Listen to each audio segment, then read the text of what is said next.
All right, this is it. The moment we've all been waiting for.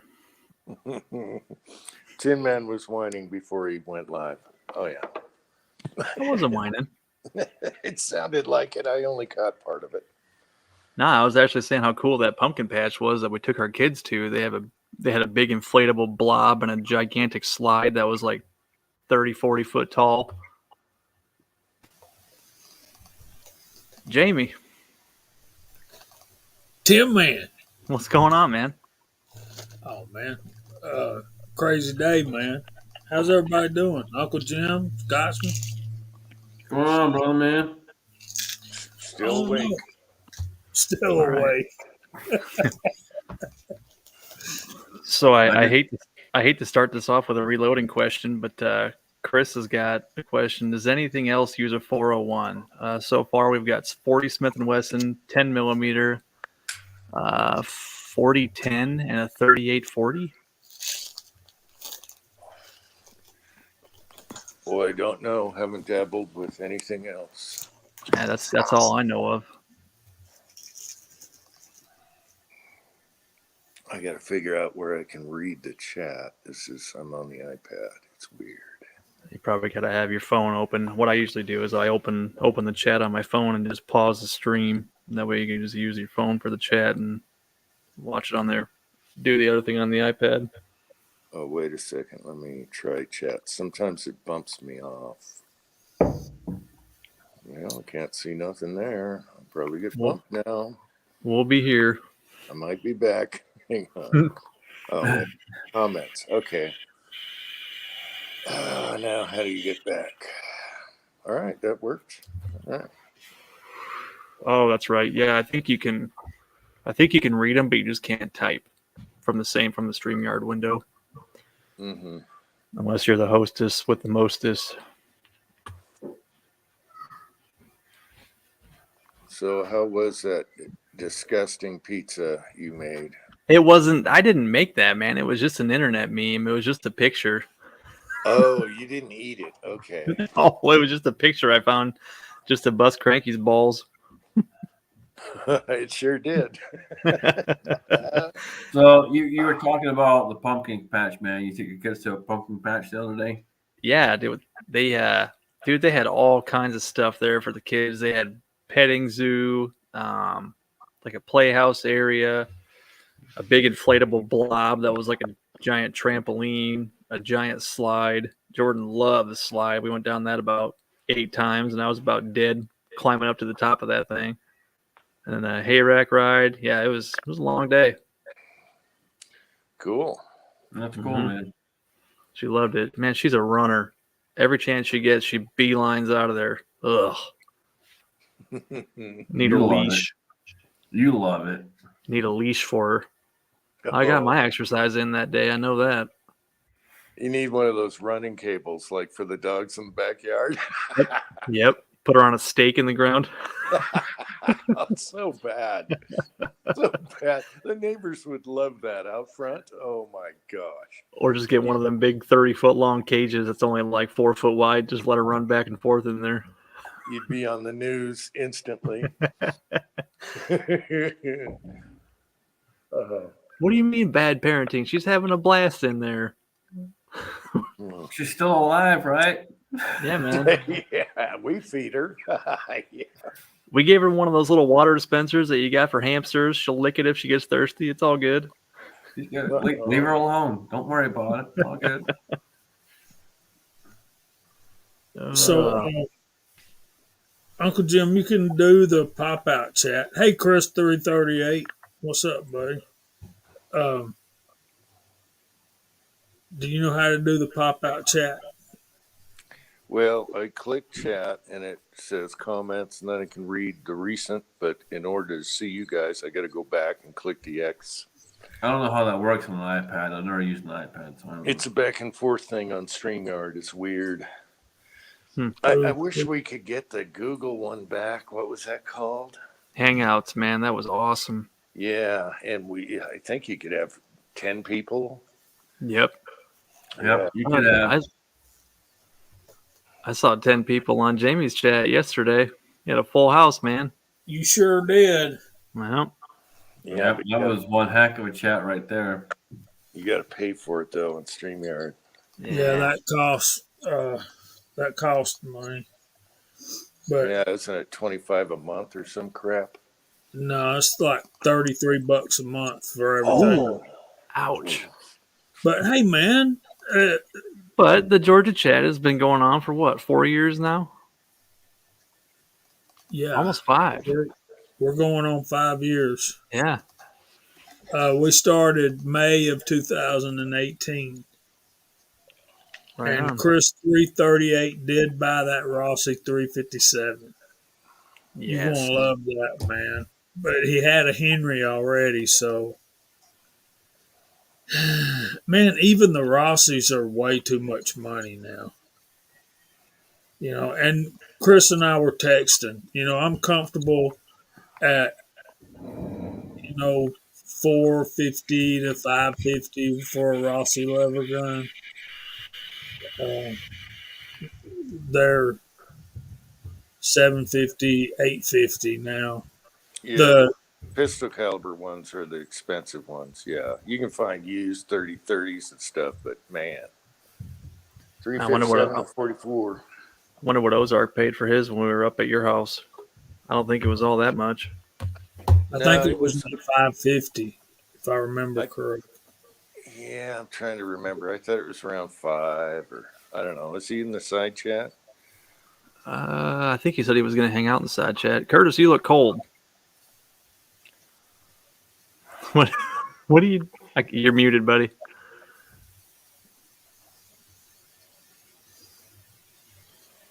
There you go.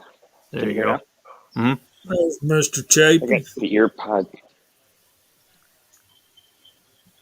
You outside, man? What's? No, I'm inside right now. I'm in the lobby of the hotel. But I was watching, the door opens and closes over there, so it gets a little cold. But it's not terrible cold out, but I've been sitting still, and I was at a football game today in the rain and got chilled. Oh yeah. That hurts. I thought it was Biden oil prices or something.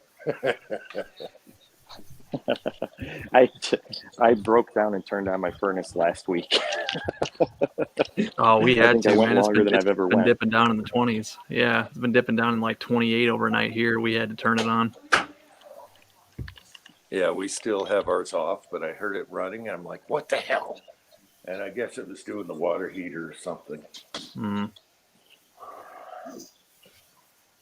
Yeah, we'll wait till last minute on that. I'm going to tell y'all the truth right now. It's getting to where, all right, it's 53 degrees here now, which we don't turn the heat on for 53 degrees. Nope. Bundle up. Yeah, just put a sweater on, dang it. But next week, we're expecting low temperatures in the upper 20s, high temperatures in the 70s. So if you're not careful, you throw your thermostat on auto, you'll be running the heat in the morning and the air conditioning in the afternoon. Yep. That's what we do in the Midwest. Going to work, you got the heat on, and on the way home, you got the AC on. The forecast here for right after I leave is pretty gnarly. It's they're saying it beginning tomorrow in the afternoon. It's supposed to start snowing. They're saying up to 10 inches where I'm at right now. But crap. I'll be well on my way. It's about a 9-hour drive home. I'm way up in the upper peninsula of Michigan and Key West. I was going to say, you must be up in the UP. Yeah, it's almost as far as you can get. So it's way over in the Keweenaw Peninsula in Houghton. And damn near Canada. Yeah, he can see Canada from where he lives. Fellas, I will From be my right back. house. All right. I'll be right back in a minute. Yep. So we won the big football game, so that was cool. Got to keep the Miners trophy, so that's good. Good deal, man. Mixed bag for us today. Our Atlanta Braves got put out of the playoffs today. Sad, boo, hiss, boo. but Bulldogs won, but they were only playing Vanderbilt, so it ain't like it matters. But Tennessee beat Alabama. That's shocking. Oh, yeah, I saw in the previews that some of the analysts were saying that was feasible. So Tennessee actually won. Yeah, it was 52-49. They were tied 49-49 with less than a minute. Alabama Wow. kicked a field goal and left Tennessee the ball with 15 seconds left. They threw two passes and completed them both and kicked a 40-yard field goal to win. So they scored a field goal from, yeah. How come Bama is good every year? Are they buying the players' houses or what? I'm sorry, say that again. How come Alabama's always good every year? Are they buying the players' houses? How are they getting away with that? How come they're good every year? Number one, Alabama is Alabama. People from all over the world want to play football for Alabama. And I think that mystique, that reputation they have, plus the fact that if you go to Alabama when you get ready to graduate or get ready to go, it's easier to get to the NFL from anywhere else. Hmm. Curtis bugged out on us. Could be Wi-Fi. Wi-Fi or cell phone. Yeah, I just find it odd that they're always there at the top. Well, Saban really recruits. Of course, they had Bear Bryant back in the day, and they've always had that thing. So, I got nothing because I really don't care about football, and I'm gonna keep my mouth shut. Oh. Well, what do the Scottish? It must the Scots are soccer. What's their sport? Well, our sport's soccer and rugby is a true man's game. If you really want to compare anything to American football, you would compare rugby, where you don't use no damn helmets, you don't have no fucking pads on, where men are men and they just fucking run at each other and go bam. Well, they do put the leather helmets on when they get concussions, because I had a friend from New Zealand that played rugby, and he had to wear that little leather helmet for a few months after he got whacked. There's very few that do. Yeah. And most that play rugby, they just man up and keep going. Yeah, it's kind of chaos though. I've watched it. And then you got New Zealanders versus Australians. They hate each other. Their rules, they can't stand each other. None of them stand each other. Yeah. Leon, get out of there. Leon, cat. All right, I gotta go take care of Leon here. Get off. Cranky, that's not a sport. That's our lifestyle, asshole. yeah, you need to get Cranky, Scotsman. He's really giving me hell about the Braves.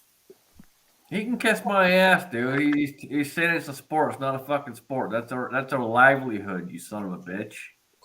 Ooh, easy now. That's a little rough. No, I'm being nice to him. I leave for I'm 3 being minutes nice. and y'all are dropping F-bombs. What's going on? I didn't drop an F-bomb. I call him a son of a bitch. Who are you talking about?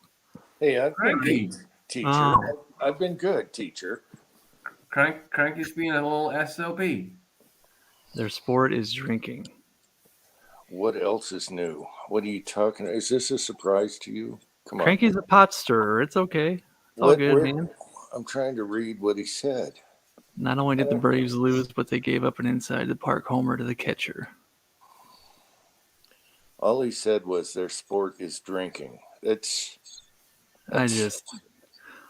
All I hear is sports Man, balls, and I kind of don't it's know what not- anybody's talking about. I don't do sports balls.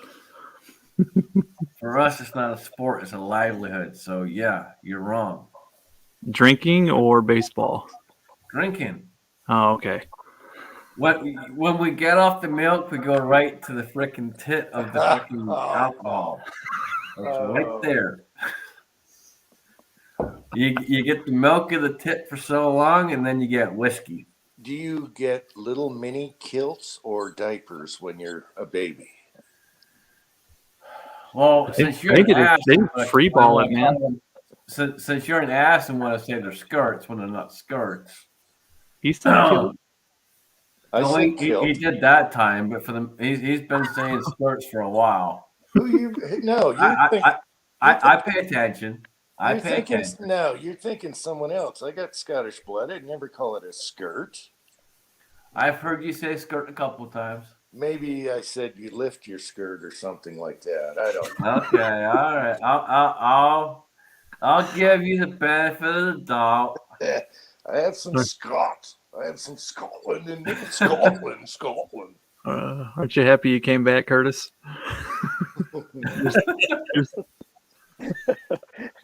Something's never changed. Whoa, what a cluster. He never answered the question though. Kilt, diapers, or what? When you're kids, babies. Yeah. You grew up in a kilt, dude.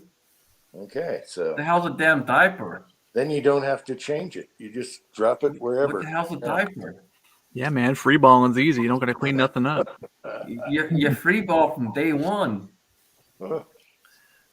You're outside 99% of the day, but it's all good. Why you think our freaking balls are so damn big? You That's why just the do grass. what That's why the grass is so green. you just do what the sheep do. Yeah. For a walk. See if You let that shit fly, brother. Oh, this has gone bad already. So, I guess it is 8:30. It's a little early, but it's okay. Hey, if anybody wants an invite, let me know. I think I got everybody in the email. Mock, do you want one?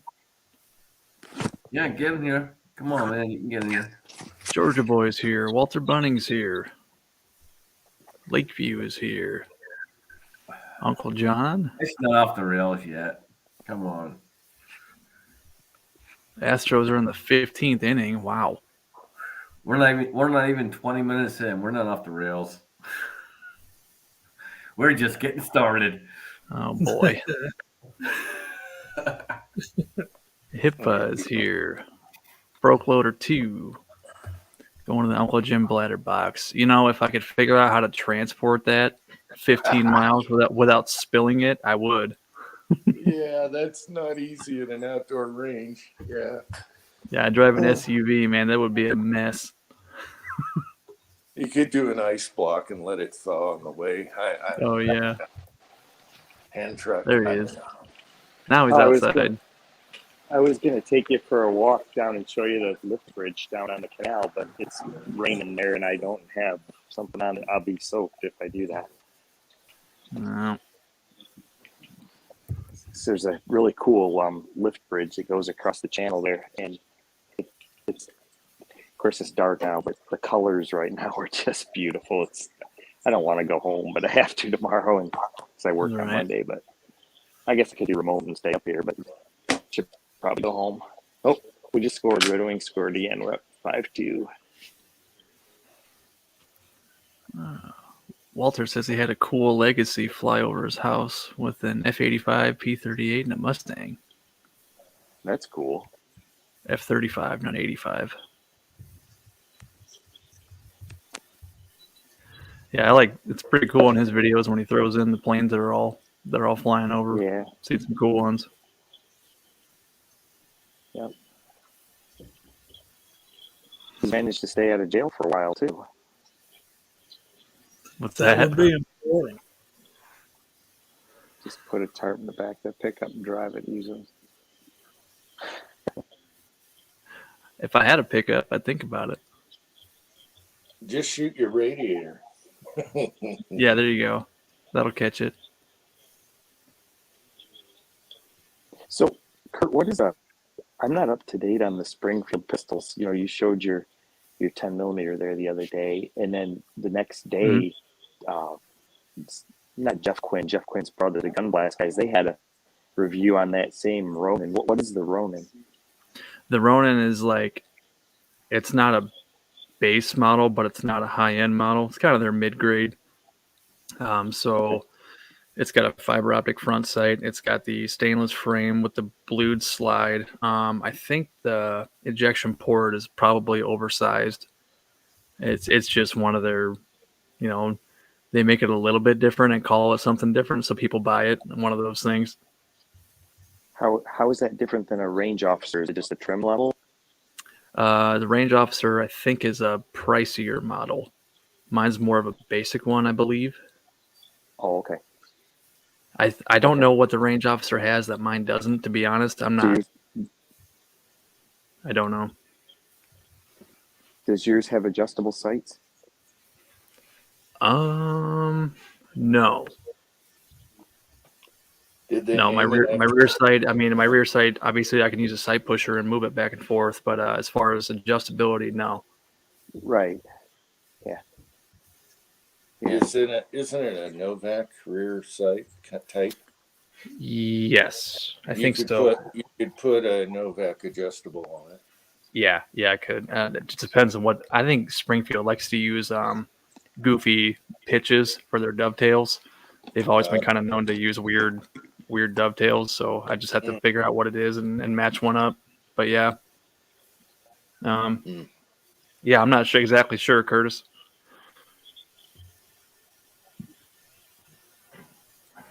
I didn't watch the Gun Blast one yet. I just watched yours, but it was kind of funny because like the next day they put one out too. Mm-hmm. Yeah, they were kind of hard to find for a while because I started looking for that one in November, and I think I finally found it in like March. So it took me about 4 months searching to finally find one available online, and it was on Midway. And as soon as I saw it, I jumped all over it, and it was gone an hour later. They had like 3.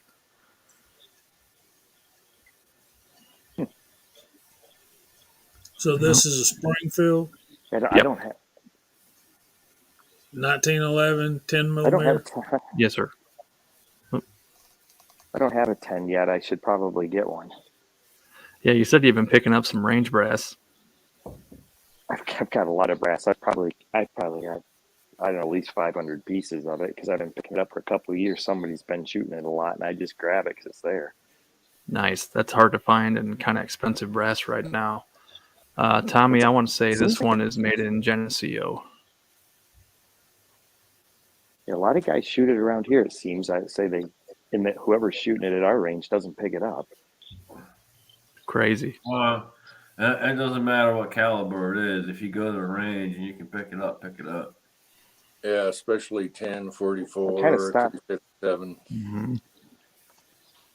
I stopped picking up 9 because I've got so much of it. I did too. The other I've got stuff I usually thousands. grab. Yeah. I'm do too. going I to don't tell even- you I right don't now. even- I'm going to say don't stop, and here's why. Because I've ran through so many, and I've got boxes upon boxes of 9mm. And I mean, when I say boxes, I mean like large containers of 9mm. And I ran through so many, but at some point in time, you start running them so much that they start cracking. Oh yeah. Yep. And they start splitting and all the rest of it. So I think I'm gonna. You know, I've got a box of 2,000 that are my backups. Like I have like 1,500 or so that are in circulation, and when those crap out, I just pop open my other huge box. no, and that's why I always say just pick it up when you can pick it up. I mean, seriously, just pick it up. Yeah. I probably have at least, I'm gonna say probably somewhere between 6,000 and 8,000 in backup, but I always pick it up when I can pick it up. What I That's a lot of find backup. weird is when people dump revolver ammo on the ground. I mean, you got it right there. Just Dude, I know. that. So it's boggles funny you my say mind. that, UJ. So when we went to go meet Mozart Mike on Thursday. We walk on to the DNR range, and the first thing me and he start doing is picking up brass. Yep. And we're picking up rifle brass and we're picking up revolver brass. Yeah, that's just weird. And You there's guys are tons of it. Just You're out you're there, the man. old brass goblins that go in there when nobody else is there and just pick everything up. Dude, there was, I mean, who the hell leaves 30-06? I know.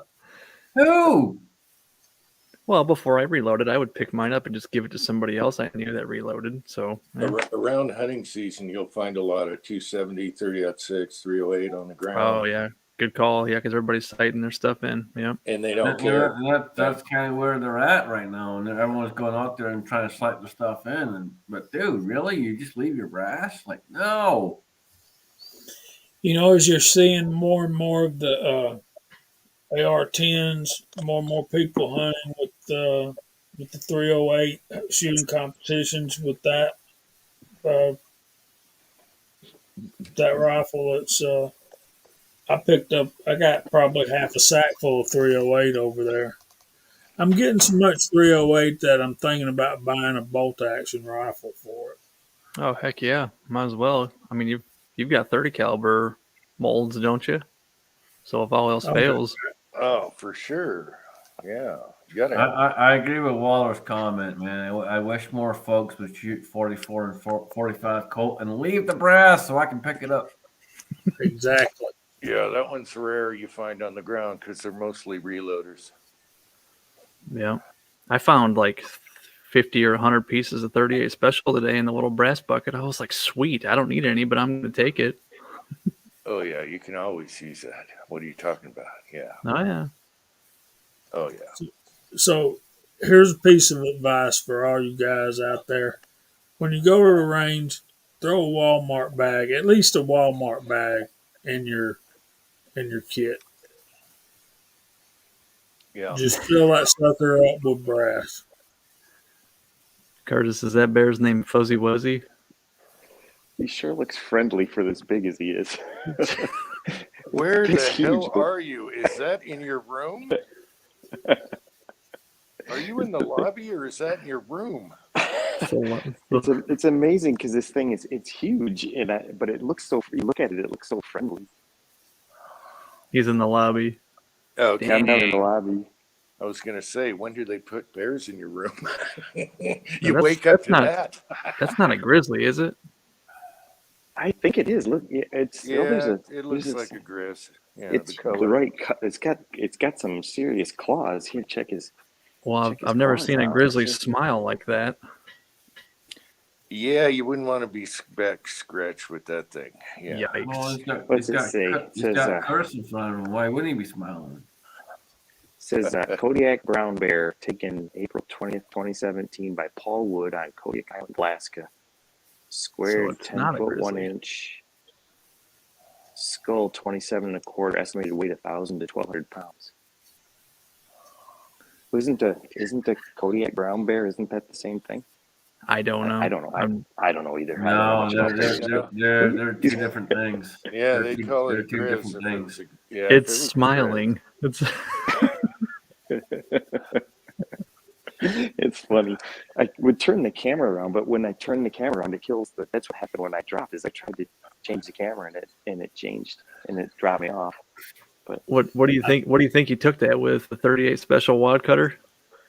Maybe it was like. Do you ever watch any of those old Fred Bear videos? And he shot one about that size with the recurve bow. He was behind a rock hiding, and the bear came right by, and the shot was like 7 yards with an old recurve bow. It's like, geez, nuts, dude. Man, Yeah, it's a pretty good sized critter.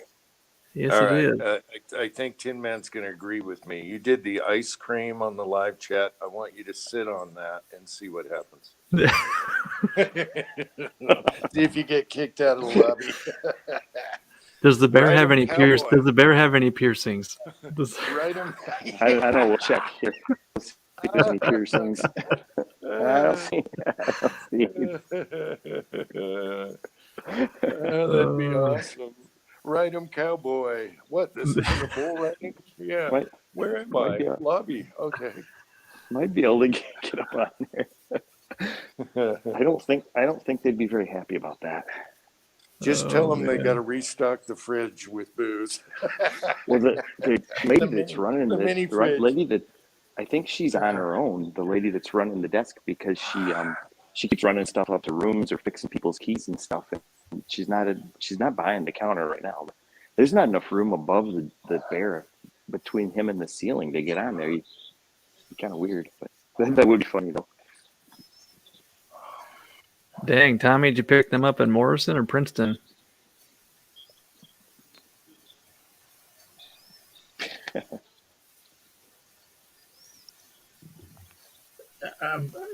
Chapin, I think bears are probably like babies. They're not really smiling. They just have gas. Even if the bear had gas, I think I'd rather be behind him than in front of him. Princeton, wow. Pick your poison. Yeah. And all that talk about, is it a brown bear? Is it a black bear? Is it a grizzly? Look, man, you got to get way too close to one to figure that crap out. Just go, man. I'm not sure, but aren't black bears the ones you don't really have to worry about all that much? I mean, they don't. Unless it's mama. Oh yeah, true that. Yeah, you get mama and she's got cubs around. I don't care what kind of bear it is. It's not going to be pleasant. Yep. But Don't we mess have with mama. we have black bears around here. Not here, but within 100 miles from here. I think there was a bear sighting around here, and I think Tommy probably remembers this too. They were walking down, I think Highway 61 by DeWitt, and everybody kept stopping. Like there was just tons of people stopping on the highway and like taking pictures of them and doing all this stuff. And it's like they're just trying to get to wherever they're trying to go. Everybody's just sitting there bugging them, asking to get eaten. Yeah, you've seen the cameramen that got too close. I do this Yeah. all the time. Then they're gone. Yeah. Yep, Tommy, that was last year. Yeah, I don't know what kind of. I don't even remember what kind of bear they were. I don't have Facebook, so I just kind of heard secondhand. They're probably black bear or something like that. I'm not sure. Yeah, still don't want to get too close. Man, they're on a mission, man. Leave them alone.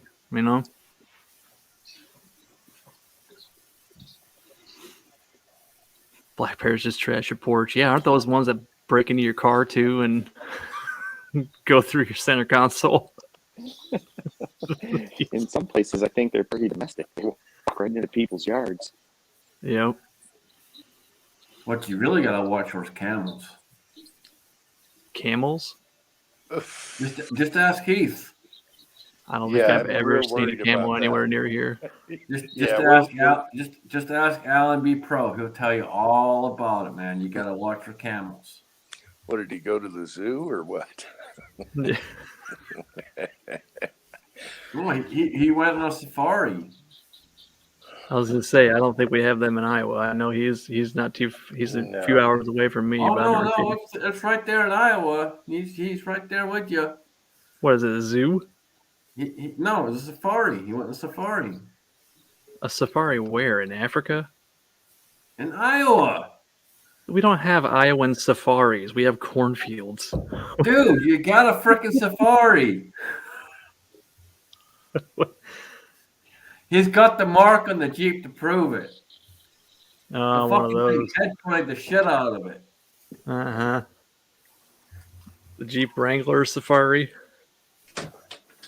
No, he bought. What the hell Jeep was that he bought? One of them fancy Wagoneers, one up model Wagoneers.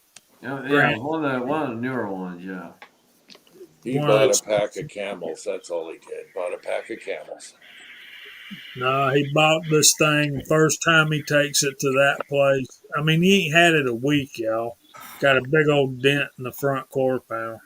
Didn't even have 1,000 miles on it, dude. And got attacked by a camel? He got attacked by a camel. It went right to the badge. The badge that was sitting right there on the front panel and ran right at it. Yeah, I saw something about that. You were talking about it in a live chat or something? Yeah, we talked about it in the live chat. Yep. Yeah. Okay, gotcha. Yep. Right after it happened, dude. Right to that little badge right there. That sucker went right for it, and it left How a did he huge explain that freaking to mark. the insurance? How did he explain that to the insurance company? They're like, "Yeah, right, a camel. Yeah." No, he didn't. He basically he tried to fix the majority of it himself, and he got it fixed pretty good by himself. But you can still tell where there's a camel mark. Camel mark. He's You got can camel see where toe. the Camel you can see toe where on the his Jeep. toe hit. Camel toe on his Jeep. Camel toe. Oh yeah. Look at that bear, man. Man, hang on. Let me blow that up, Curtis. Yeah, they must have like a regular bear and then the grizz, because the grizz are like 12 feet high in Alaska. So my friends on this live stream, they're daring me to ride the bear. Yes. Do it.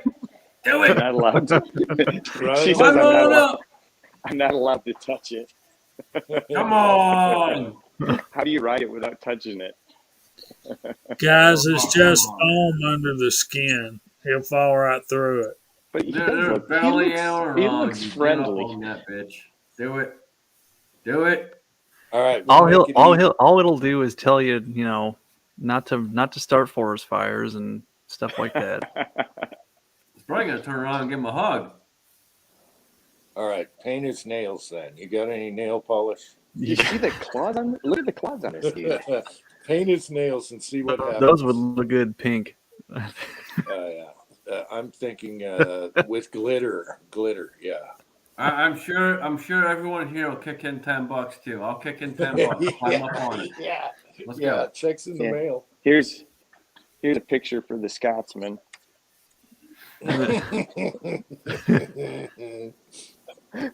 The grassy paint its knoll. nails and pierce its tongue. Even the girl that In the works here, grassy she must know knoll. the Scotsman because she thought that was funny.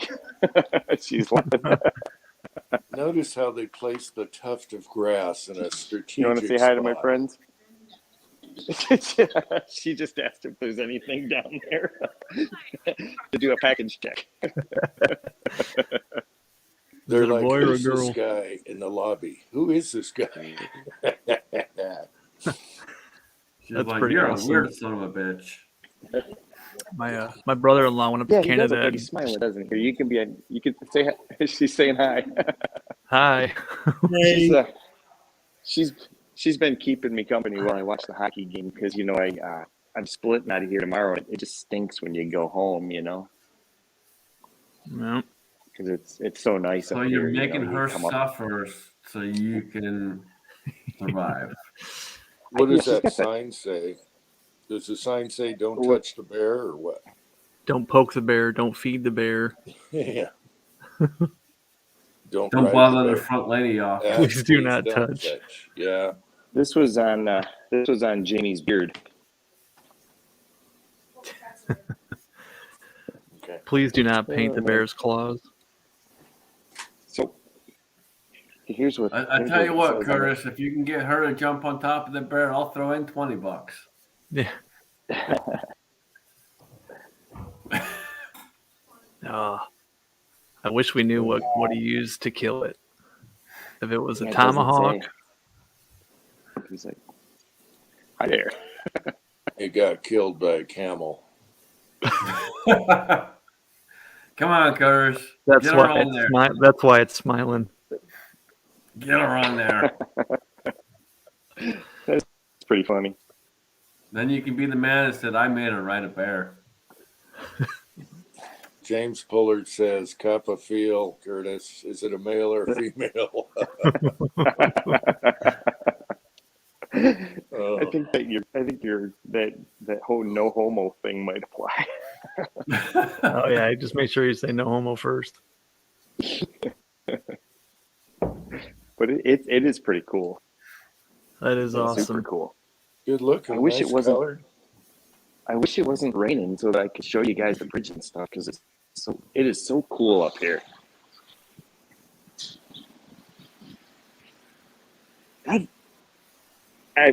It'll end up switching to Wi-Fi here or to my cell connection. So if I go, it's not sold out now. This is downtown Houghton, Michigan. It's where Michigan Tech is. But I'll go down to the lift bridge here. You guys still hear me? Yeah. Brick Road. All right, I'll try not to get run over. Video's a little choppy, but yeah, I think we can hear you. Yeah, I think when I get Still away from has- the hotel, it's fighting between the Wi-Fi and the cellular connection right now. But Yeah, Yeah, could it's go getting, down it's to- getting a little. It's getting a little better. Ooh, surplus. I could go down to Keweenaw Brewing Company for Pollard and show them all the college girls. still got some hand laid brick sections of road. That's cool. And the bridge is right there. So Oh wow. it's just really cool here.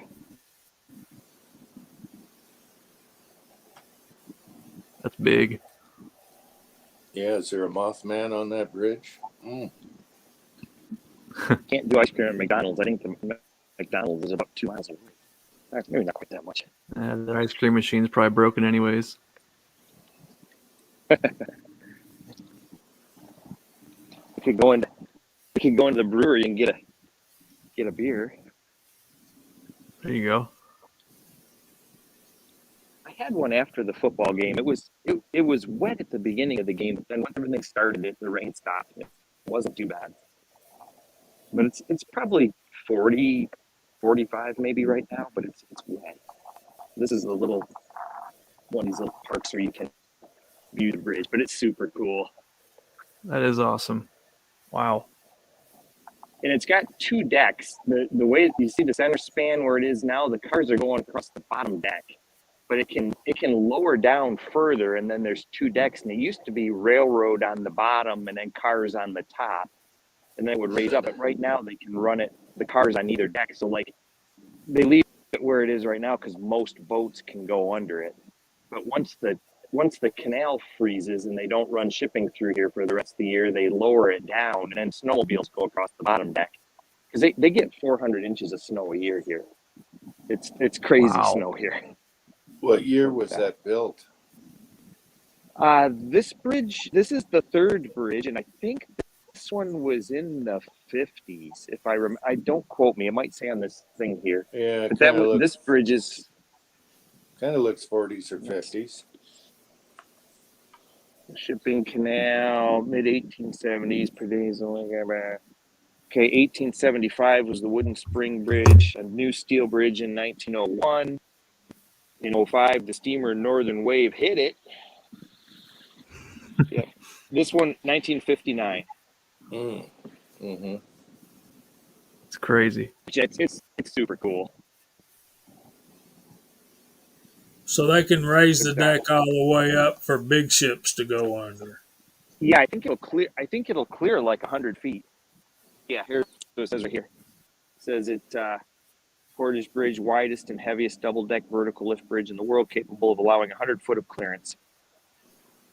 Tin Man, you remember the tin can bridge that takes the tops off of all the moving trucks? Yes. There you The go. 11-foot, the 11-foot-8 bridge. Yeah, there you go with the boats.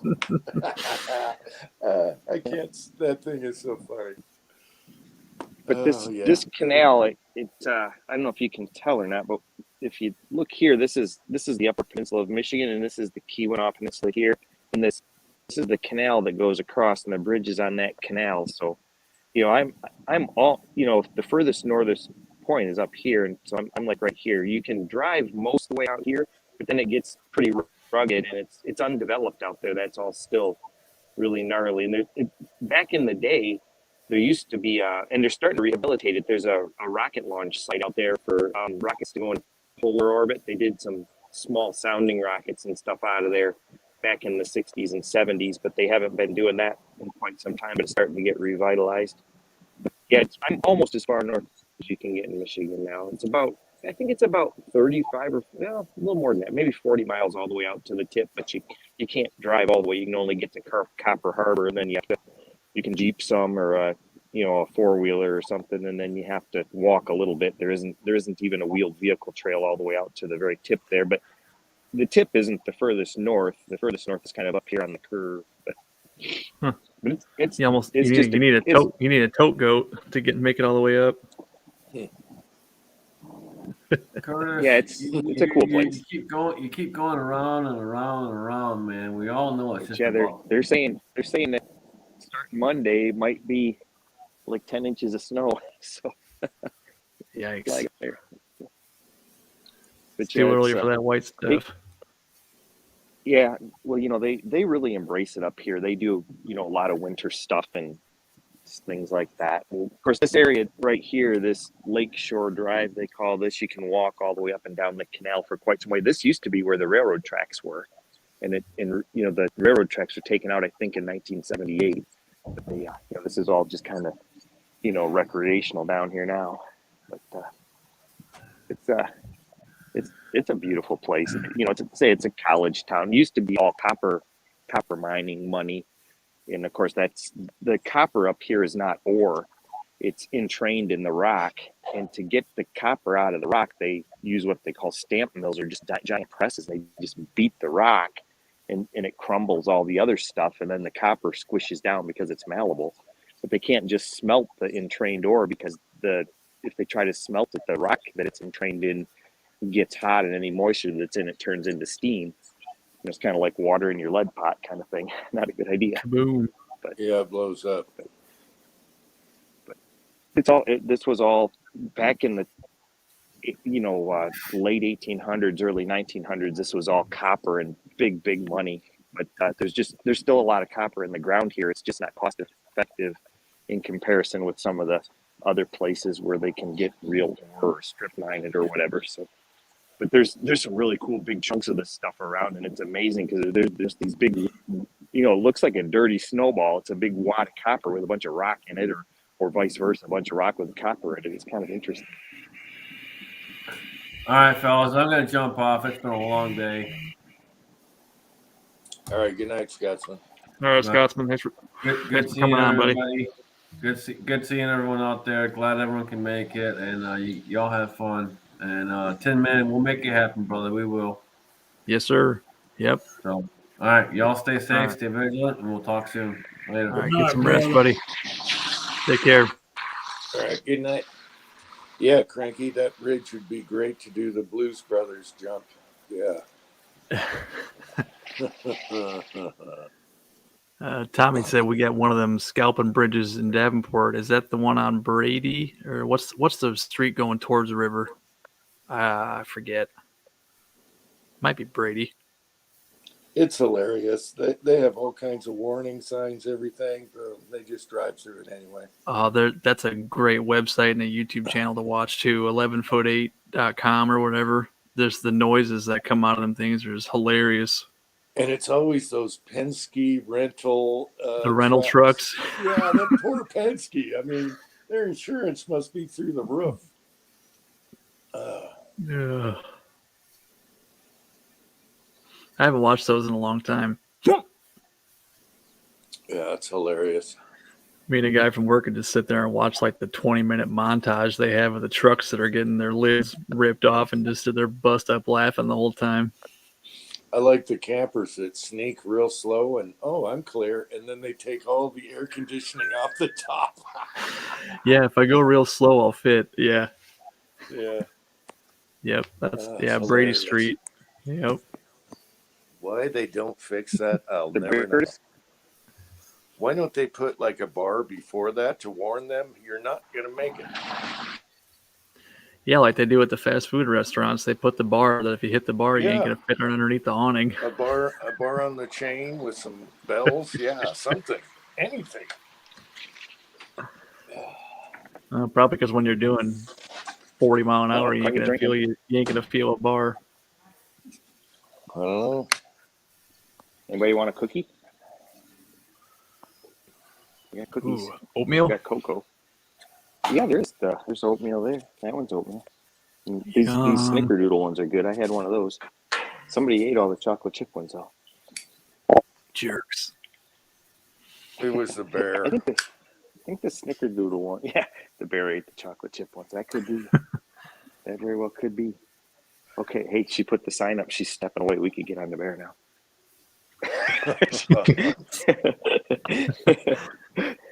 She says, we had to step away from the desk. Says, keep away from She the bear. takes a bathroom break and catches you on the bear. You gotta This make means- you gotta make a unicorn horn and put it on that thing. Don't touch the bear. This means you. Unicorn would be hilarious. Yeah, that bear needs the horn for sure. Just take a coffee cup and tape it on there real quick. Yeah.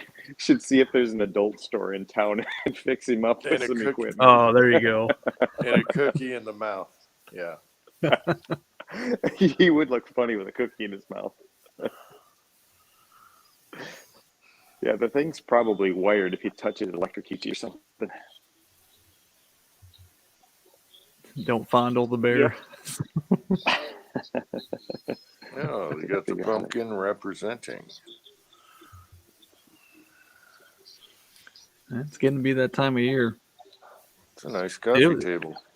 It was cold at the range. Well, it wasn't too bad, but it got nippy in the wind. For the last, I think the past 3 days have just been like 20-mile-an-hour winds gusting up to 35, and it's been like 50, 55 degrees out. It's been pretty chilly lately. Yeah, it was funny you lost that bullet because I told you the more you do it, the more you're gonna lose. I didn't expect to catch the first one. I saw it in I that know, last that jog. was I said, amazing. "Holy crap!" Your first try, yeah. I said, You "Oh, didn't that won't catch a happen bullet again." in this. You didn't catch Yeah, the they bullet like in the to- second video. No, I didn't. It you could see it in the slow motion. I hit They wandered. I hit that first jug dead nuts right in the middle, and then when it expanded, it just made it go down and left, and you could see it go out of the third or fourth jug, and then ricochet off the table, and then go off into who knows where. I couldn't find Yeah. it anywhere. When I shot yours, it dived down third jug and hit a little pine board at the bottom, so I knew that's where it ended, skipped, and then landed left and stayed on the table. Nice. Yeah. Yeah, we tried to find it. There were two other fellows there that I was getting. I told them what I was gonna do, and I was letting them do their thing. And the one guy's like, "Well, are you gonna do your thing and shoot them milk jugs?" And I said, "I mean, I can." He goes, "Yeah, I want to see it." So I was like, "All right." So, Yeah, see, you weren't holding nobody up. yeah.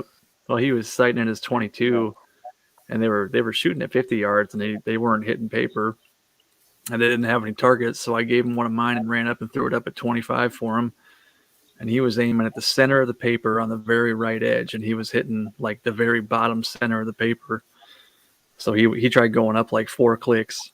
I'm like, dude, you're at quarter MOA at 25 yards. You're gonna have to go up like 4 numbers, like 16 clicks, in order to make a difference. That far away. So he got it figured out. So once we got him straightened out, he's like, all right, let's see that 10 millimeter. Okay, Did you take the TX22 out again? I did. Yeah. I think something's screwy with my magazines too. It ran okay, Yeah. but the rounds in that thing kept wanting to nosedive so bad that it would deform the bullet. Like it happened like 4 times with the CCI mini mags, where On the first round or no, after? it was several rounds in a row. Weird. The But magazine, make sure you like, load them. When you load them every 5 or whatever, rack them back up, shake it. yeah, Hey, I always tap them back so they're all as far back as they can go. But it's just, I don't know Yeah, if 3D print that loader where you can get your, that has a lip on each side. It's so much easier, and you just run it up and down as you're loading because 15, Yep. 16 rounds is a lot. And yeah, then I'll I load mean, it with- I can do that with my fingers without the loader too. But yeah, that's what I was doing. The loader's And it- way easier. You can just throw them in and then just So- rack it back up because you're throwing them in. They're just Yep. falling in. And make yourself one. I'm sure you can find it on Thingiverse. My son. Oh, I've already got them printed. But mine has not had a single jam, which is amazing. I can't believe it. I load them 15 rounds, not 16 to have all the pressure on the first round. And man, it has not had a malfunction yet. It's all Yep. suppressed though. So when you push your magazine follower down, like when I get to where like the 6th round would be on that magazine, it feels like there's like a rough spot on the inside. Like I Oh, have to yeah. push pretty hard to get it past like that. I don't On know if the both. plastic's jacked up or what, but something Yeah, screwy both. with the Both. mag. Is it just the one mag or both? Let me show you. Because the ones we have are smooth. We just have the stock 2 that came with it. Yeah, take them apart and check it out. Take a Q-tip and see if it grabs on anything. Maybe that's it. I don't know. They are pumping them out as fast as they can, or they were. Let me The switch to early my better. ones, the very first ones had screwed up barrels. They were off-centered. They were leading, and then they fixed that. But, ours is a couple of years after that. Yeah. And so I just bought this at Shields Tuesday. Yeah. So I mean it's a Yeah, newer one. Yeah, you're going to have a good barrel. The early ones, just like the SIG 22, they're having leading problems. Same thing, off-center, leading, and then they're fixing it. So I think the SIG is fixed now, too. That looks like a nice one. That thing holds like 18 or something, 20 rounds. That's crazy. Yeah, Cranky would know. He was telling me about that SIG as well.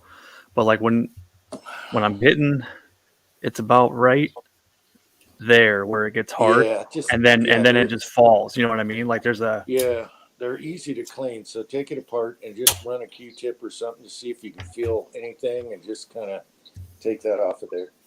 I think this one doesn't do it. No, this one's fine. Huh.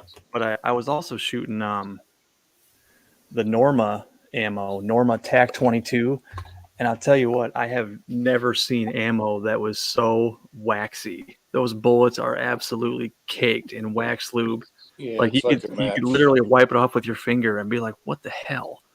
Yeah, it's like match ammo's waxy. That's all right. These are way worse than anything I've ever shot through any of my 22s. It's just it's like they literally took it and they just dipped it into wax and then Yeah. set it over. Maybe they're just What's gummed up. funny is I think I bought like 5 bricks of Aguila Standard Bell, and that stuff, the powder is like sandpaper. I mean, it's gritty. Yep, But and it that smells funny Taurus, too. that Taurus absolutely loves it. It's super quiet, but it's gritty. You got to clean your slide because you can feel it. It's just like they have sand in their gunpowder. I have no Mhm. idea.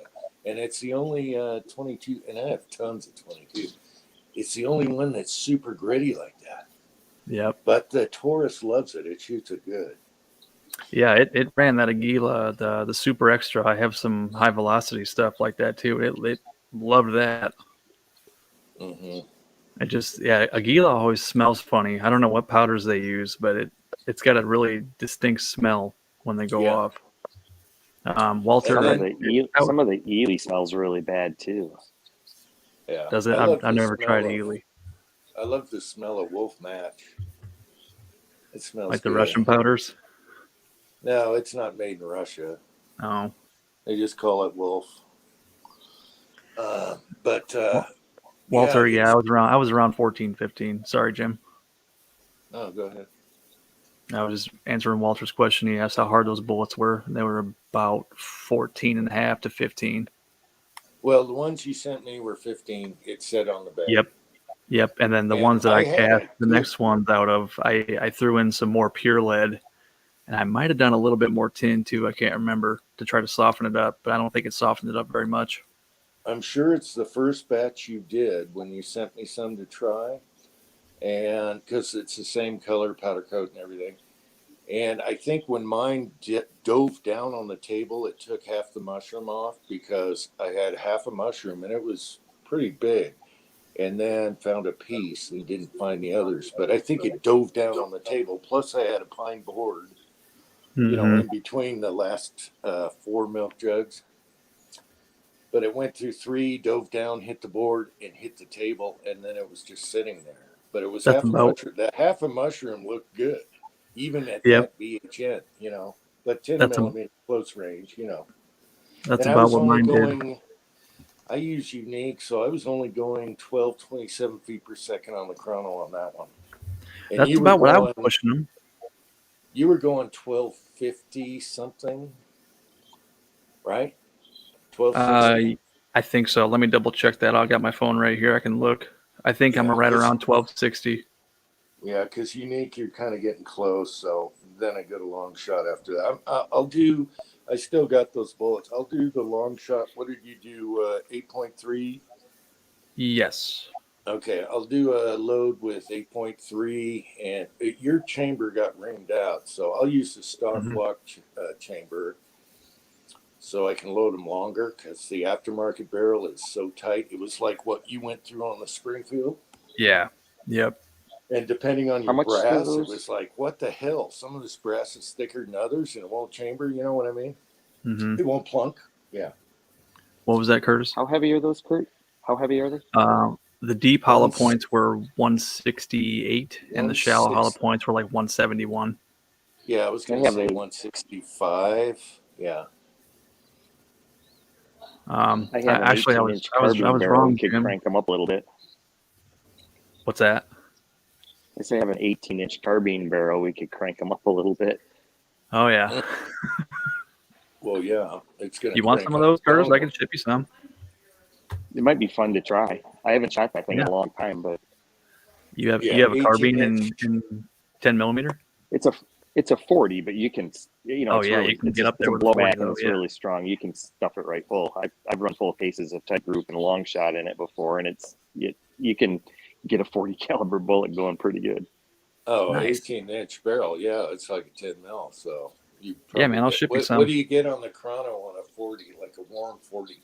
I don't remember. It's been so long. I was fooling around with that back when we were doing all the goofy milk jug stuff. I shot a milk jug at 200 yards with that, and It's it's probably screaming. yeah. I had it was I was think strikes me that I was running 165 jacketed or something. It strikes me that I had them cranked up pretty high. Tell me, I was boy. wrong too, Jim. My average on that load was 1230, so right around what you got with the unique. Wow. Yeah, I swear it was 1227 with unique, which is mild, it fills hmm up the case. And then long shot, of course, you get a lot more velocity. I want to try, what is it, the pistol? CFE Anyway, pistol. yeah. I went to 8.6 a If I long find shot, it. and they gave me 1250. Long shot's pretty good. I figure I can use it in shotgun if I don't like it, and it turns out to work good in 10. So Yeah, that's that's fine. awesome. It's accurate Yeah. I too. had good I luck think. in the carbine. I had good luck with both long shot and blue dot. Blue dot actually was, I Hmm. think, the highest velocities if I remember correctly. hmm Yeah, blue dot's the old tried and true, but it's got major flash, in a Yeah, 10. Yeah, it'll be a fireball. it's kind of like an H. Yeah, Well, out H of a carbine 10. barrel, though, it might have already burned up, all that it can before the barrel or the bullet gets out of that barrel. Who knows?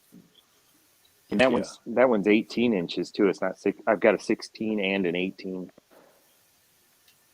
Tommy Boy, the Wolf match I bought is when it first came out. No one heard of it, and they thought, oh, it's just wolf crap. And the early was made. I'm going to get it confused. They did two companies, and then someone else made it after. It has the cross on the rim of the shell, on the head, and it's. I want to say it's. What's the other ammo I have that's kind of decent match ammo? They were made by them. I think they made two different companies took them over, but the first Wolf match was $12 a brick, and it shoots so good. I still have it. I bought a case of it because it was so good. And Man, 12 now bucks a it's brick. That must have been back in the 80s. now it's probably 40 something a brick or more. Yeah, it's crazy. But no one was buying it. They thought it was Wolf, like 76239. And it was made in Germany. Yeah, made in He Germany. says, Yep. yep. So I wish I would have bought more cases of it because even though all these years, it still shoots really good for cheap ammo. And it's waxy, but it doesn't cause any issues. you want to shoot like 10 rounds before you do groups. If you're changing around ammo, and then lube it up, and boom, shoots good for what it is. It's not like that crazy match stuff you have to pay for. But yeah, my rounds were nosediving so bad that it would catch this front lip here, and it would deform the bullet to where it wouldn't even feed up past that lip anymore. Like they weren't wanting to tip up; they were wanting to tip down. It was really weird. Yeah, it's dragging. I would call Taurus. I heard their service is really good now. They're in Georgia or whatever. Georgia the country or Georgia the state? State. Thank The you. last few people that had issues with their Taurus, the last few people I saw that had issues with their Taurus, they got them back within weeks, and Nice. usually that was months before that. And now that they're there in Georgia, and they're stepping up their game, and all their guns are a lot better now. So I might contact them. They might send you. One guy, I told you about the early barrels were off center and leading and everything. Mhm. One guy sent his pistol back as TX and he forgot to include the barrel and guide rod. They sent it back to him with the new barrel and guide rod. They didn't even ask him, "Where's the barrel?" Wow. Yeah. Well, hey, that happened to Curtis too with that dagger. I haven't even opened the box yet. It's at home on the counter. I get last Wait a Saturday. minute, I went to the dagger? Are you talking the Palmetto? Yep. Okay, guess what Yeah. I got on the desk? I was wondering what your kid got from PSA. You wouldn't No, say. that was the extra that came with what he bought. They threw in the dagger. I'll tell you one thing: it kicks the snot out of my G19. It What does feels the dagger? good. Yeah, yeah. That's I'm what gonna do a Curtis was video. saying. Yeah, Curtis I'm was gonna saying that too. He said it feels better than the 19. I'm gonna do a video on it tomorrow. They threw it in with the gun as like a package incentive. It was actually cheaper to get it this way, so my son got it as a package. So the dagger, they just threw it in. Comes in a nice case. All right. The Mhm. grip feels awesome. The trigger has the Smith & Wesson flap instead of the Glock flap. And the trigger is crisp on this one. Oh my gosh. And first thing my son asked, do you have a threaded barrel that'll fit this? And I'm like, yeah, 19 barrel. So we put that on, through the suppressor on there. I did some really light loads I grabbed, and oh my gosh. And it has suppressor sights, and it's cut for the red dot. It's got the cut in the slide Nice, for the Holosun or whatever. dude. I mean, I'm for telling you, $300, I don't think you can beat him. the trigger, the way it feels, it's something Glock should have done a long time ago. Because my first middle finger on, how the Glocks have the finger grooves, Mm-hmm. which I hate. I take them off because my big middle finger is too big. On this one, it's perfect because they undercut the trigger guard like what I usually do to the Glocks. And man, it's ready. It's just, it's got a steel guide rod, everything. There's nothing I want to improve on this thing. And I can see over the suppressor, so the sights aren't too big, but they're perfect. I'm amazed. Kurt, have you shot yours? And it was flawless. They were dropping. I had super light sub loads in it. They were dropping right to the right at her feet. It was awesome. I think I got about 400 rounds through mine. Yeah, and they were blowing the non-cut slides. They were blowing them out for like 250 or something. Wasn't that right? 180, 189 with the barrel. Oh, all day long. I mean, Mm-hmm. what a great. We've only shot a few rounds, so I haven't tested it. Nice. As far as reliability, but so far perfect. I can't even Yep. bitch about anything on that gun. They don't have ugly marks on it. All the markings are small, and it's not on the slide at all. See, So, I've been thinking about 3D printing a Glock 19 lower and just throwing up one of those dagger slides on it. But man, the way everybody's talking about those Glock 9 or the dagger lowers, it's like just spend the $90 and get one that works Awesome. Yeah, Why not?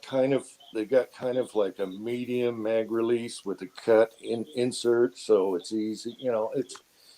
It works really good. It came with the Magpul mag.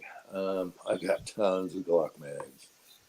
Um, Nice. I cannot bitch about that gun whatsoever. And for the price, when they're blowing them out, I would buy one all day long. We haven't tried the stock barrel yet, but the aftermarket threaded barrel fit right in.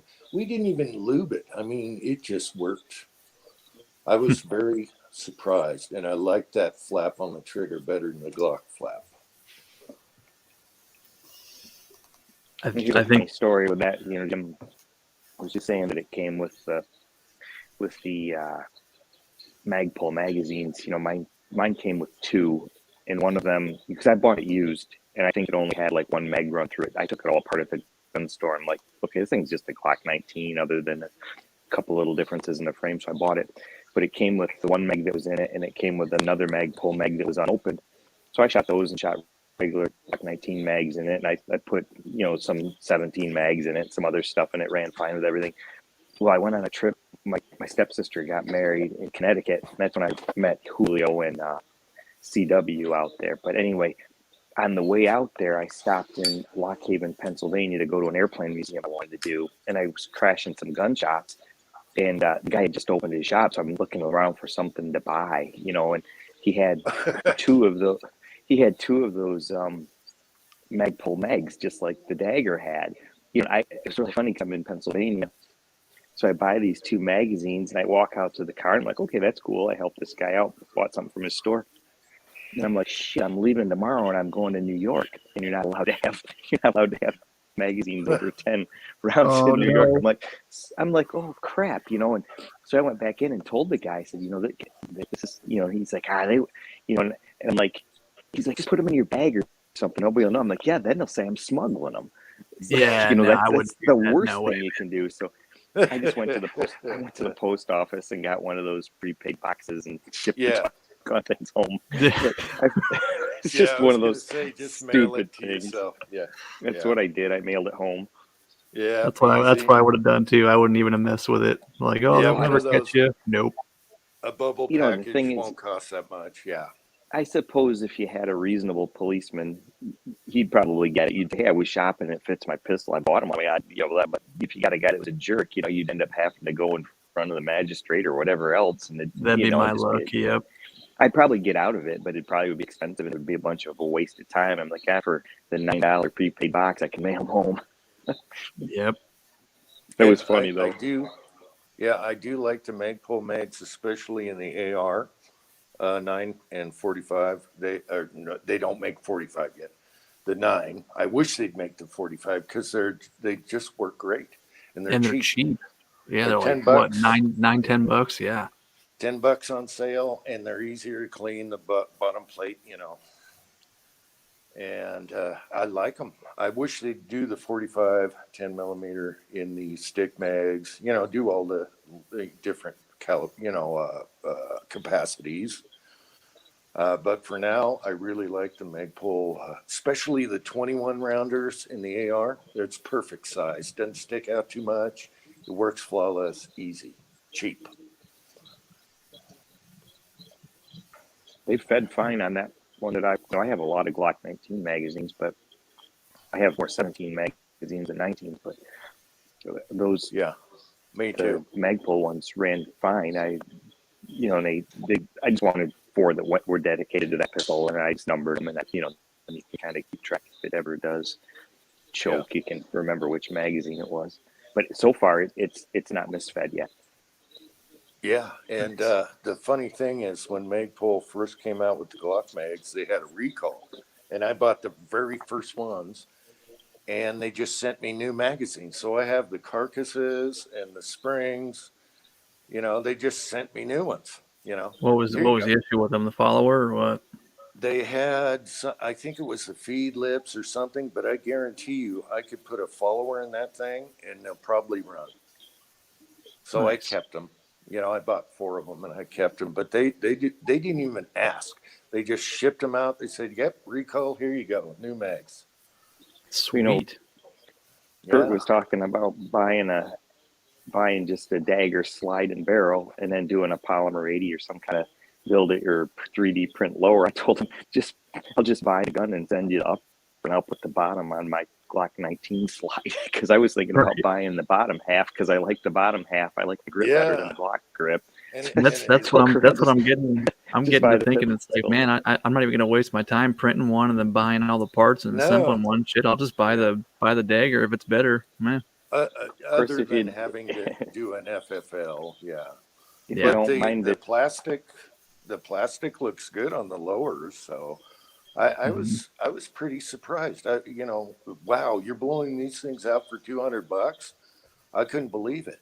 Yeah. Well, the just the slide they were doing 189, the loaded slide, complete slide. The full guns I've seen for 279, I think 299 maybe. Oh, I've seen them $299 is typical. Okay. Yeah, I've seen them cheaper when the PSA does their little sales there. Talking about your boy getting that in a package deal, I'm pretty sure I know what other gun he got. Oh my gosh, you're gonna have to wait because I've been wanting one of those. AK GF3 or GF5. I'm not saying nothing, but I'm pretty sure I'll tell you what Just though, saying. I bought I didn't buy it in a package deal, but I bought probably 6-8 months, maybe a little longer ago. I bought the PSA K47 GF3 in the flat dark earth when they were on sale for $5.99. That thing is dynamite. It just blows my mind how good it is. And You're talking about the AK9. No. This is the 760-39, just the regular GF3. I bought that thing and I didn't even change the sights on it at all, and it's just on the battle sight setting in the back, and I'm shooting El Cheapo Red Army Standard, and at the range anywhere out to 150 yards, I can hold on 8-inch going straight on and hit it every freaking time offhand. I can't believe how good that rifle shoots, and it's funny because my friend Mark is like, it's not supposed to shoot like that. I shoot like 10 in a row, bat, and they'll all hit from 100 yards.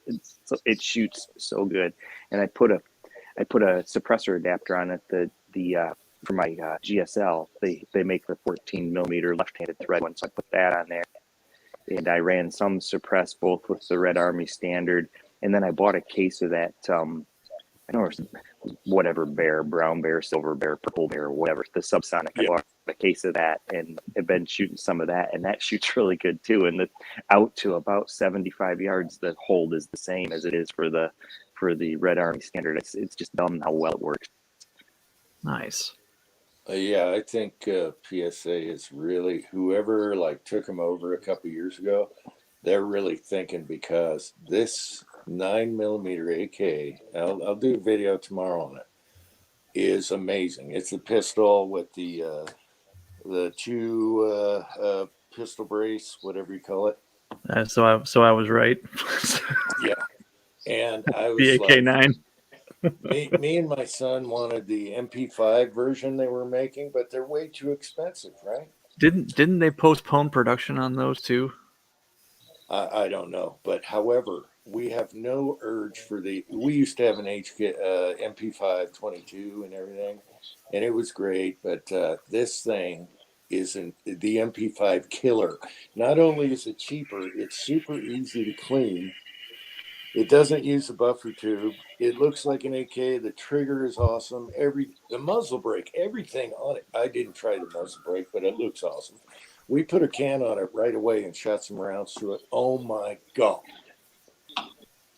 Oh my God. And my son was worried that he brought it home, and he was worried about what that I'd get on its case. It was his money. And I was like, oh my God. He was like, I want this. Oh my gosh, talk about. And I love the AR platform for the 9, the Foxtrot. It's awesome. This thing locks back, has 35 round magazines, okay? Nice. And it is just sweet shooting. Oh my gosh. They did everything perfect. And it was super easy to clean.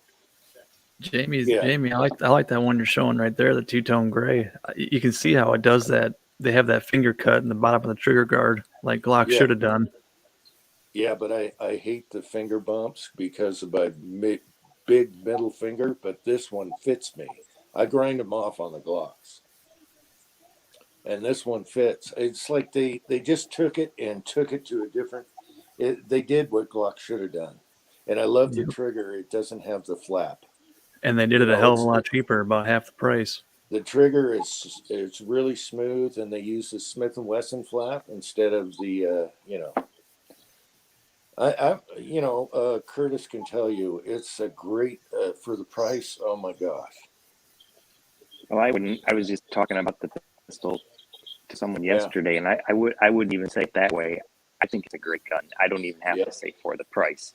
If it costs the same as a Glock, I think it would still be a good pistol. I really like it. I was very pleasantly surprised, and Yeah. in this And like mine's like got a Tim, new barrel, yeah. and there's a new barrel for it on the counter at home because they had a challenge on some. I guess I don't know what the deal was, and I didn't even as much as clean it.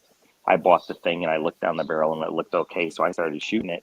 And then in a live Yep. stream here a while ago, we board cammed it, and the rifling is a little bit chewy, and I started doing some research online, and several people were complaining about it, and they said just send a letter to this Jalen or Jaden.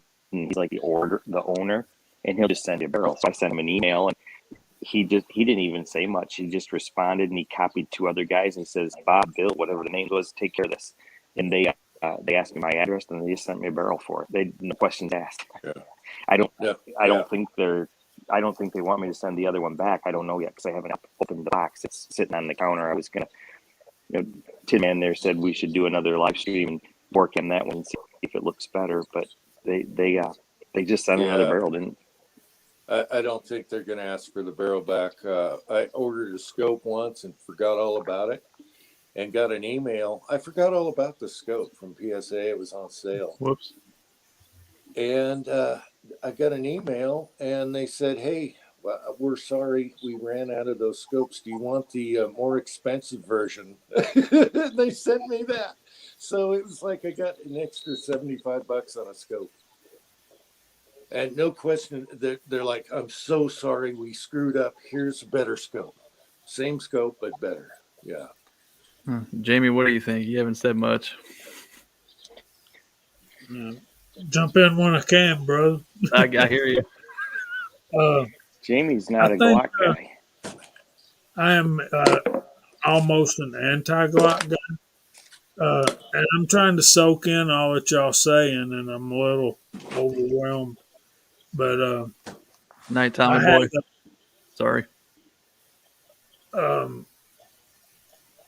night, Tommy boy. somebody wanted a link for Tommy Boy's channel, Mark Oh. Lassie, and I couldn't get a link to his.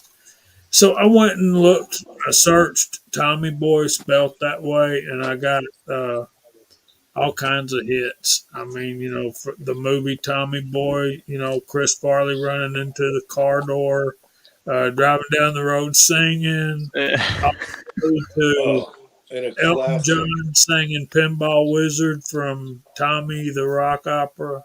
That poor car. I love that car. Classic convertible. Oh my gosh. Yeah, dang it. Jamie, it's like that when you search for Georgia Shooting Connection. It's the same way. You try to search for your channel, for that channel, and all you get is about all these things that happened in Georgia. Right. So and so got arrested for. I found his channel on your guys' chat, and I was able to go to his channel from that. But I don't know if I can do it on StreamYard. I'm subscribed to him. Let me look real quick, and I can post a link to his channel. He does a few videos. He does bore scopes, and he casts for muzzleloader. Pat. Yes. Jim, Cats. With Covina Dodge. thanks for having me. How you doing, Pat? Oh, I'm doing all right. Good to see you. Good to see you too, Jim. And Curtis, good to see you. Which one? See, it's finally, well, okay, that's right. The one with a C. Or the one with the bear. Oh, Oops, we lost him. then he bails on us. Whoop. Okay, I'm on Tommy Boy's channel. How do you share it? Uh, da, da, da, da, da, da, da, da.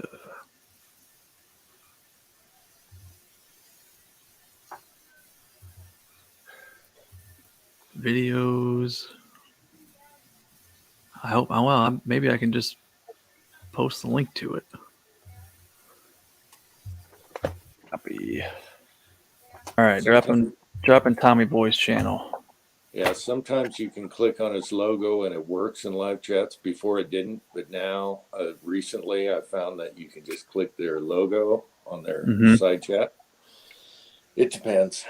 Yep, I couldn't do it on StreamYard, but yeah, there's a link to his channel. If you guys, I don't know if you guys can click that in the live chat or not.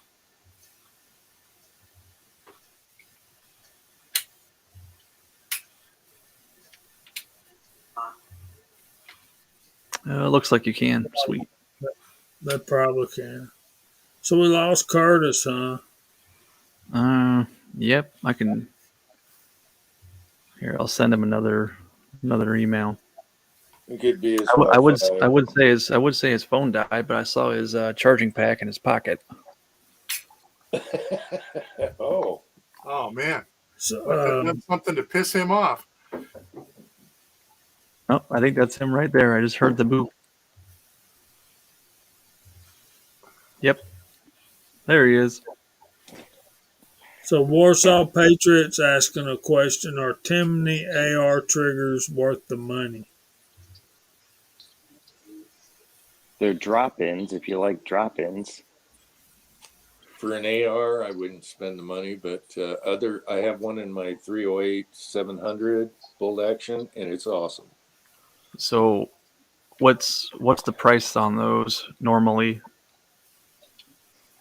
Depending on which model, 120 to 220 bucks. Yeah, I was gonna say, yeah, it depends. Yeah, I mean, if I was going to spend $200 on a trigger, it'd be a Geisley, yeah, the 2-stage. I like the Geisley I'm two-stage. really partial to mine. Yeah. I was kind of also I like the Foxtrot used to sell them, but they're all made by the same people, the two-stage. And then we bought one Palmetto State Army. Here we go again. Two-stage trigger just to see because they were blowing them out. They were cheap. I am amazed at that trigger. It's not quite as light as a Geisley, but it's crisp and everything works. I guess some people get grittier trigger. I don't know, but this one is dead on. It's perfect. So there you go, and that was like $60. LaRue also does their MBTs, the meticulously built triggers. Those are pretty good as well. Yeah, I heard good things about those. My only gripe on those is the the reset on the MBT, the LaRue triggers, is so loud. It's obnoxiously loud. Yes. Very loud. So it must have a really harsh disconnector click or something. Yeah. I mean, it's just funny. Like I have 300 blackout videos up, and I go back and watch them and just listen to the audio and just listen. You can hear when I do my follow through on my shot, and then I look through and see where I hit, and then I let the trigger go to reset it, and you can just hear it smack. It's like a reset. Yeah. I'm partial to two-stage on an AR. It's just safe. And after you got your 2.5 pound take up, and then your 1.5, whatever, whoever makes it. But it's safe, and I just after your first shot, you're just using your reset anyway. So yeah. But the Timney and the Remington 700 308 I put that in because Remington had recall triggers or whatever. That thing is awesome. I haven't even adjusted it, and it's perfect. What I've heard from different people about the Timneys is they work good for ever so how long, and then they become problematic, and you have to replace them. I bought one. I can't remember which. I can't remember the exact brand name. I think 140 is the model number. Anybody know what I'm talking about? Rave something. I don't know. I'm not familiar with Tim's. I can't remember the brand name, but it's a sweet trigger. It's right around 3.5 pounds. Was that Who was that was saying they were looking for something around 5? Hipparchus. Rise Armament that was making those raves? Okay. Rise 140. That one's worked good for me so far. And my thing is this: I don't mess with ARs a whole lot. I like that thing, and I want to shoot accurate as I can. Guys, when you get a nice trigger in any rifle, the accuracy just It goes away. helps. Yeah. It helps, but AR, you don't want it like scary light. It's a working gun, unless it's a bench rest gun. You want something that's robust and lasts a long time. Unless you want That's to, kind of why I kind of lean to the 2-stage, because they just don't fail like a lot of the single action ones do eventually. I don't know. That's just me. Another budget steal on a good trigger is that ALG ACT, the Advanced Combat Trigger. That's someone from the Geisley family that does their own thing. His and wife. it's basically it's just a better prepped mil spec trigger with coating on it typically, and I've got 2 or 3 of those, and I like those a lot too. But for the same money, right around $70 to $80, you can get the LaRue MBT, which I think is far better. Yeah, and try one of those Palmetto 2-stage. It's amazing for when they're on sale for like 60, 65. Try one out. You will be amazed if you like 2-stage. Oh, I love 2-stage triggers. And the AR Rave, is kind of like, especially if you have a blowback AR, it's kind of hard on the trigger. ARs are a little different and, bolts and stuff. So you want something that doesn't, it's got to be a little robust. It's got to be a little strong. The way the sear fits the hammer, So and if you go polishing on a stock AR trigger, it's only surface hardened, and you start messing with that, and then pretty soon you got blap. It starts. That's embarrassing at the range. I've had different triggers that did that at the range, and it's kind of embarrassing when you go full auto. So I just go with the 2-stage. They've never done that to me. They got that second safety type deal. I don't know. the AR I put the Rise armament in. It's 18-inch heavy barrel, 223 Wild, and I was kind of wanting to build more of an accurate rifle, but it ain't working out. The trigger's fantastic, but the barrel don't shoot good. It come from Classic Firearms, and I paid like $100 for it. Is it So free? You got a free floating? oh yeah, I'm trying to get I'm thinking about I'm having brain farts. Faxon barrel for it. 18 or 20-inch heavy barrel. Yeah, H-bar. Faxon, Ballistic Advantage. There's a lot of good. Everyone has stepped up their AR stuff. I mean, back in the day, you had Colt and Bushmaster, and you didn't have any choices, or you got to spend a lot of money. Now everyone's doing nitride barrels, and everything is pretty good no matter what. I mean, those Anderson lowers, everything. Before you had to spend way more, and now everything's cheap.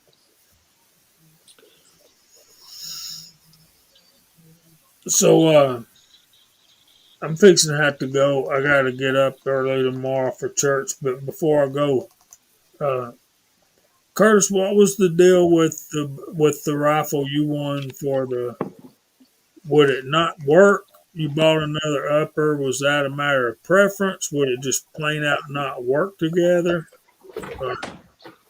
It was both. The barrel, the FN barrel, it's a really nice barrel.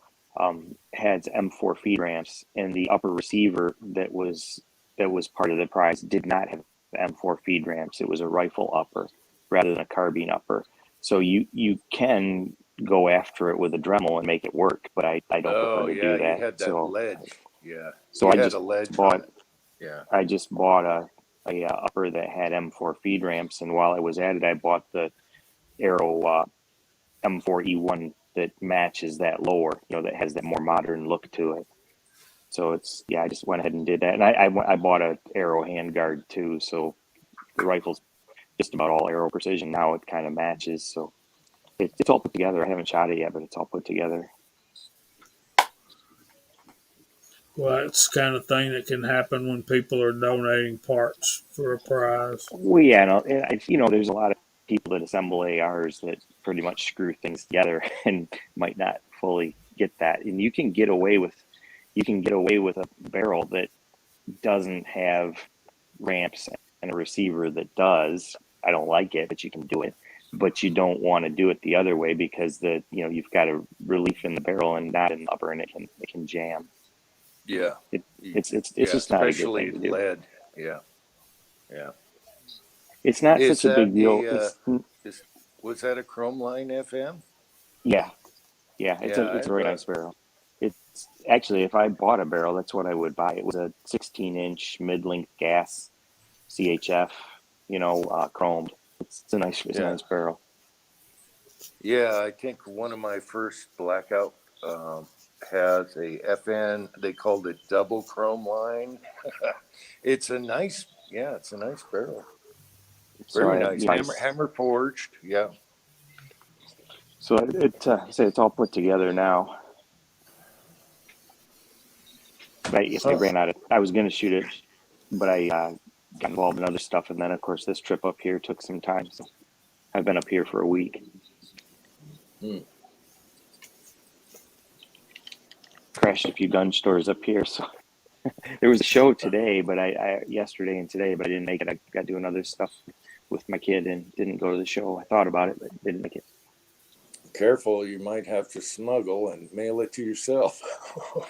It's still Michigan though. It would have Okay. been same state. It's All right, you're good. it came close. One of the gun shops that's in Baraga, which is about 40 minutes away, they had a left-handed 788 and 308. If it had been a 708, I would have bought it because they're scarcer. But they only did the left-handed in 708 and 308, and they're interesting because 788s that are left-handed, the only thing they change is they put the handle on the other side of the bolt, and then the back of the receiver's cut a little differently. They still have the ejection port on the right side, so they're like a bench rest rifle. They're ejection on the right with the handle on the left, and that's just how they did it to make it a little more left-hand shooter friendly. I thought you were right-handed.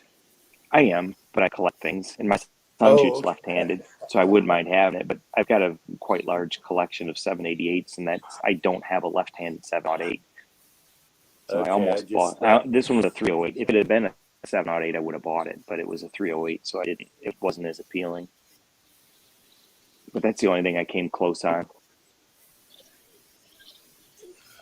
All right, I thought you were right-handed or your camera's backwards or something.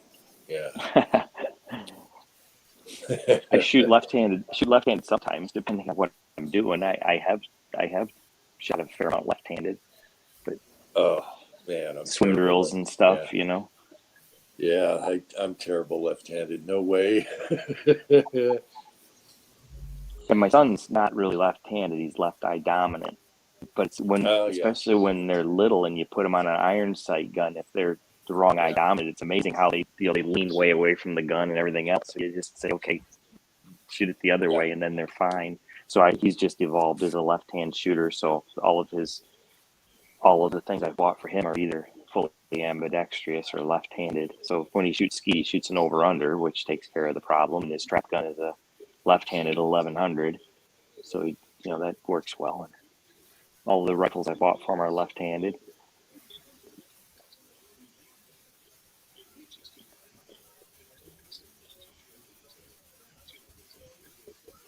I've got an old side by side I'm fixing to rework.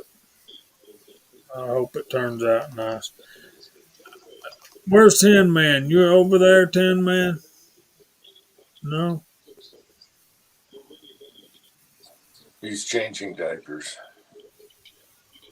Pat's not saying much. You all right down there, Oh, buddy? I'm doing great. I came in late and I didn't want to bust up anything that had already been going on, but it's good to see all you guys. And yeah, things are going good. I got some work transition crap going on. What? Oh, I'll give you an example. I've got a Starlink satellite I'm sending to Ozark, but I got to climb on the roof and scoop out a whole bunch of roofing tar to get the thing out. So I'll probably be doing that tomorrow or Monday. Fun. So Pat, But you need to come up with a way to use this in the bucket of molds that I bought at the gun show a week ago. There's this Lyman hollow base 67 caliber black powder bullet that's 700 grains. I think you need something that'll shoot that. I think you're right. I just got a smoothbore flintlock that's could be somewhere around there. I'll have to check it out. If it's the right mold, if it's for 67 caliber, I'll donate it to the project because I'm not going to throw 700 grains of lead each pour. That's ridiculous. He Nope. will. He left the whole backyard full of them. Yes. But it's like driving a car that gets bad mileage. You get used to it. It's just the way of things. And then you drive one that doesn't. That gets 30 miles to the gallon, and it's like, oh crap! I only have to fill up once every 2 weeks. So if you're just shooting big stuff all the time, then it's fine. I love finding Pat's Martini Henry bullets in the backyard. Dude, I was gonna say you got a gold mine in your backyard. We destroyed your bullet trap. Oh man. Yep. And the bad news is I can't melt them down because they're beautiful mushrooms. And so they're just trophies. Yeah. Until he comes over again. Yeah, they're too pretty to melt down. Yeah, it's all those little card wads I left all over your driveway, though. Yeah, I haven't found those for. It's been a year. It all washed out now. Yeah, everything's washed out now. So He's finding baby wipes that are covered in black soot. So, no, I did for the first month, but now everything's gone. It's done. Yeah, Jamie, I heard you asking about me. What's up, man? I'm going to bed. I got church in the morning. And All I right, wasn't brother. going to leave you without telling you thanks for the link. Thanks for having me. And thanks for putting up with me. Hey, it ain't no Jamie, trouble, man. You have a good weekend and be good. all right. Y'all Good night, too. Jamie. Good night. Good night, Curtis. Good night, Uncle Jim. Good night, Pat. Good night, Tin Man. Good night, Side Chat. Y'all have a great weekend. All right. Have a good Sunday. Thanks for stopping by, Jamie. Good night, man. Thank All right. Yep, I had to run upstairs. The younger daughter is colicky. Uh-oh. It's fun. You're Takes after her daddy. Yeah, your second daughter, right? Mm-hmm. Okay. Seems like about the only thing that chills her out and calms her down is if you pick her up and walk with her, she usually chills out, or if you put her in the car seat and put her in the car, she'd be out. Is she real pale? No. Like pale white? Okay. All right. I hope she is. Yeah, I had a legitimate reason to ask the question. Okay. She's different than the other daughter. No, I had a legitimate reason, so we went through that. Love you, Pat.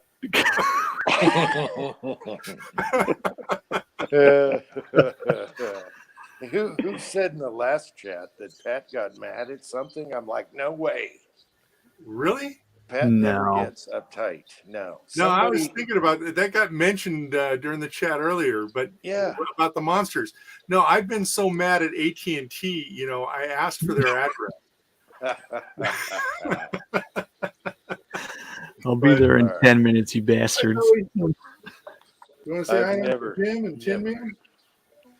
I have never seen Pat get upset over Excuse me a anything. minute. Do I hear Zoe? There's Zoe. Oh, we can't make bullets tonight. I'm not ready to make bullets. I'm sorry. Can we make bullets? Yes. Yeah. No, I That's can't make America. bullets tonight. I can't wait to hear my daughters ask me that question. Yeah, Pat. How mean. How cruel. Cruel. Okay. Correct. You're right, Jim. I am a bastard. But, you know, I break in the heart of little girls. You know, Make bullets tonight, Daddy? No, you're a bad girl. No. Oh, that's so bad. That's bad. No, because you decided to squish your peas between your fingers instead of eating them. That's what mine does. at least she's not peas. flicking them across the room into the curtain. Peas. Not yet.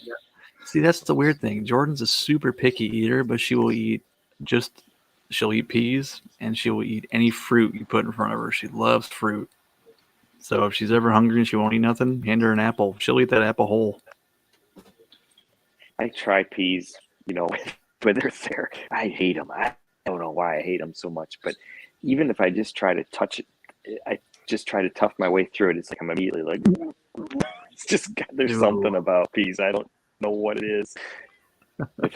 If your daughter was having dinner at our house and she didn't want to eat her peas, she'd get away with it.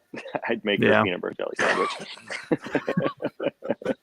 Does your daughter eat spinach? I haven't tried that. I'm guessing no, but I haven't put tried it. butter on it. I'd love to. I guess my mom's fed me spinach as a kid, and I liked it, but a lot of people don't.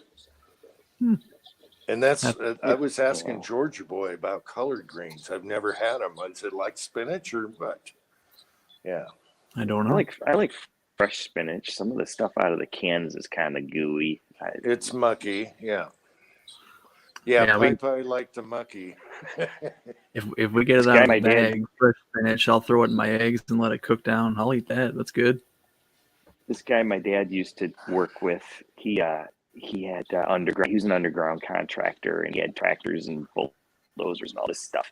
And we'd go over to his shop now and then, and he would eat spinach for lunch, and he would open it up with a can opener, and he'd take the acetylene torch and just heat up the bottom of the can, and he'd put it on his toolbox, and he'd eat it as he was working. I'm like, God, that's nasty. Well, looks Hey, like it's cheap, man. Tim S in the side chat likes spinach. Yeah, it's kind of acquired thing, maybe like peas. I like peas too. I like peas. Split pea I'll eat soup. peas, yeah. Oh yeah. Split pea soup. My wife loves split pea soup. Yeah. It's acquired. You know, it's kind of strong. The spinach and the peas have that green, strong taste. Yeah. I gotta say, my favorite vegetable has got to be, well, it's not really a vegetable when it's deep fried, but fried okra is so good. Okra is it's like a giant pea, but it's got seeds in it. Yeah, Boys yeah. down south call it a heaven's popcorn. Man, that's awesome. It's a southern thing. I've only had it a few times. Oh man, give me some fried okra. I will eat a ton of it. Yes.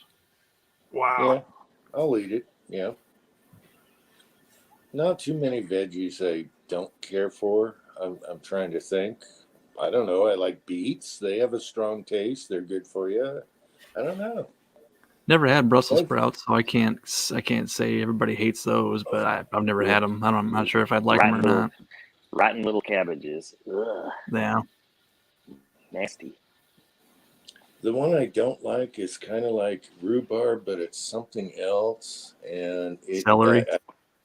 No, celery I like. No.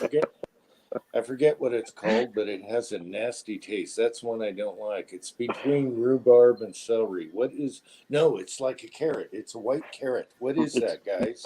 it's not rhubarb. It's RuPaul. You talking about Oh, green? Talking about green onions? Parsnips. Parsnip? Parsnips. Parsnips.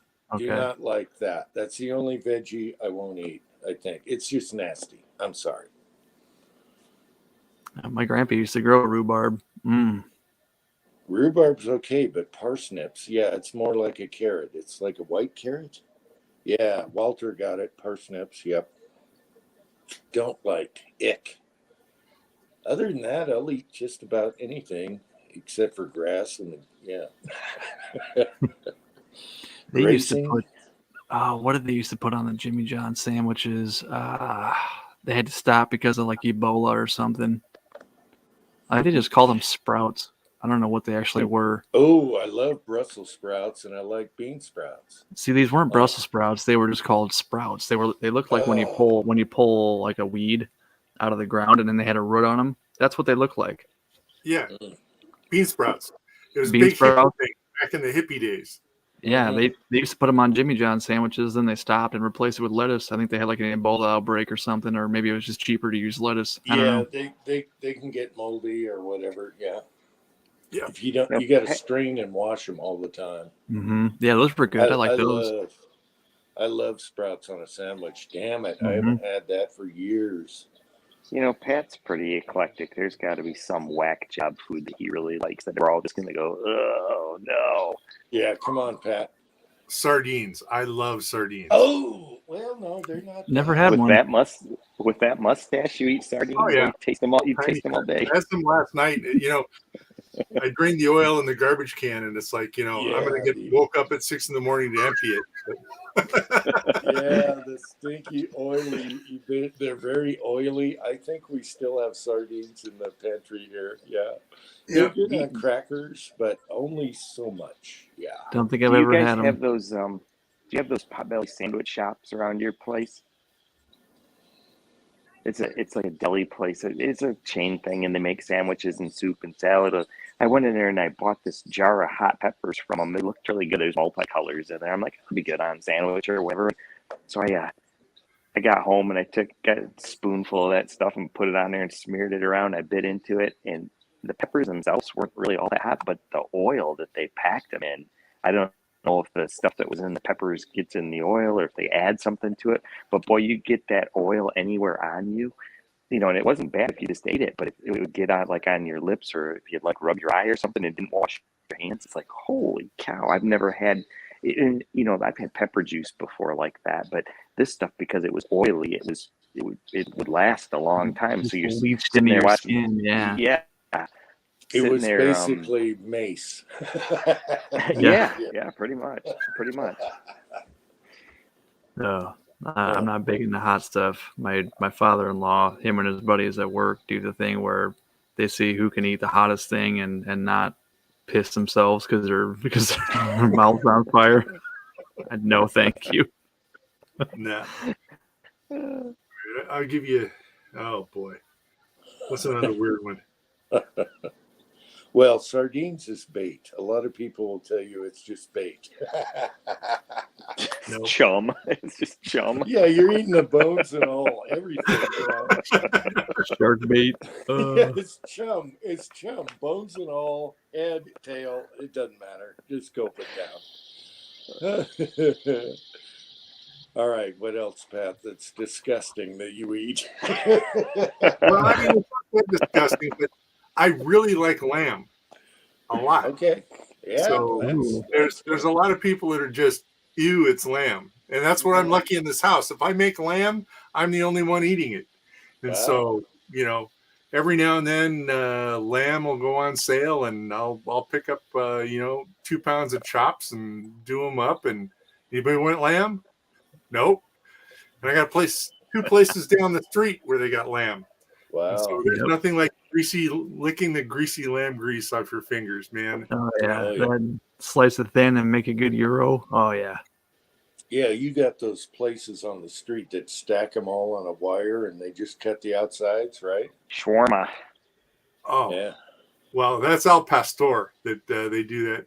But we've got the Mediterranean restaurant. So this place is really weird. It's white crackheads, Koreans, and Armenians. There's a racial breakdown in my area.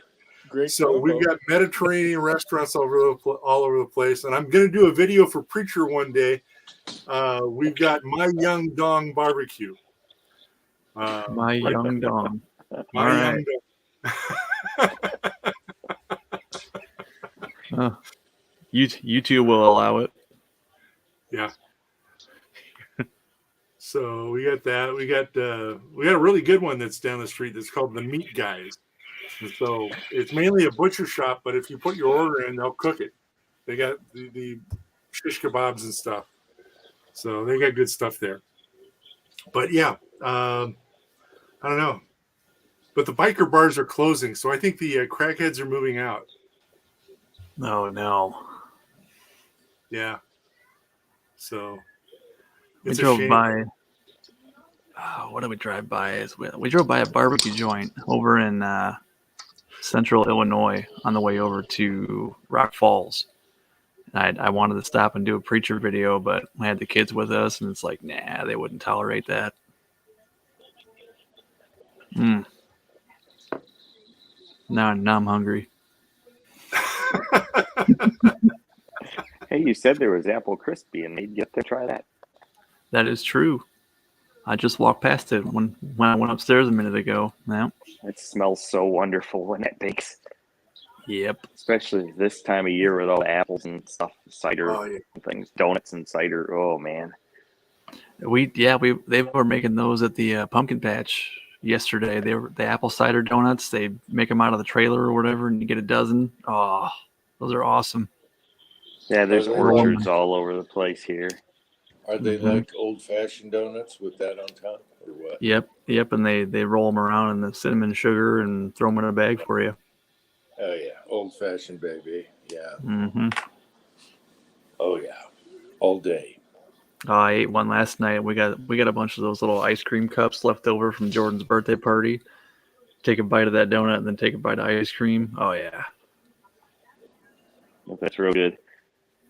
Miss Apple Kitty's crisp. in the side chat. Hey, Miss Apple Kitty. crisp with the ice cream would be good too. Yep. Yeah. Yeah, when we go to Pizza Ranch, they have that the fruit pizza, like the apple pizza with the cinnamon and swirl and frosting on it, or whatever, the dessert pizza. They have an ice cream machine too, so we get a slice of that pizza for dessert, and then go over to the ice cream machine and put a glob of ice cream on top of that dessert pizza. Oh man, terrible for you, but it's delicious. Wait a minute, is that Cranky approved? I doubt it. It's not very Italian. Cinnamon streusel pizza. I don't know. You guys were talking about candy corn pizza earlier. Oh, Ugh. I don't like candy corns. They're pasty. They thought I made that, and it was just a picture I found on the internet. oh, And I sent it in the group chat just to get Cranky all riled up, and everybody thought I actually remember made it. When I we was little, literally thought that came out of your oven, and we were like, "Are you kidding me?" Oh, when we used to go trick or treating, and they'd give you those little packets of candy corns, I always felt so ripped off. I'm like, dude, give me the chocolate. I want the Mounds and the Almond Joy and the Reese's peanut butter cups and all that Yep. stuff. I don't want that candy corn bullshit. Well, back then, those are the houses we threw eggs at. That gave. I drew the line at Neckos and Sweet Tarts. I'd tolerate those, but you get down to Yeah. the candy corns, it's like, Tootsie Rolls are okay, and Milk Duds were always good. Whoppers, just like Mhm. Whoppers. Oh man, I haven't had Malted them milk in a long time. Malted milk balls, yeah. Oh, I'm pretty sure that all the candy corn in the entire world was made all at the same time, and they just keep recirculating this stuff that nobody's ever eaten. So I disagree. I've almost broken a tooth on stuff that's been, original Yeah. batch. There was something on YouTube. They were burning it. They were burning it. I can't remember what it was. They were like putting them in a tube and burning them. It's like I can't remember. I have to dig that up again. There was something they were doing with candy corns, and I'm like, well, that's the best idea I've ever heard. The fuel source. All right. It strikes me they were burning them. Huh. I have to look that up again. I forgot about it. Or Well, you rendering it guys- down to make some kind of a sauce or a frosting. It's just corn syrup, man. They're nasty. It's not even sugar. It's corn syrup. All right, you guys were talking about Halloween and Tootsie Pops, right? So I remember I was probably 10 years old. I did my routes and filled up my pillowcase full of candy. And I came home and my mom's like, you got to answer the door. And I'm like, really? It's late at night. But back then, everyone's, they just went trick-or-treating forever until 1 a.m. So I got stuck with the door. And I remember this girl came in and she knocked on the door and she had to be like 16 years old or something. And so I give her something and she goes, you got anything better than that? More. And so I gave her a Tootsie Pop, which I wrapped a rock on the stick. Okay. And I'm like, okay, here you go. And I wondered what her face looked like when she unwrapped that thing. Oh, yeah. So I had a special stash of rocks put on a Tootsie Pop because I was eating them already. Yeah. So I left my ass off on that one. Anyway, sorry. Yeah, you're the fucker. You're the guy. So I used to go out, when you're 7 or 8, and you get your bag of loot back, and then your parents would have to sort it to make sure it didn't have razor blades. Inspect it. Yeah. Oh, yeah. And so they take Taste all test. the good Take shit all the out. good stuff. All the chocolate. all the peppermint patties were gone. Yeah, the taste testers. How in the world do you get a razor blade and a peppermint patty, Dad? So Yeah, I remember when I was a kid, the other thing they used to say is that there were people out there that would put LSD on stuff in your candy. And it's like, dude, people don't waste their LSD on kids like that. They do it themselves. Yeah, we got lucky, never got abused. Even though it was out there, everyone knew about the needles and the, caramel apples and stuff. There's a lady down the street that used to give us a roll of quarters. It's like that was pretty awesome. wow. That's really awesome. Yep. She said, "You kids like to go to that arcade," and we lived on a small cul-de-sac type of a thing in those days, and there was probably only 10 of us that trick or treated, and she would give us a roll of quarters.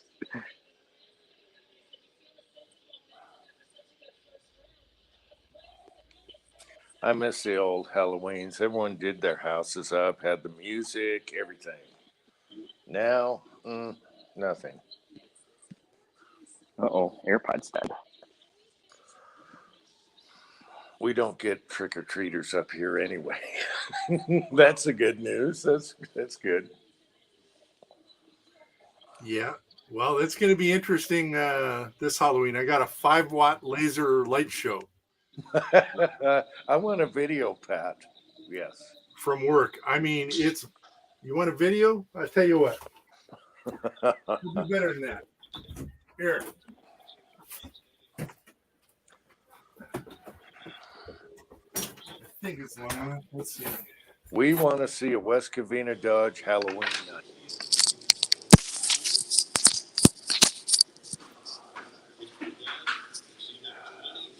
Here you go, kid. A 3D printed Glock blower.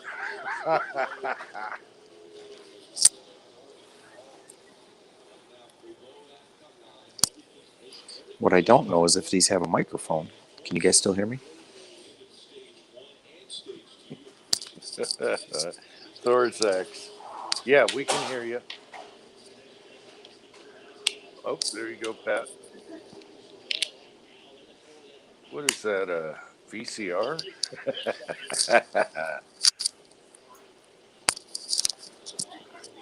Let's see. Yeah, you guys can see the back wall.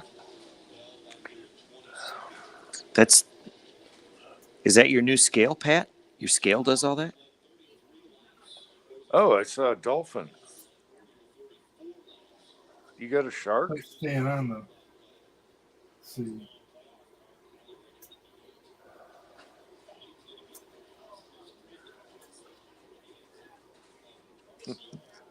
He's going to blind every kid in the neighborhood. Oh yeah.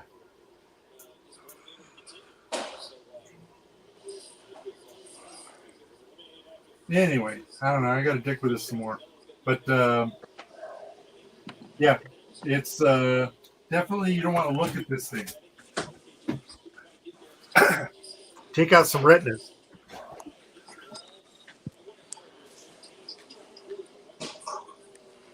So are you going to hand out any 3D printed lowers? I should. I should. That would be funny. Well, no. You know what would be really funny is the dollar store has cap guns for $1.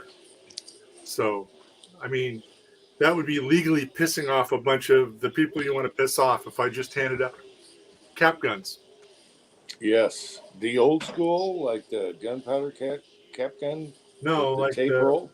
like the plastic. I think I got one in here. They're just Chinese cap guns, and they got, Okay, so they take the little red, yeah, the red ones. yeah, that you used to, like when we were kids, we had revolvers that had the like moon clip cap gun things. Yeah, Is it like that? it's Okay. like that, and they're a buck. Awesome.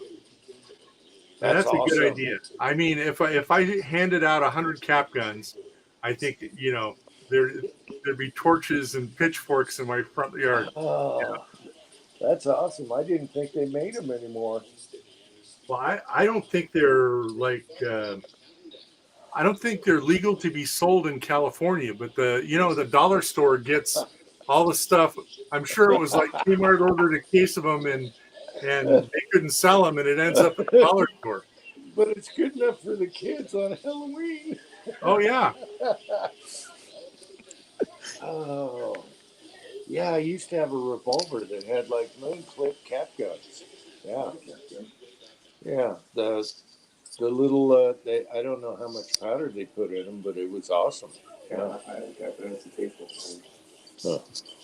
I remember one time my son for Halloween he got this little plastic submarine that you put baking soda in and it's supposed to dive up and down.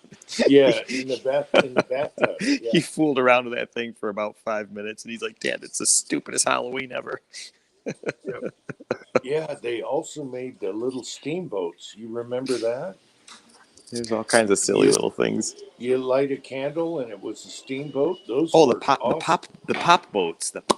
Those are fun. Yeah, those. There's are YouTube awesome. channels that show how to make those, from scratch. The little Yeah. pop boats, and they run on like a tea light candle. They're pretty cool. Yeah, yeah, and it ran off of steam. I love those things. Those were awesome. Play in the bathtub with them. Yeah. I don't know. Nowadays, everything's so muted down. You can't have fun. You can't be dangerous anymore. Oh yeah, there you go, Pat. Yeah. yeah. Except for no orange. We didn't have orange as a kid. Oh yeah. Yeah. Hell yeah. So You That's whip one that- heck of a night sight. Yeah.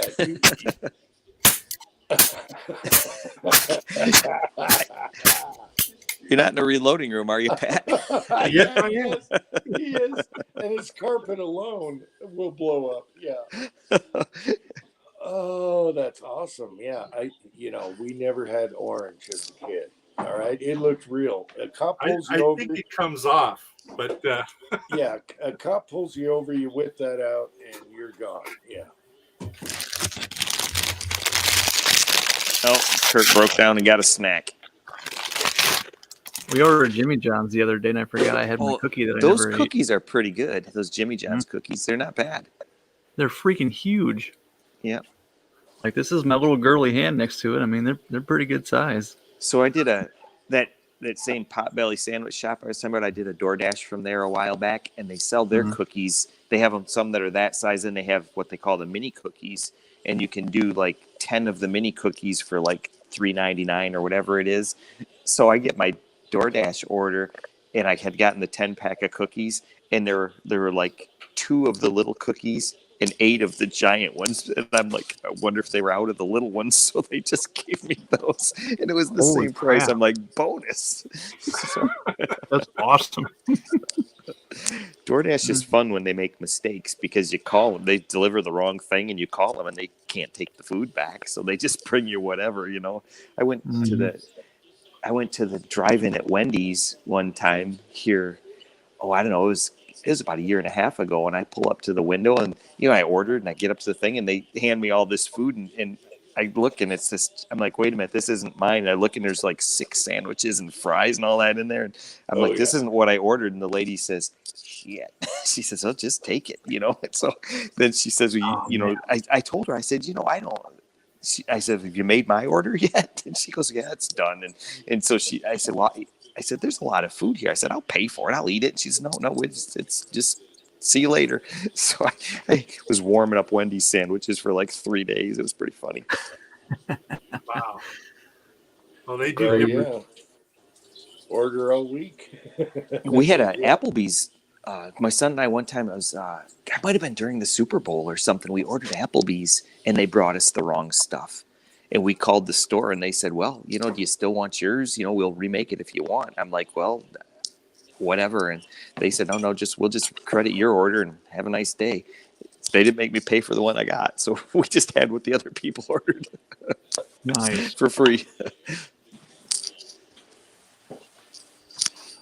It's funny when they had an advertisement out. Jimmy John's did for a new sandwich. It was like the All-American Beef Crunch or something like that. And I was like, hey, that looks pretty good. I'll give that a shot. It was roast beef, cheddar cheese, Thousand Island dressing, pickles, French fried onions, and regular onions. And it was the best sandwich I've ever had. Oh, it was amazing.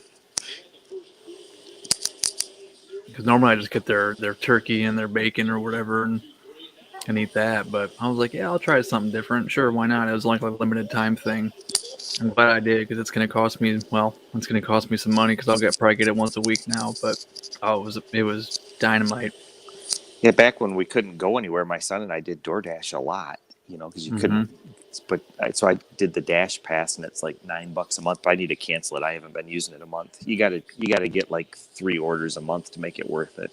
And I haven't been doing that. Since I've been able to go places, I'd rather go sit down and have something. Or there's a pizza joint down the street from my place that, because it's only like a block away, it's a good place to go and have a pizza and a beer. And they have live music on Thursday, Friday, and Saturday. So I do that. And if I get a pizza down there, if I get the large pizza, I usually only eat 2 or 3 pieces while I'm there, and then I can warm it up for a couple of days. And I like cold pizza too. I like pizza for breakfast and stuff too. So, yep.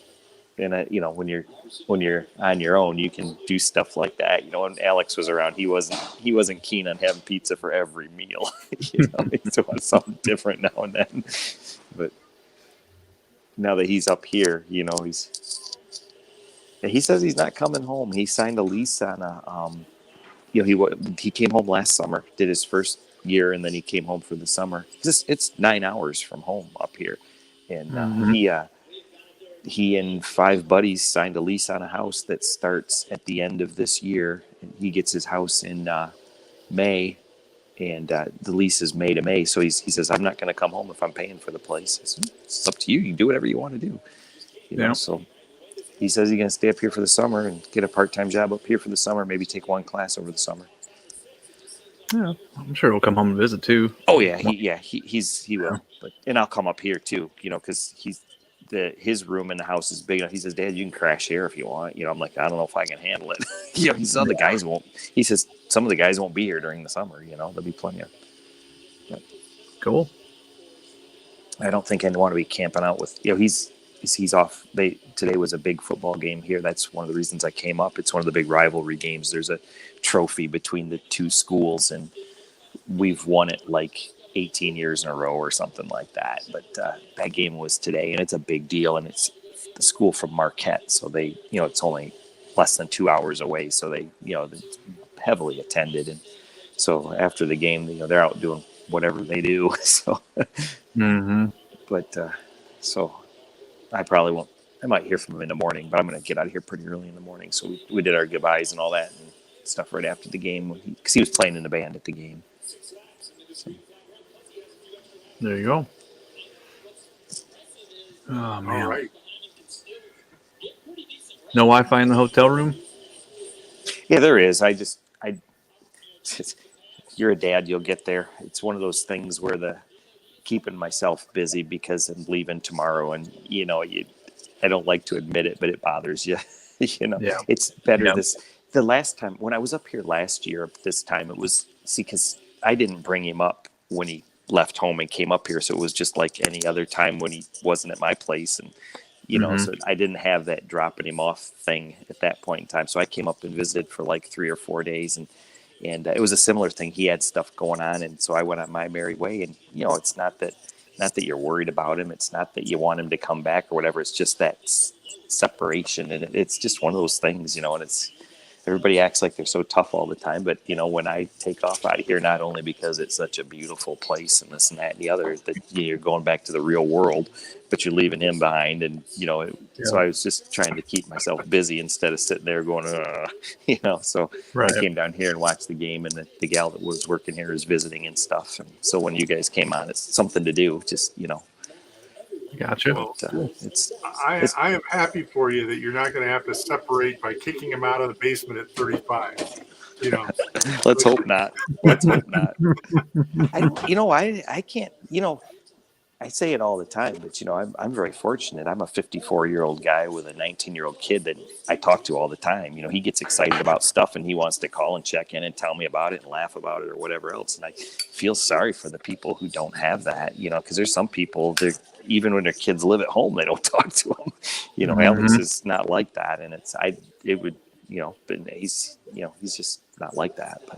But yeah, he's motivated to do his own thing. He wants to be up here and do his own thing. When it was funny because last summer when he got a job, it was like he was all about it. And he was doing that and fired up and all that. And so it's good to see him when they're doing their own thing. And I that's what I want for him the most is for him to make his own calls and and he's doing fine. He's doing fine.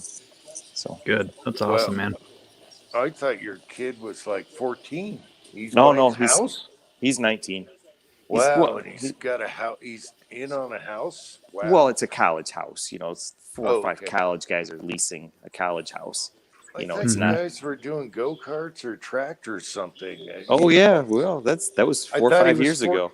Oh, okay. That was All like right. 4 years ago. 14 add 5 years. Okay. Got Yeah. Dude, I remember when he got that F-150 and it was the rite of passage video that you did when he Yeah. drove off for the first time. Yeah. Yeah, it is so funny because he's all about that stupid truck because it's a manual transmission and he just thinks that's the thing, and so he's up here in Houghton and and it's like I say it snows 400 inches a year and he's got a 2-wheel drive truck that's a manual transmission, but they plow the roads all the time. That's the funny thing is even though it snows more up here, the roads are better than they are downstate because it's constant here. They're constantly maintaining the roads. It's not like you get up in the morning and plow. They're just doing it all the time. So, and they use a lot of sand. And it's not a big deal. You're lucky though. Most kids these days can't drive a stick. They can't even rip off a car. I was going to Yes. say, it probably won't get stolen. Yes, Mig, I'm in Houghton. It's my kids up here at Michigan Tech. I came up to visit for a week.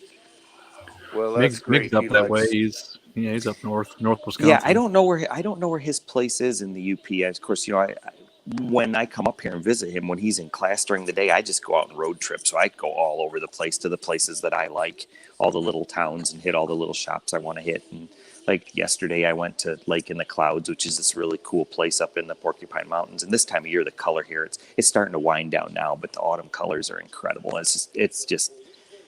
It's one of those places where you just got to go. It's you can't even describe it. You can't even really take pictures of it. It's just you just have to do it, and it's amazing. So, but That's nice though. He likes a stick. That's how he's- everyone used to drive. So yeah. That was Yeah, my it's funny first 'cause vehicle. That F-150, it's a 2006, so that's got it's not really a 4-door truck, but its back doors, you know, in the extended cab are quite large. That year's a little different. And that one was a work truck package. You know, it's a half ton, but it's got heavy springs and stuff in it because it was a commercial truck. And it's a 4.2 V6 and then a 5-speed. It was really funny because we were working on it and did this and that and the other. We did a lot of stuff on that truck when we first got it because it needed some stuff. You know, we put front rear main seals in it. We put in a new flywheel, clutch pressure plate, throw out all that stuff. We replaced the steering rack because we took the harmonic balancer off of it. We just put a new one on it just because it makes sense, and did all that. And then it had a couple of electrical things, so I replaced a lot of the harnesses for the battery and all that. And it's got over 300,000 miles on it. It's got like 315,000 on it. And we just got in a bind, and it was time to change oil. And I said, let's just take it to the oil change place because just don't have time. And so he and I ran it over there, and the guy ran the number. He goes, "We've worked on this truck before." And I bought it from a friend, some friends of mine that had it, and Alex liked it, and we bought it. And it was an Orkin truck, you know, the Bug Smasher people. That's where all the miles came from. And it was really funny because then Alex was washing it one day, and he's standing there. He goes, "Dad, you can see where the letters used to be on it. And if you look at it just the right angle, you can see where the graphics, the vinyl or whatever was on it, you know." Yeah. So it's The kinda Orkin funny, logo but- burned into the paint. Yeah. And it had lettering along the top of the box sides, you know, said something, you know, termites, bugs, blah, blah, blah, whatever. You know, it's pretty The funny. Exterminator. Nice. But no, he loves that stupid truck. The only problem is you know, it's like a lot of them is rusting, you know, and it's, you know, in this environment, it's bad. And Yeah, I salty don't know how bugs, much time yeah. he's going to get out of it. I mean, it's probably got a couple years at the most before it starts getting, luckily the frame's real solid. A lot of them, the frames rust and then you got trouble. This one's all sheet metal, and the sheet metal isn't rusting in any place critical, you know, but it's not worth doing anything with, you know. And What engine does it have? What size? it's a 4.2 V6. Okay. Yeah. I had one with the. Go ahead. I prefer stick in the snow because you can change your gears. You know, I prefer that. He likes it. He just, you know, and of course it's pretty funny because when he applied for the job that he got this summer, it's for a company that makes chocolate. They're a chocolate company, that, you know, a confectioner type place, and they've got 3 or 4 locations and this and that and the other. And he's filling out his job application. It said special skills. He says, "Dad, do you think driving a stick is a special skill?" I'm like, "I don't know. You can put it down. It's something you can do. I mean, it's not going to hurt." Well, it turns out they have a delivery truck that's a stick. And they said, "Well, yeah, that's cool. You could drive it." You know, it's not a commercial truck, you know, it's just standard. But he didn't end up doing any of that. He ended up working in the sales and stuff. But Yeah, That's he should funny. have said if you're talking about millennials, yes, a stick is a you know, an added feature. Yes. yeah, Yeah, I graduated in 2008, and my first 2 cars were manuals. Mhm. So one was an S10 with a 4.3 liter V6, total gas hog. That thing got No, like those are- 14 miles yeah. a gallon. I had a Horrible. 90. I bought it new, 92. They called it a Tahoe Limited. And what you got is you got the base level truck. It still had crank down windows and everything, but for like a $500 option package, you got the 4.3 and the sliding glass in the back window and Yep, that's what I something had. else. Tahoe Crank Limited, they called windows. it. Yep. Yep. Oh, They was yeah. priced very aggressive in like 92. Did they have wing windows? I love wing windows. Nope. I don't think my Uh, S10 did. Nope. I remember those service writing. It was bad window switches and door handles, mainly on those. I Mhm. love The new exterior wing door windows. handle, I know I replaced 1 or 2 of those. The outside one. The inside one never had an issue with it. The first truck I drove, which was my dad's. My dad had a '68 Chevrolet half ton that was a work truck that he had, and that had a 327 V8 and a 3-speed on the column, and it had the wing windows and all that, and it had that. Well, of course, that truck. My dad was a GM mechanic for a number of years, and that truck had been re-engined several times or whatever. But that's what I learned to drive in for the most part. It was funny because when the shift linkage on those gets worn, the linkage will stick between first gear and second in the shift. It goes in the middle and it's in neutral more or less. And so like the thing didn't even have an emergency brake cable. You know, it had the bar for the emergency brake, but it didn't even have a cable on it. One time I'm going up this hill and the thing went to shift it and it stuck. So you're out of gear, no parking brake. I'm like, what the hell am I going to do now? So I'm sitting there in the truck with my foot on the brake and I know how to fix the linkage. You just got to go out there and unbind it. And I'm like, what the hell am I going to do now? So I had my foot on the brake and I'm looking in the front of the truck and there happened to be a tube of caulk, you know, that he had bought at the store for something. I'm like, if I'm really good, I can. So I opened up the door and I real carefully threw it under the tire and let the brake off and that chocked the wheel so I could go out there and put the thing back in gear. that truck was really worn out bad. So Mig says, what's the kid studying at Michigan Tech? He's in the ME mechanical engineering program. So he's a second year ME student. So he could end up. Oh, your brother works up here? Cool. Yeah. What else is he saying? Oh, yeah. Sorry, Meg. I wasn't paying attention. Why doesn't Meg come on here? Meg? That's a good question. I think he's mostly studying beer. Meg? Judging by Meg's response, I'm guessing your son and his brother may know each other. Yep. Yeah. That's the department he works in. Yeah, maybe. Yeah, he's only a second year though, so if your brother's really entrenched in the program, you may not have come across him yet. Maybe eventually. The question is, where is Meg? Come on here, Meg. Meg. Everybody in the UP knows each other. Just saying. Yeah. Well, I'm in the quality. I'm in the quality inn in Houghton until early in the morning when I leave. So if you want to stop by, I didn't know where. I don't even know where in Wisconsin Meg is, other than I think I kind of paid attention to it when we bought him the birthday present and he did the driving down the road and went to the place. I paid attention to the name of the place and I think I looked it up once to see where that was because I didn't know, but I don't really know where Meg is or where his place in the UP is. So Meg, I don't know if he wants me to tell you what town, but he's probably 150 miles south of the Canadian border, I'm guessing. Oh, I'm sorry. He's right in the middle.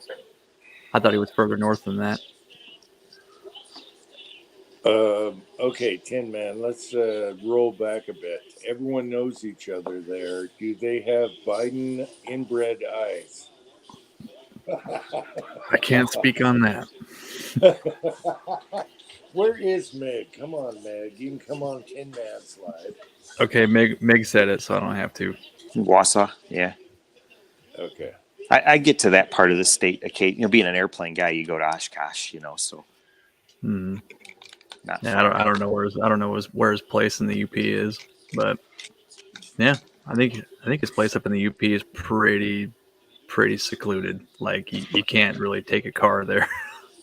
I'm considering buying a piece of property in Sidnaw, which is right on M28, kind of right smack in the middle of south of Houghton, about not quite an hour. There's a lot available that's right adjacent to the airport, and it's kind of a rustic little town, and I could have whatever I wanted on that piece of property that's close enough to the airport to almost be on the airport, but not on the airport, and you don't have airport rules, Nice. So you could, park a travel trailer there or pitch your tent or whatever you want to do, so it's not a big investment and the taxes are nil. I know where Watersmeet is. Get through there. Yep. That's just north of Land O'Lakes a little ways. Sidnaw. Yep. Lots of snow in Sidnaw, that's for sure. But yeah.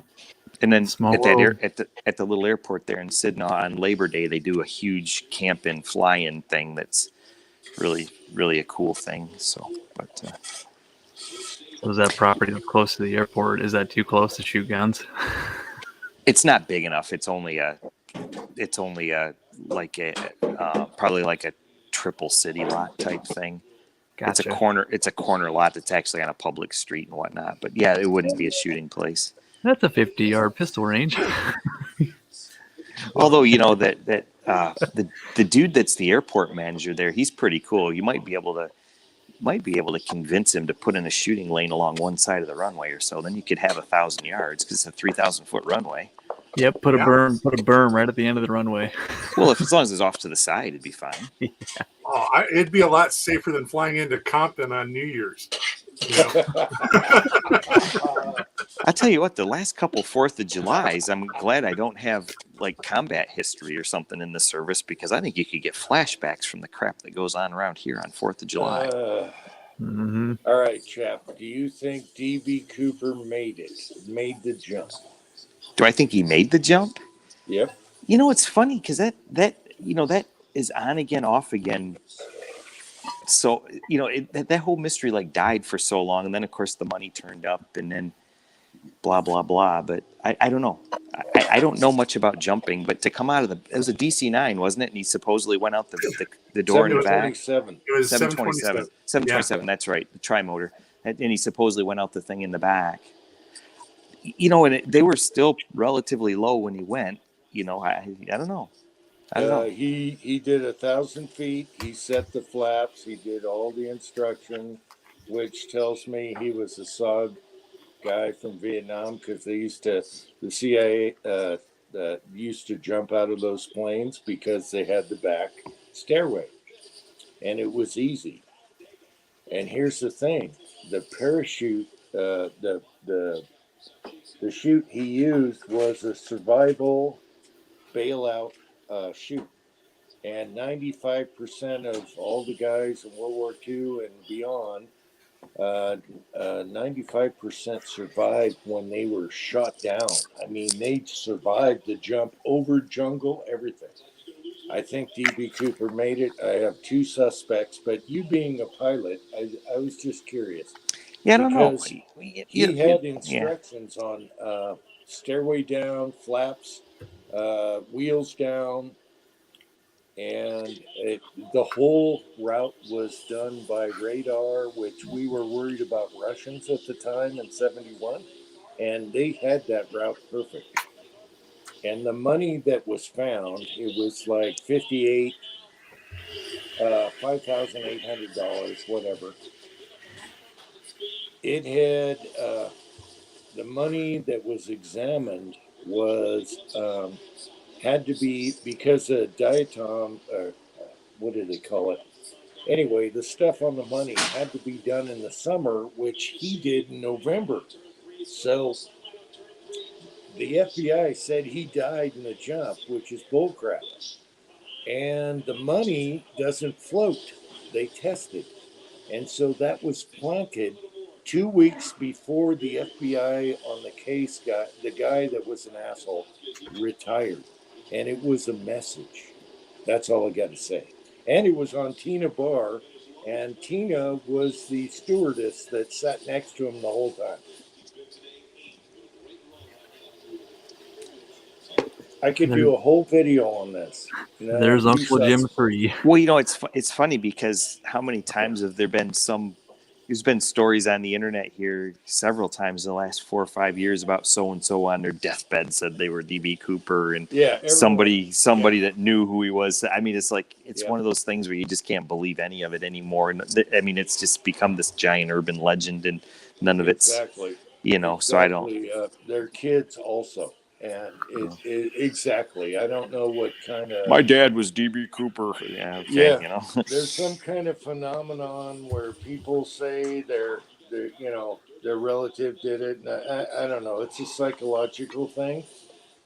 But I tell you what, he made the jump. The FBI tried to twist it.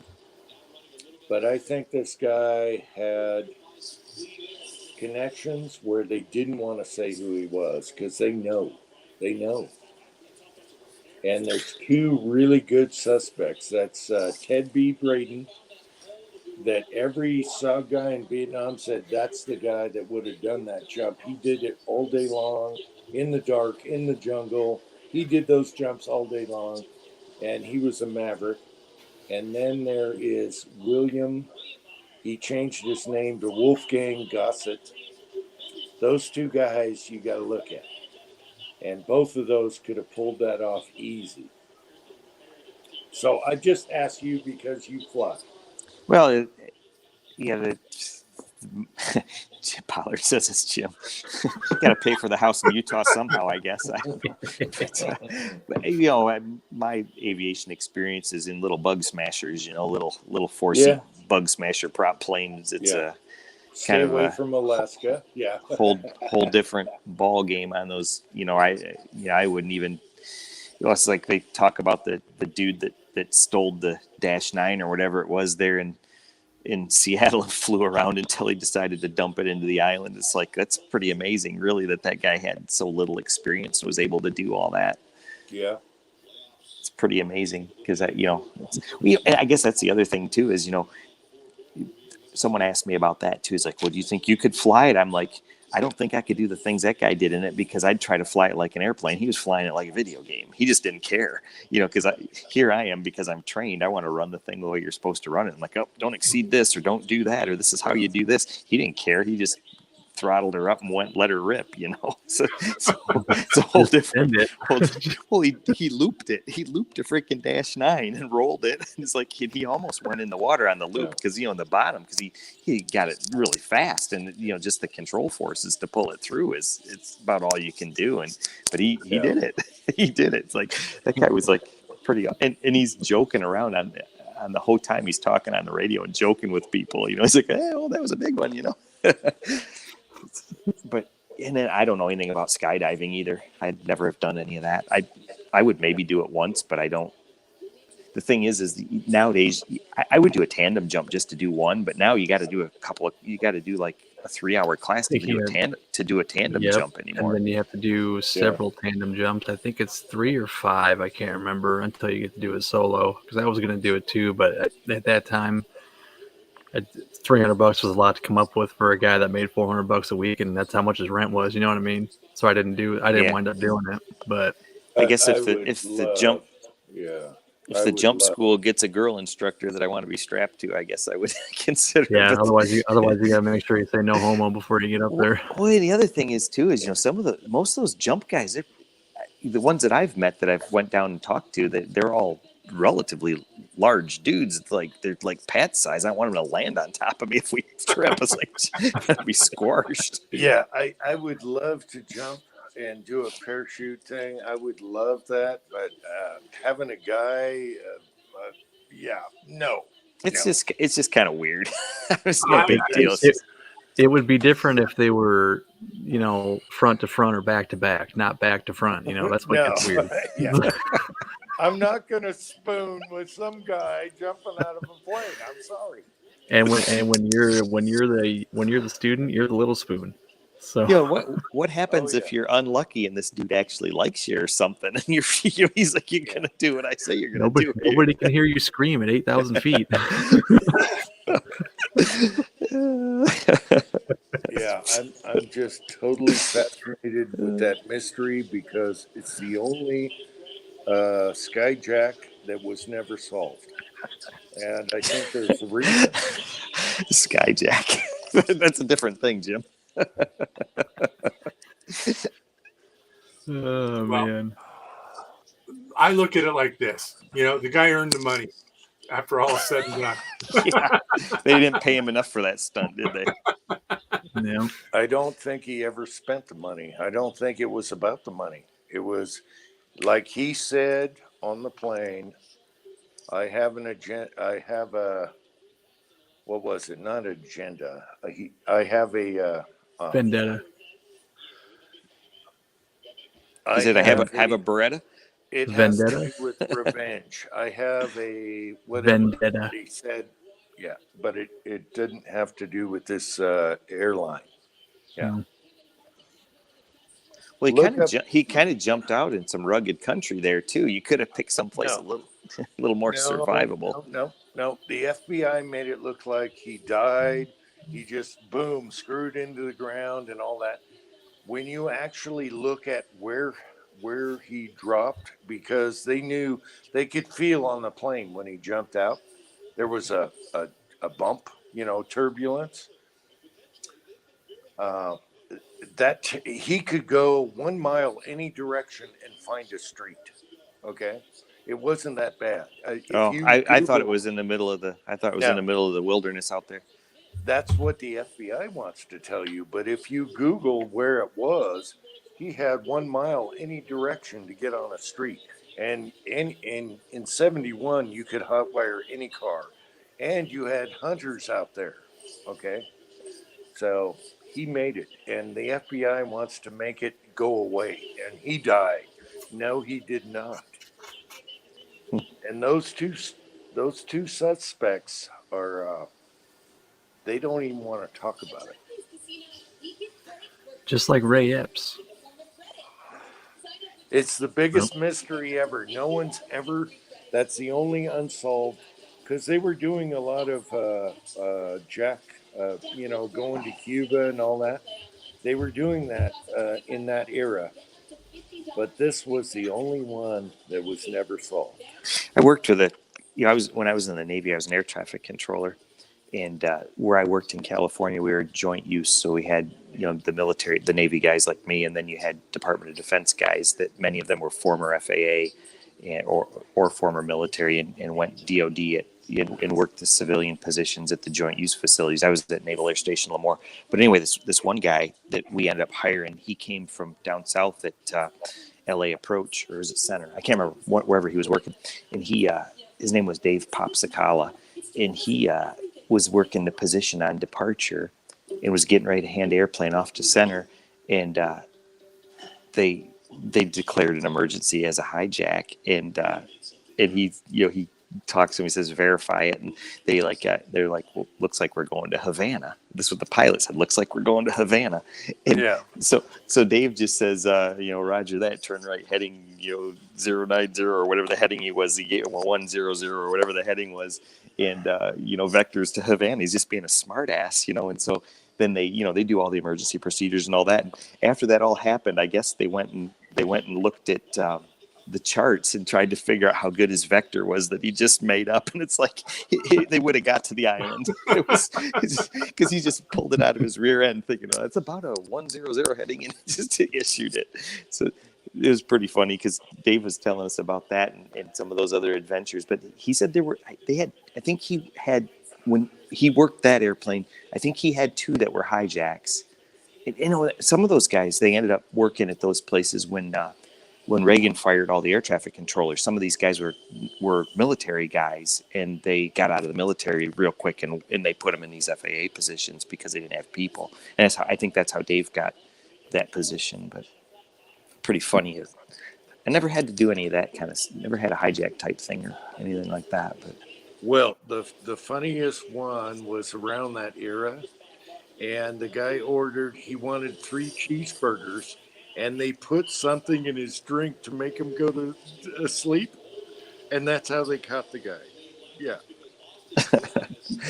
I've watched some of those.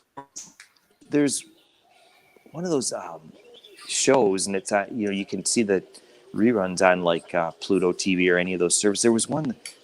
It was those the radicals hijacked the plane, and they had it on the ramp overseas somewhere. I can't remember the details. I was watching that, and they did a bunch of that kind of stuff, manipulating these dudes, and they got them all. What they did is once they figured out who the guys were, they kept saying things to them or responding to their requests in ways that they knew that one at a time they'd irritate them, and then they got them all mad at each other. And it was one of these, because these dudes were working together, trained together, and once they figured out who was on there, they started to ping them in ways that irritated them. And so it's kind of a funny thing. Yeah. It's funny. They had a lot of that going on during the early 1971, around that era, and most of them wanted to go to Cuba. So they're like, okay, we'll just do it. It's easy, we'll take you there. But this guy was different than anyone else. And You'd have to be different to do that. Yes. Oh yeah. You definitely have to be different. And he was calm as a cucumber. So Of course, if you did that today, somebody'd have it on camera. There's probably cameras on trees out there. Yeah. There's game cams or whatever. You can't do anything without getting your picture taken now. I don't think anybody's ever going to hijack a plane again. After It'll never happen. Well, one of the conspiracy theories was this was all done to make airports do security. Okay, because they had a lot of money invested on, checking your baggage and everything. And so that's one conspiracy theory was DB was one of the guys that made it so you had to go through security and X-ray and all that stuff now. Before you could just walk on a plane with anything in your bag. Yeah, flying on an airline used to be fun. It was you got a meal and you got kind of spoiled a little bit. And Mm-hmm. it was All kind the of big time. stewardess- It's not like that anymore. Yeah, every stewardess was like a model. It was a big thing to be a stewardess then, and that's how it was. You know, you smoked and drank on the plane, and you could carry anything you wanted on the plane. And they stopped all that after DB Cooper, who isn't really DB. He's Dan Cooper.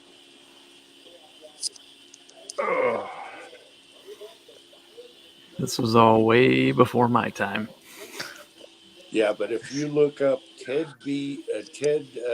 Braden and William Gossett, you will. Their life story is fascinating all by themselves. And those are my two top suspects. Otherwise, it's an unknown guy. Yeah, and that it's like I said lately. Gosh, seems like in the last 4 or 5 years the DB Cooper thing pops up quite frequently on the interwebs. It's Yeah, they did a Netflix. I think Netflix did a thing on him not too long ago. so that would have spawned all that. I think I could be wrong.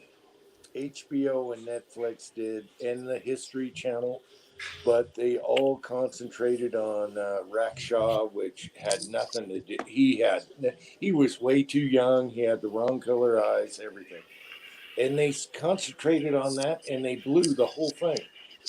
Anyone that knows anything about DB Cooper and gets into it knows that it was a bunch of crap. It's all TV bullshit.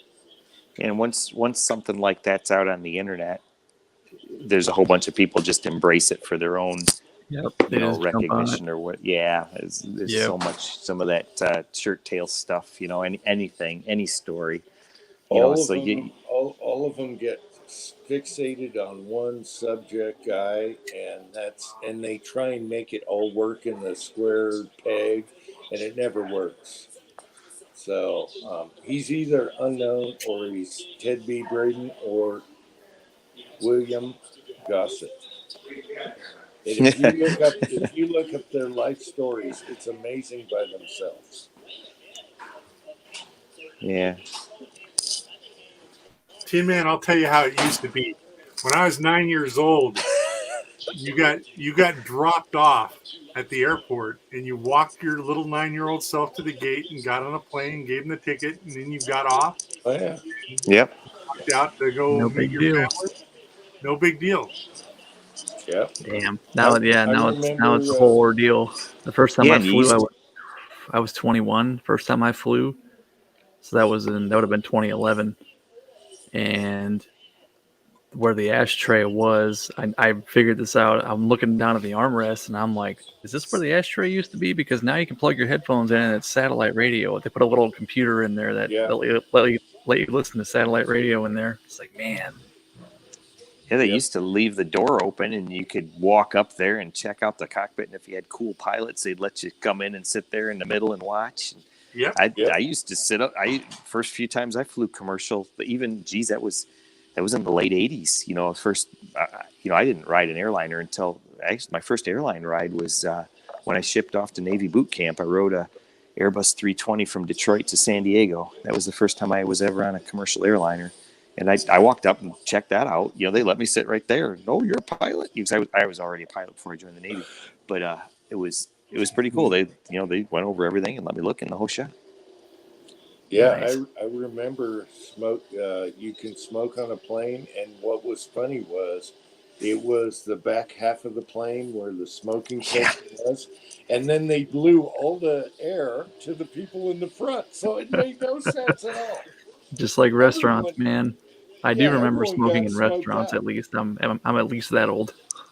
Planes have top of the line air filtration though. Those big jets, they especially the modern ones, they have HEPA and all that stuff. I mean, you could smoke in one today and you probably wouldn't even know.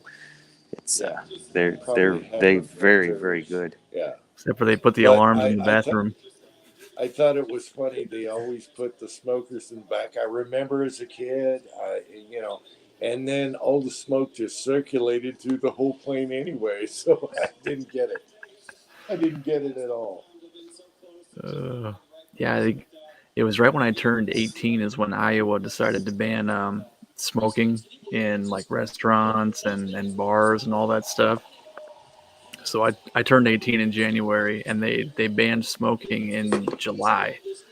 So I only had 6 months to be able to legally enjoy that. You know what I mean? Yeah, But, Michigan has a lot of those laws now too, and they all passed. Oh, geez, probably. I would guess probably 90, right about the turn 2000, roughly, probably. But it's one of those things because I like the non-smoking places. I like non-smoking restaurants. Bowling alleys are awesome now that they're non-smoking. But I didn't like that. I didn't like that the state made it law. I think that the business owners ought to choose, because there were several people that ran restaurants and stuff that were non-smoking restaurants, and the people that liked the non-smoking restaurants went there. And the other places either had outdoor smoking areas or designated smoke. And if you want to go there, go there. If you don't want to go there, don't go there. There were some business owners that actually did better because they were exclusively non-smoking. Once that everyone is non-smoking, they lost that advantage.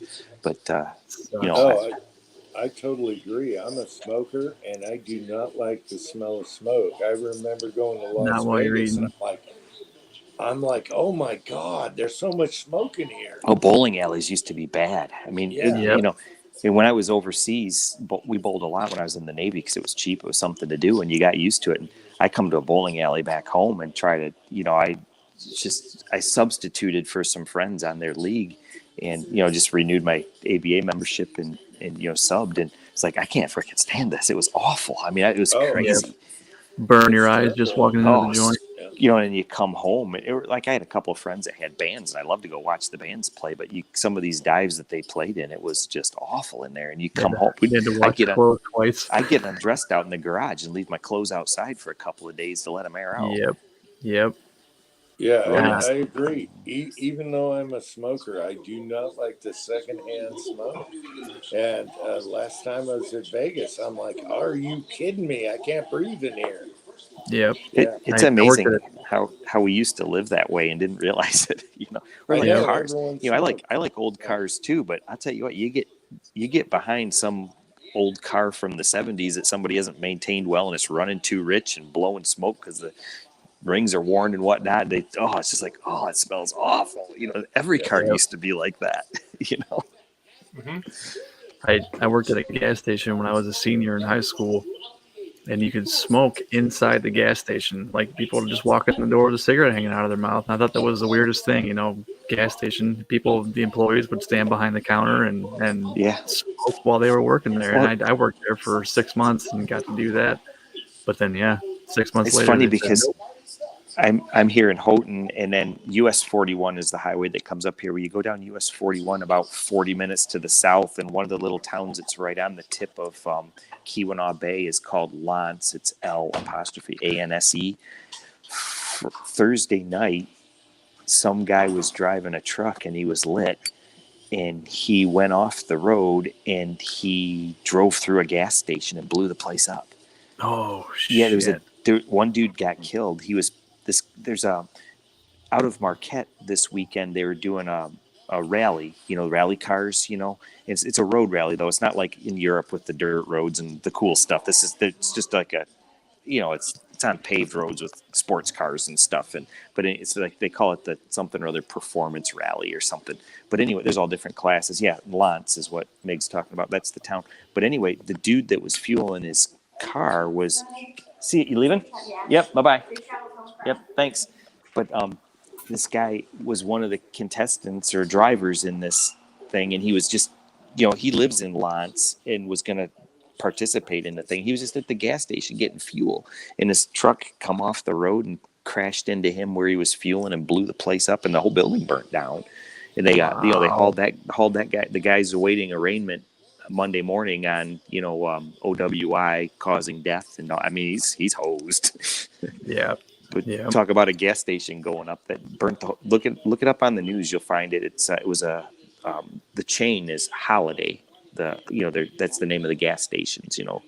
Holiday Mhm. Station in Lance, Michigan. That Yeah. happened Thursday. Wow. That's horrible. I couldn't imagine just Yeah, being there, just gassing your car up and then, yeah, oh, it's terrible. yep. And then of course, it was late at night, so there's like one clerk there. There was one customer in the building and the clerk, and I think the customer in the building got hurt a little bit, but not bad. But how trained is the clerk in the place to know even what to do? It's like Yep. they went to run out one side, and then the fire started, and they just like found the way out and got the hell out of there, and the whole place went down. It's like, And geez, hopefully you can get to the emergency shut off. But by yeah, that time, it's not going to matter if the whole place is up. yeah. And the way, I don't know what kind of truck it is, but the way that it sounded like is that it was a big truck. I don't know if it was a tractor trailer or what it was, but it said Hmm. truck, so I'm assuming a good sized truck. But I don't know for sure. But that's a mess. Wow. It's horrible. Sorry to laugh. I was just thinking about Burbank Airport. So after the overrun, there's a fence, and then there's 8 lanes of highway, and then an ARCO station. And one day the 737, landed a little long with a tailwind through the fence across into the fucking ARCO station, and it didn't catch. Wow. But they tore down the ARCO station, moved a block away after that. That was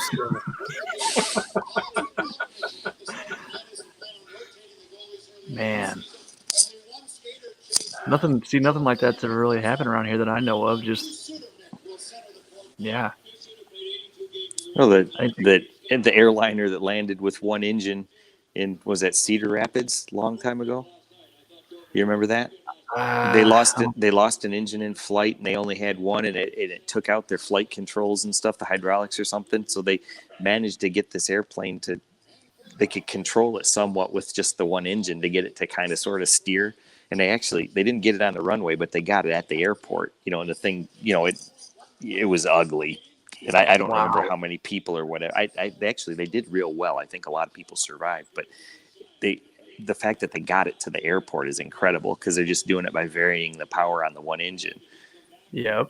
That How I long think ago? How long was that ago in, was was that that? in it was Sioux City or is it Cedar Rapids? that was Sioux City and Sioux City. DC-10. Yeah. Okay, Ooh. Sioux City is the complete opposite side of Iowa. Yep, that's right Yeah. on the Nebraska border, I believe. Yeah, that was a big deal that they even got it to the airport because by all means they should have just been in a heap wherever. Yeah, some of the pilots are amazing. DC-10s don't have a good record. I don't know. It I was different back then. compared to some of the Boeing planes, I don't know. Yeah. Johnny, they did that lady has done some. She's got a lot of life challenges.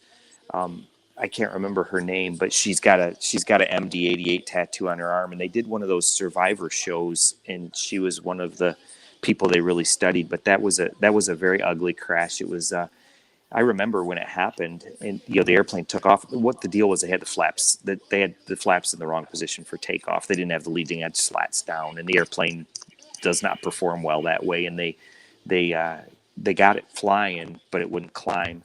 And they just got over the top of the county road commission type garage there, and it crashed on the Middle Belt Road exit on Interstate 94, and just that girl is the only survivor. And that was a mess. That was a bad one. That was an MD-80 variant, and it really strained that airplane bad. And they fought it the whole time. They've got really good. They got really good records of what happened on that one, and they wrestled that airplane, and they just weren't able to do anything with it. It's kind of amazing how planes are they got a low track record of, figure planes are running all the time, that you get on, the big planes, and they actually have a really good record. You'd think there'd be a lot more crashes and issues. The training's Yeah, very good. The training's very good, and the maintenance is very good. It's it's a very regulated industry, and it needs to be. I don't like them. I don't like them. I think they're fascinating. What I don't like is it's you're in a situation where you may have to make decisions that your life depends on, and you're surrounded by 200 idiots. It's just it's tough. And it's funny because I'm probably when I fly in an airplane, even if I'm going to Michigan to Florida, I've got on boots and everything's cotton, long sleeves. I've got my military dog tags on. I've got everything I need in my front pockets in my pants, so that I can leave my carry-on bags. There won't be anything left behind that I'm not willing to leave behind. I'm going to get off the thing, because I figure when I'm only really worried about the takeoff and the landing. That's the only 2 times I can do anything. In route emergency, I really can't do anything about until they're ready to land. But I have always figured if I'm on this thing and it's on fire, I'll help as many people as I can, but I'm going to get out, and I'm going to, so it's, people, if they knew what I had in the back of my mind, they'd think that I was uptight about it. I'm not uptight about it. I just understand the risks and I manage them in a way that works for me. And I don't particularly care for them. I don't like the way I'm treated at an airport anymore and things like that. So it's just now. not. Yeah. I don't care for it anymore. It's like I say, it used to be a luxury and a joy, but I'm no advocate for the airline industry. Yeah, it used to be an experience. Everyone had fun. Really good. What do you call them? The girls, stewardesses. Everything was like. It was like a really in thing. Now it's just, you got security. It's just, I'll never fly again. I don't think commercially. Yeah, I've never been put up against the wall and taken aside by TSA, but I've been through the scanners where you got to put your hands up and they do the full body scan and yada yada yada. And that actually went pretty smoothly when I was at I flew out of Moline, Illinois, and then hopped over to Minneapolis. Minneapolis was insane, but at that point I was already inside the gate and didn't have to go through any of their crap. So I mean, yeah, Moline wasn't bad. The smaller airports, they're pretty easy going. It's funny to get inside the gate. Because I've had to travel for work, and I watch all these schmucks with their laptop computers, and they don't, so they want you to turn them on. I just put them through the freaking scanner. I just let it run through there. You just, and there's some of these people, you'll erase your hard drive. I'm like, well, first of all, it's got an SSD. No, it's not going to erase it. It's going to be fine. And I just run them through there. And, and if they ask, because they know what a laptop looks like on the machine. And, so I just run it through there. But they made me take all mine out and put them in a separate bin, the laptops. Yeah, I've had it both ways. I've had some where I've just thrown the thing on there and it goes through and they just say, see you later. It's one of those things, if you act like you know what you're doing, sometimes they think you do. So I just, I don't know. I think everyone will agree. If if Tin Man was going through the line, I would have strip searched him right away. Yeah. I don't know, man. I'm not that conspicuous. Marvin was the one who had a 357 casing in his pocket when he went through security, and they were even cool. They were even cool about that. They're like, yeah, it's just a casing, whatever, no big deal. But when he first pulled it out, he goes, oh shit, are they gonna? Yeah, I've had them take. I had to one time. I think it was just random. They went through one of my carry-ons, and of course, my shaving cream thing was too many fluid ounces, so they took that. So he's like, come on, man. I checked a bag, and I had some bullets that I was going to give to Willie, when I got to Utah, and I had them in a Ziploc bag tucked inside of my snow boot in the bag. And then when I got to Jim's and went through my bag or whatever, there was a little note from TSA that, hey, we went through your shit because something didn't, the scanner didn't like something, and it was the bullets they had, just the projectiles that they'd taken out of my boot, and they weren't where I had them. So I thought that was kind of funny. It's amazing. Of course, if they scanned them, they would have seen them. It's amazing they found them. Yep. Yeah, they probably did scan. I don't know how they found them, but yeah, I'm sure they scanned them and just saw. But I mean, it was a bag of like 500 of these metallic, things. There was a ton of them too. I walked through airport security, got all the way up to the gate to, say goodbye to a buddy's girlfriend who was flying back down to LA. I had a pocket full of 9mm we had been shooting. So live ammunition. That must have been 20 rounds. And I didn't realize it until I'm there. You put your hand in your pocket. It's like, oh, shit. Find a garbage can. Oops. But yeah, that's so you get to thinking, if you can walk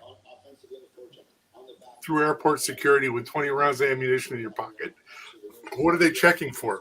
I think it's like a mask. They're just checking to see if you're compliant. Yeah. Yeah, you can all thank Dan Cooper for that. Yeah. And see, I was reading up on all their guidelines about flying with the firearm and all that stuff, and I was going to bring one of mine, and I'm like, after reading all that shit, I'm like, you know what? I think I'm just going to leave it at home. I wish we would have drove. Yeah, I would have added, a day and a half to the trip, but I think it would have been better. You get to see a lot more too. I enjoy the road trip. I mean, sometimes you have to tell yourself to slow down and look around a little bit. And I like looking out the windows of airplanes too, but especially now that you've got good GPS stuff, because I don't know how many times I've looked out the window of airplanes and wanted to look up what something was later, so it's pretty cool because if the GPS is cooking away on the thing, I can just drop a pin and then I can look at it later. But I enjoy the road trip. Even the interstates are kind of boring sometimes, but other times they're good. But they're better than nothing. And if I prefer to get off the beaten path a little bit when I can. But that and being able to get out and stretch your legs once in a while too. You want to pull over, grab something to eat. You can do that. I like road trips. Some of the best times I've had with my son is like when he would have spring break and we just go on a road trip. And Alex he just liked to be random. He'd like to make plans. We'd load up the car and just go, and then he'd see a sign that sounded cool. Let's go there. And we did that for all of his spring breaks. And we ended up at some really weird places. The only one that we really ever had any plan for is he wanted to go see one of those SpaceX rockets launch. So he says, well, Dad, there's one at Cape Canaveral on this time. As long as we're there on this day, we're good. So we road tripped it down and made sure we got there for that. And then since we were in Florida, I wanted to go to Pensacola to the Naval Aviation Museum because I'd never been there. So we did that. And, that's what our trips were like. We would just wing it, like driving back through Kentucky, and he sees the sign for the Corvette Museum. He says, hey, let's go there. That'll be cool. So we drove, out of the way to go to Bowling Green to check the Corvette Museum out and stuff like that. So, I think winging it is way better. And according to statistics, driving is probably more dangerous than planes, but I'd rather drive any day of the week. You get to manage your own. You get to manage your own variables is the key thing with it. And if you're not spontaneous and you have, if you are spontaneous and don't have a strict plan, it's way more enjoyable driving. Yeah. And I think I'm kind of like that too, but it's kind of like a roller coaster. I have no use for a roller coaster because I don't get to drive it. But put me on a bulldozer, I could have a blast. Yeah. Put me on a bulldozer and a big pile of dirt that I could play with it. That'd be a riot. Yeah. Yeah, it's way more. Even though driving takes longer, it's way more enjoyable. You never know what you're going to see, and we had so many really good experiences driving versus flying. Yeah. 18 hours in a car with Mig would have been fun too. Both ways. Oh, I remember West Covina Dodge trying to leave in the snow, and he hates driving in the snow, but you got her done. Yeah. Well, that's just it. I'd only driven in the snow once as a passenger. So, it was new. I didn't know what to expect. Was that when the deer ran out in front of you and Willie? No, that's Ozark was driving when that happened. Oh, those were elk. Yeah. No, they were deer, but they were mule big. deer. Yeah, we have little German shepherds with horns here in California. They're chick-eating little things. So Pat, my connection dropped and we never got to it. You were saying that you were working on a new black powder gun? Oh, that too. Yeah, I got a um, what is it? It's French. Georges Leroux trade flintlock smoothbore. So it's like I don't know, about 20 gauge or so. And I was working on that. I worked on it last night, and I learned a thing or two. So I just need to get a flint for it now. So I thought the mainspring was busted on it because the hammer was all the way down and it wouldn't move. And I got the lockout, and it just turns out that if you don't have a flint and the hammer over travels, it pops off the mainspring. So no biggie. So I just need to get a Wow. flint for it. So that's the next you know play gun I got.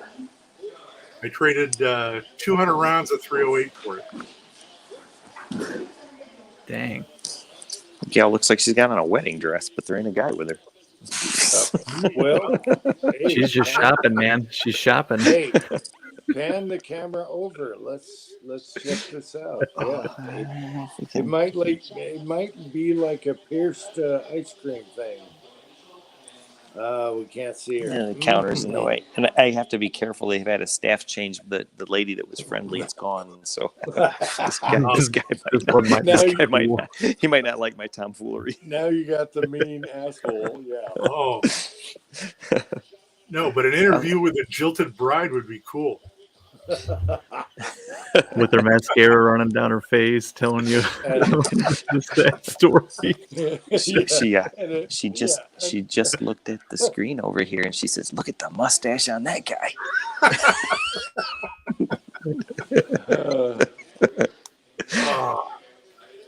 If she had a nose piercing, it'd be perfect. Yes. He's looking.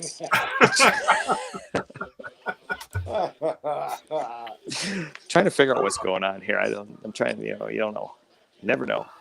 That was the one thing Big-eared that stuck out to me. Mig, yeah, because around here we got whitetail, stuff like that. Oh, there goes Curtis. Oh, we lost Curtis. Damn it.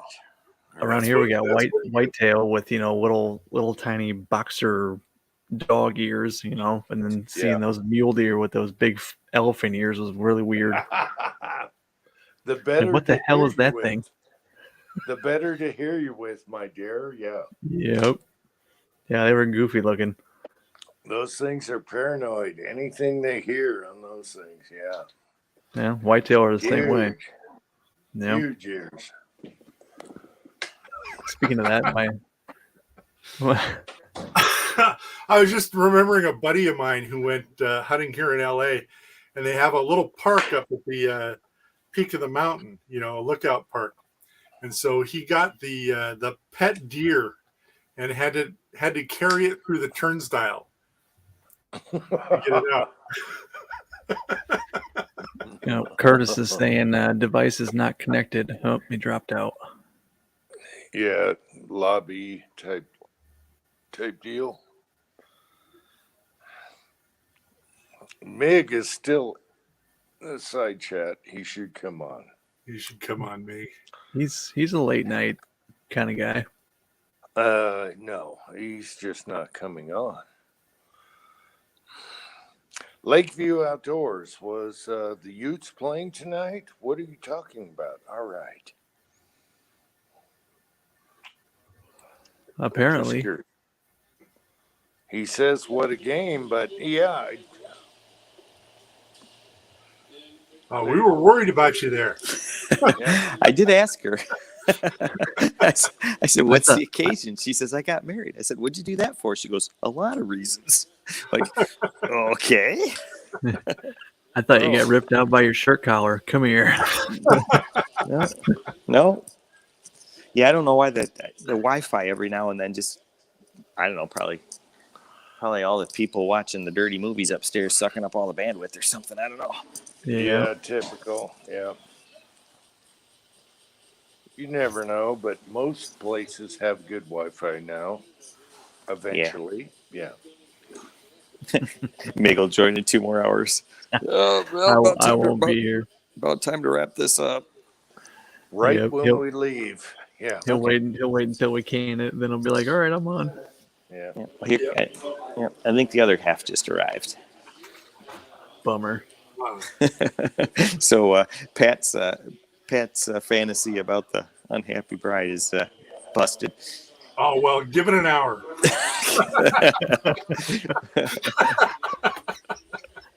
Wait till she comes out for a smoke.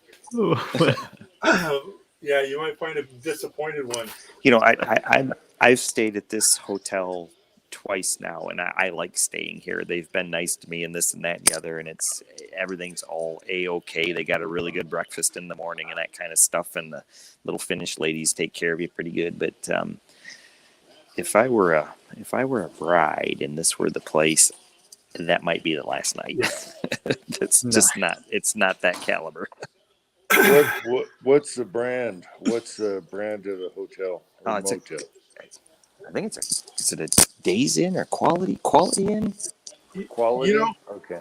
yeah, that'd be okay. I think I've stayed at a 1-star. Me and Sylvia were, we were up at Big Bear in the snow, and we were late, and we lost our hotel room. We had to get another one. There was only one place in town, and they had opened up like the sealed off wing that had been shut down 30 years ago.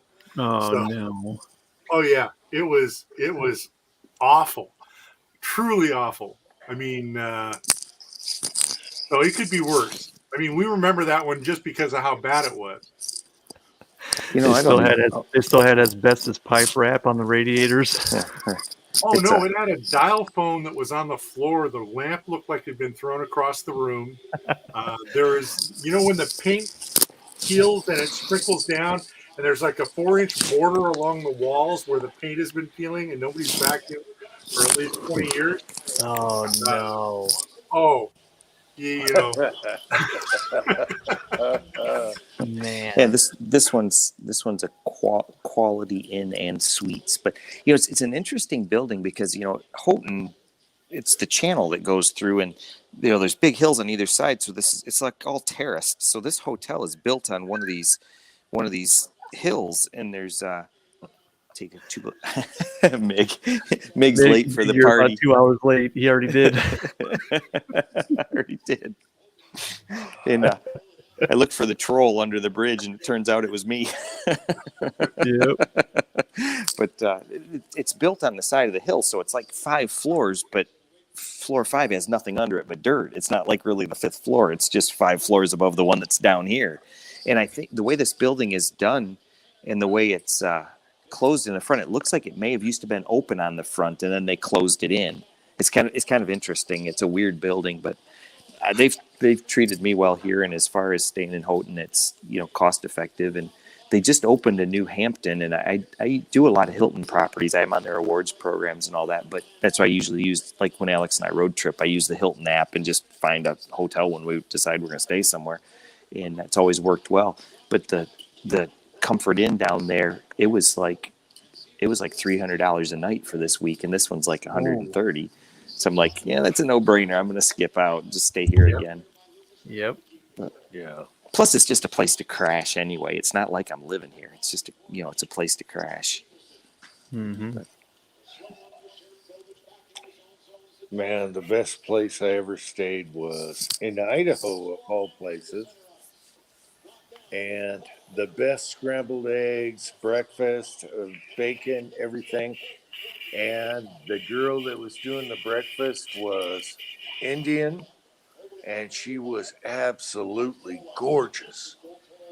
Not that I was,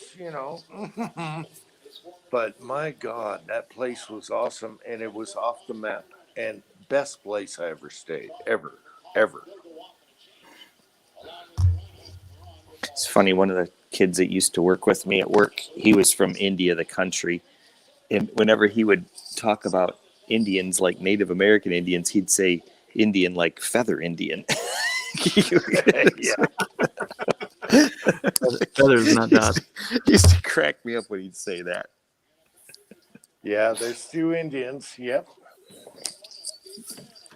The ones that spam you on the phone. We used to- and- We used to we dug up the old Cheech and Chong thing, the ones from I don't remember which movie it is where he's he gets hairpiece.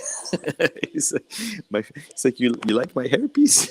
He's like he wants to share his hairpiece. With his accent, we'd get him to say that stuff. Just laugh. Oh, Was that the one with the Impala or no? I don't remember. There's so many of those that were so funny. The one where he pulled over in the middle of the road in the center median. Which one was that? Was that Nice Dreams? That's I nice pulled you over dreams. because you were doing 7 miles an hour. They smoke this stuff and they turn into an iguana. It's messed up. Hey, Tap, I got a question for you. Okay. Did you ever watch the Fargo series? Not the movie, the series. I've never seen either. Oh my gosh. I binged on 1 and 2 the other night, and they are the best series ever. Wasn't Pat watching all those? Seasons 1 and 2 There were was pretty there good. was somebody that was talking about that a while back. I think Yep. Tin Man saw 'em, I think it was Ozark. I think Ozark was Three- talking about it. Season 3 was okay. I think it was 4 or 5. I couldn't finish the latest one. No, it ended on 4. I don't know if they're doing another one, but 1 and 2. 1 has Billy Bob in it, Mhm. Slim Blade. And Oh, then he was 2 such an has- instigator. Oh yeah, he just loved screwing with people at motels and stuff. Can I have pets? And he didn't have a pet, and he's asking the lady. Oh, it was, and then he talked the kid into pissing in the gas tank, and then And his mom caught him. Yeah, all right. Netflix killed Fargo series, but 1 and 2 can be found online. Anyway, 1 and 2 is phenomenal acting, characters, story, everything. So I'm gonna have to if go. I'm gonna have to anyone go out watch there- those again. Season 1 was good. Yeah, I watched them years later, and I binged on them the other night, and I was like, "Oh my god, this is the best directing, acting, and everything." 1 and 2 were the best. After that, it was crap. Yeah, I think season 3 was okay. Season 4, I couldn't get past like the first or second episode. I didn't finish that one. It sucked. Yeah, but I wanted to ask Tap about that because Yep. you're in that. Well, you're not in that area. It's more Minnesota type deal. Yeah. Yeah. North Dakota, getting way up Yeah, north. Yeah. Anyway, I think that was the best series ever, 1 and 2. If you Looks like we're guys want to watch losing this something really video. good, if you guys want to watch really good, watch Fargo season 1 and 2, not the movie. It's kind of a takeoff of the movie, but they got Billy Bob Thornton in the first one, who likes to screw with everyone. And then the second one has Dob, the big brother of the crime family. Mhm. Phenomenal. Wasn't the third season with the guy Todd from Breaking Bad, and she hits somebody with her car? Is that the right season? No. What am Three. what am I thinking of? Season 3 is where they take over the company for money laundering. They give them money to invest, and they're like, "Hey, we'll pay you back." And they're like, "No, we own you now." And the guy puts his thing in the coffee cup and says, "Drink it," and now you're owned. But season 3 isn't as good. No. What show am I thinking of? It was the guy from Breaking Bad, and it was Kirsten Dunst, and Kirsten Dunst was the actress, and she hit somebody with her car. Ah, man. And then they cover it up together, like they cut the body up and put it in their freezer. Man, what show am I thinking of? I could have swore it was Fargo. Fargo season 2, when she ran into the guy that just killed the judge. Yeah. In the Corvair. Yep. Okay. Yeah. That's season 2 then. Yeah. Didn't that have 1 and something to do 2 with aliens? everyone out there, look up Fargo season 1 and 2, not the movie. It's a takeoff of that. That's like the best stuff on TV. Yeah. I have to But agree. you It's can't pretty find good. it now. They killed the series, but I found a website that shows them free without spamming you and everything. I binged on that the last 2 nights, and I forgot how good it was. Yeah. Yeah. Yeah, just get a But jailbroken Fire Stick. You'll find it. I wanted to ask Tap about that because of the accents and everything. Watch Fargo 1 and 2, the series, not the movie, the series. Awesome. Oh, yeah, the Best female stuff. police officer has got a really thick northern accent. Oh, yeah. It doesn't get better than that as far as directing, Yeah, acting, all the actors, the dialect. characters. It's just spot on. The They even dialect up have, here is way different than downstate. Yeah. season two had Call Saul on it, and he was one of the deputies or whatever. Yeah. Call That's Saul is right. also good. Yeah, Bob Odenkirk was in that. That's right. I forgot about that. Yeah. And he wasn't believing her on her thesis of what's going on.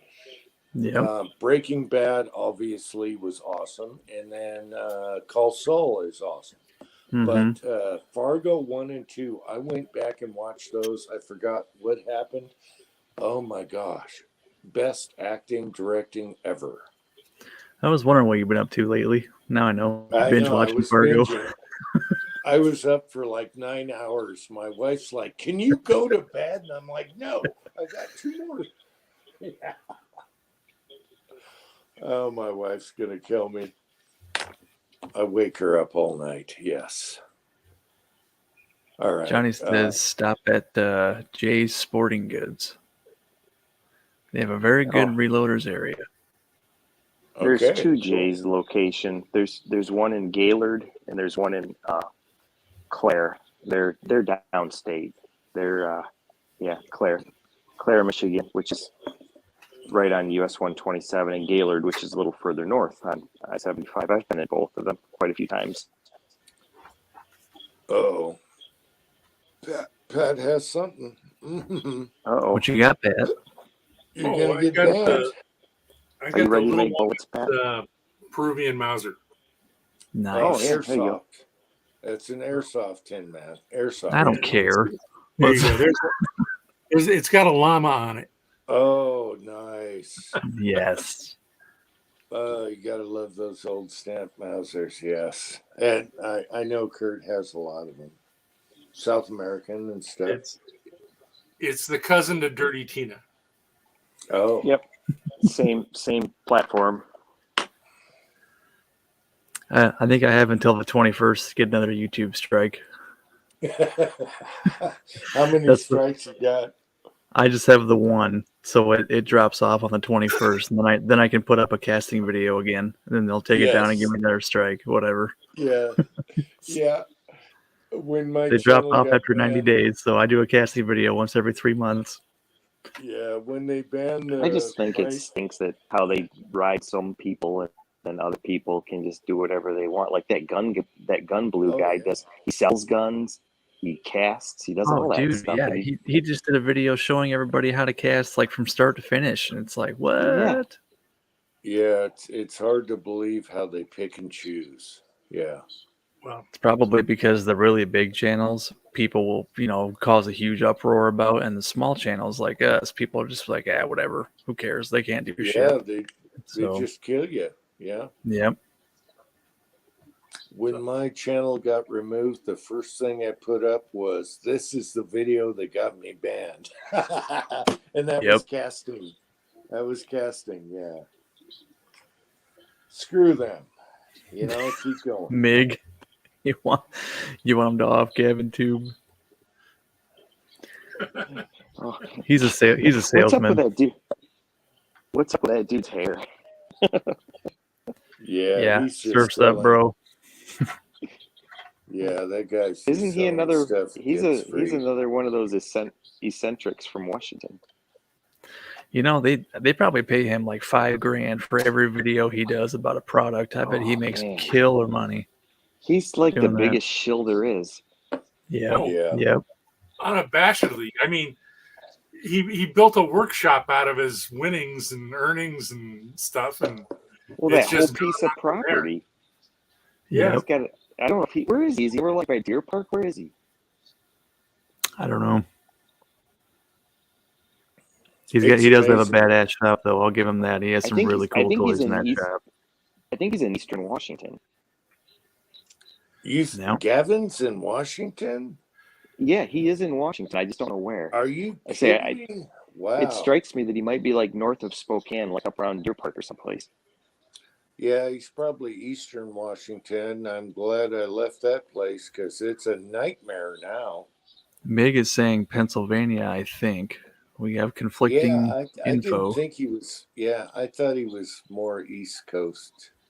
I have no idea. I don't watch that guy's videos. Yeah, I could be neither wrong. do- I thought he said he was in Washington. Wow. I'm not sure. I know. Isn't Highboy? Highboy's up in Washington. No, no, Yeah, I think so. no. And then he that can't be. Kurt Vaughn is up there too. Mm-hmm. Washington Which he's is a hit and nightmare. miss. He does a lot of stuff for a while, then he's gone for a long time. Yeah, I haven't seen any of his videos for quite a while. Vaughn Precision. Yeah. Yeah, I don't think Vaughn is from Washington. I thought he was like Idaho or something. It's I either don't- Washington or Oregon, one of the two. I think he's out. He's out up in that area. The whole West Coast is screwed up. I'll tell you. Oh, that's right. Yep. Gavin's in Washington. Highboy's in Idaho. Yep, I was wrong. Gavin is in Washington? Are you crazy? That's what Ram's Wow. saying. I'm pretty Wow. sure he is. Yes, I gathered that he was north of Spokane, like the Deer Park area, or He must. what's where yeah, the match? Where's where all the matchsticks used to come from? Sandpoint. That's Idaho, but right across the bridge from Sandpoint. Hmm.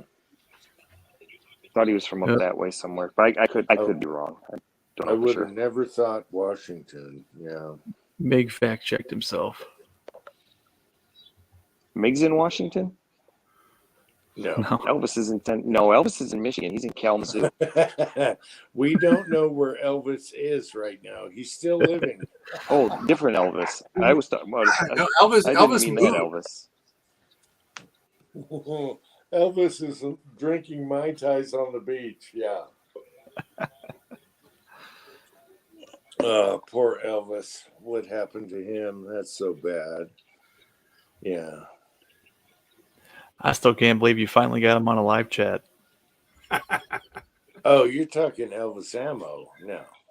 Well, either one. I doubt you had the king on your live chat. He's been dead for longer than I've been alive, but Yeah. No. Elvis Ammo is not. Yeah. He comes from South Carolina, North Carolina, somewhere. Yeah. I'm not sure. Yeah, but he Yeah. just moved. So He moved. He's got a ranch now, and I told him to do the shoot in the ground, and bubbling crude comes up, mhm. and he didn't. He hasn't done any videos, so I'm gonna have to do the video now. Did he bring the roosters with him? I don't think so. Last time he was on our live chat, and last time I heard from Elvis, he was doing fence posts, okay, on his new property. Yeah. If you watch that live chat, you know. Yeah, he's a super nice guy. Oh yeah, Elvis. You gotta love Elvis. But you were not hearing from him for months, so he's probably really busy on his. He bought new property, and last time we heard, he's doing fences on his property. Yeah. No chickens. Damn it. No roosters. The roosters were a great part of his videos. The roosters made his videos. I miss the roosters and the airplanes. Okay. You always heard airplanes and roosters. Mhm. Yeah. And his powder coating beds, of course. Yeah. Oh, We the, love you, Elvis. Yeah. the ballistic gel videos he was doing with 300 blackout and all them. I loved those. His missiles, yeah. Mm-hmm. I hate that bullet. Chap likes that bullet. I hate that bullet. Never Chap, tried that you one. gotta drop them. You gotta drop them so they don't bend like a banana, right? Right. I have You no idea. cast them really hot and then drop them in water. Yeah, don't let them bend. But my gosh, I measured. Two people sent me that bullet, and I measured them, and I'm like, this isn't even 308, in spots. And it's like I hit the baffles on my suppressor. Once I got to 1680 powder, it was okay, but I don't trust that suppressed. Got it. I'm sorry. I've got a video that I didn't publish because I didn't want it to cause a big stir. But my friend Mark and I, we were fooling around at his house, and he was loading those in 30-30 and just seating them just deep enough that they'd feed in his Model 94 in a Yeah. Light Charge Trail Boss Subsonic, and they grouped awesome. I mean, they grouped super awesome. And we were shooting them at night. We were shooting them at night, and the fireball from Trail Boss at night is incredible. I made the video, and Mark and I decided not to post it because we were shooting at night, and I figured that might cause problems. Yeah, Preacher does it all the time. It's kind of funny because that mold has the most love-hate relationship. I don't have the mold, so I didn't cast them myself, but the ones I shot, I was hitting baffles. I was getting weird stuff going on. I finally hear about a week ago. Yeah. And why does it have a boat tail? It's a subsonic. Come on. Why does it have a boat tail? I started going through some old targets and stuff the other day because I save all my targets that I shoot. The stacks got way out of hand, and so anything that I hadn't labeled, I didn't specifically know what it was. I decided I just got to toss them. I can't keep saving every target. Sooner or later, I'm going to have to start throwing other stuff out too, like that, because it's of no use. So I before I came on this trip, I was sorting through stuff, and I came across a bunch of targets from that bullet when I first started with it in my PSA 16-inch AR, and I've got some 100-yard groups that are sub-inch that I've shot with that bullet. And it's just one of those things that I can't explain it to other people. I've tried to help with it, and so far Josh is the only one that would listen, so I just let it go. Didn't somebody mill off the bottom of theirs? Of their mold in that? I think Pollard did. He did that to the Lee 155. I didn't know. Did he do the missile too? I thought he shortened the missile, but I could be wrong. Maybe he's. No, Uncle Jim, did you drill out the boat tail on that Lee 230? No, I don't have the mold. Maybe James is still on the side chat. Maybe he can answer.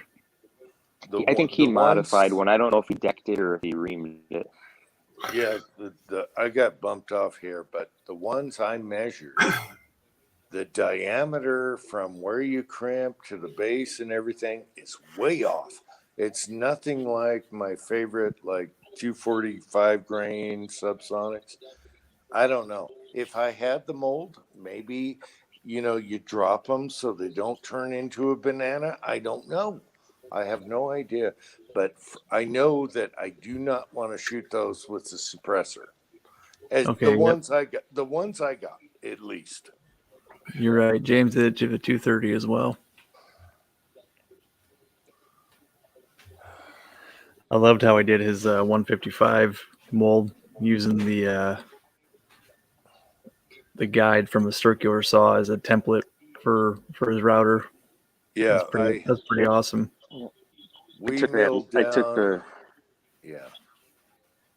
160 Lee, the round nose. It's the same as the 150 flat, but it's the 160 round nose. It's the same mold with a round nose, and that has a gas check on it. I took one of those and I milled it off and took the gas check out of it, and now it comes out like 133 or something like that. Yeah. And I shoot those in a 308 Remington 760 pump gun carbine short barrel one. I can't believe how good it shoots. I came up with a load with accurate 5744, and it's just crazy good how good it shoots, and it Yeah. makes no sense. It's one of those things that shouldn't work, but it does. Yeah, I like that Lee. I had a 2-cavity one I used for something else, and then I made the Ranger bullet. But the other side we milled down so it has no gas check. But I Which one also did you? like the 6-cavity with the gas check. It's a good bread and butter bullet. Which one did you turn into the Thunder Tit? That was the one side. Okay, The- the 357 Maxicorn or something.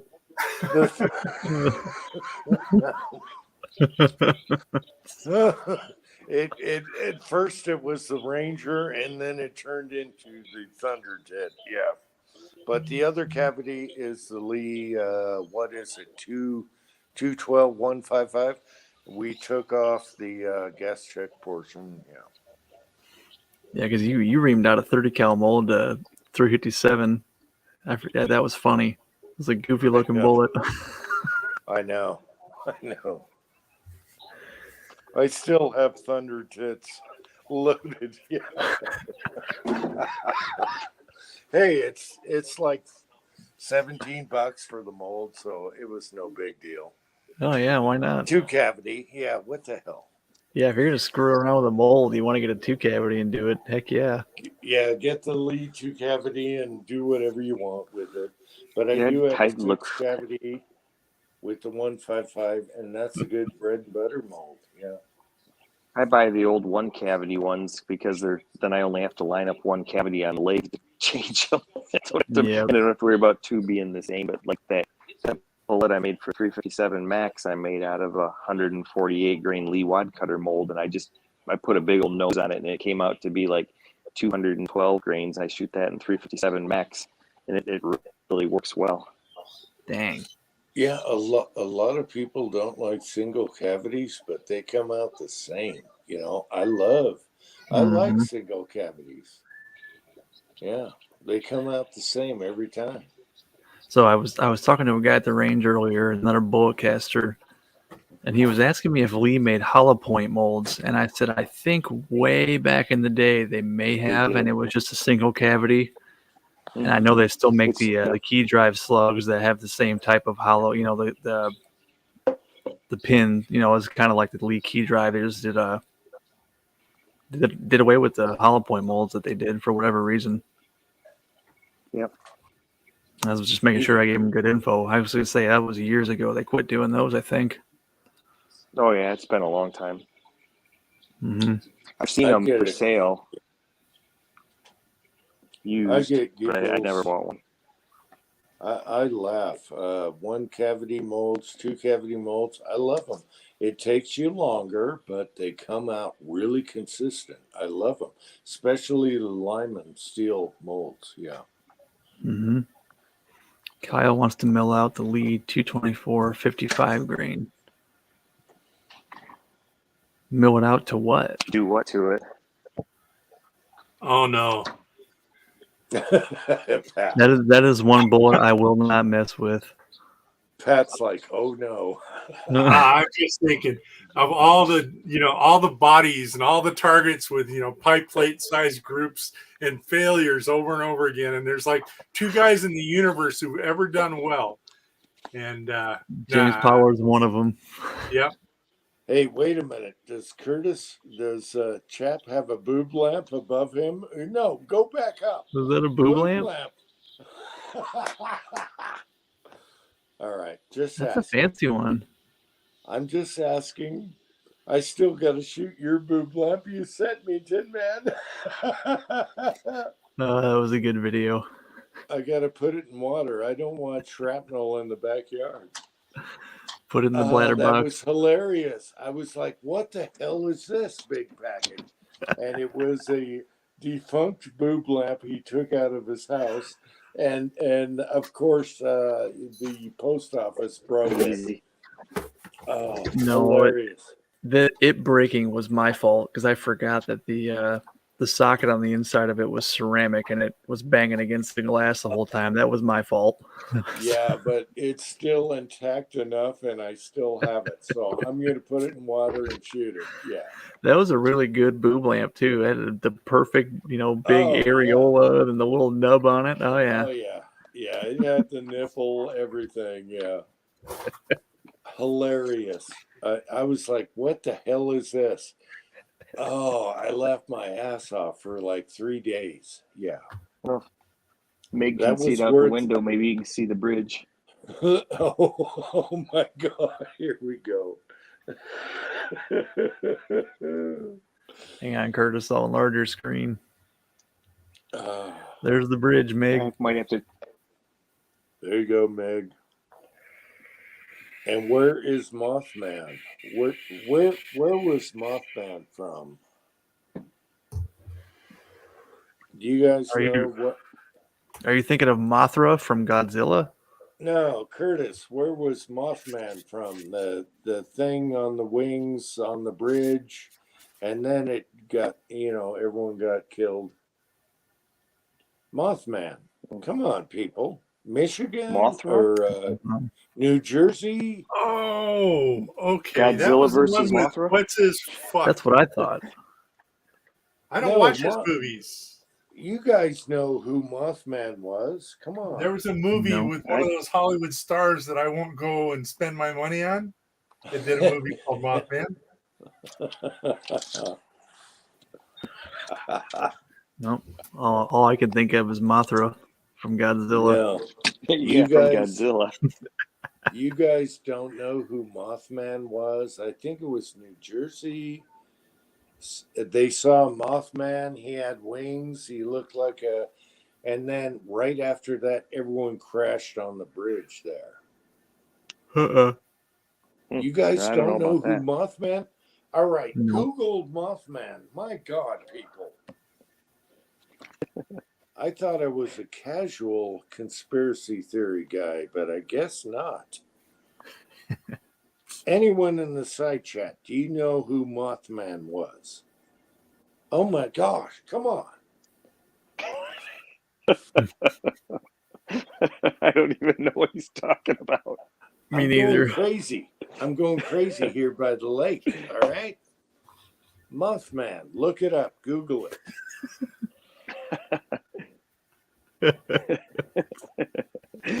Mig probably knows, and he's just holding out. Mothman was huge. I can't believe you guys don't know who Flying Mothman- man with red eyeballs. I have no idea what Yes. it's all about. Mothman had red eyeballs. That's correct. Who said that? Mig. Yes. Mig, All of right. course. And he's just making it up. He doesn't even know. He's just throwing it out there. See what He was sticks. always swarming light bulbs. All right. Well, Mig is still here. I pulled out some ham from the freezer. Are you ready, Tin Man? Are you? Where's Pat? Where's Pat? Pat? Mm-hmm.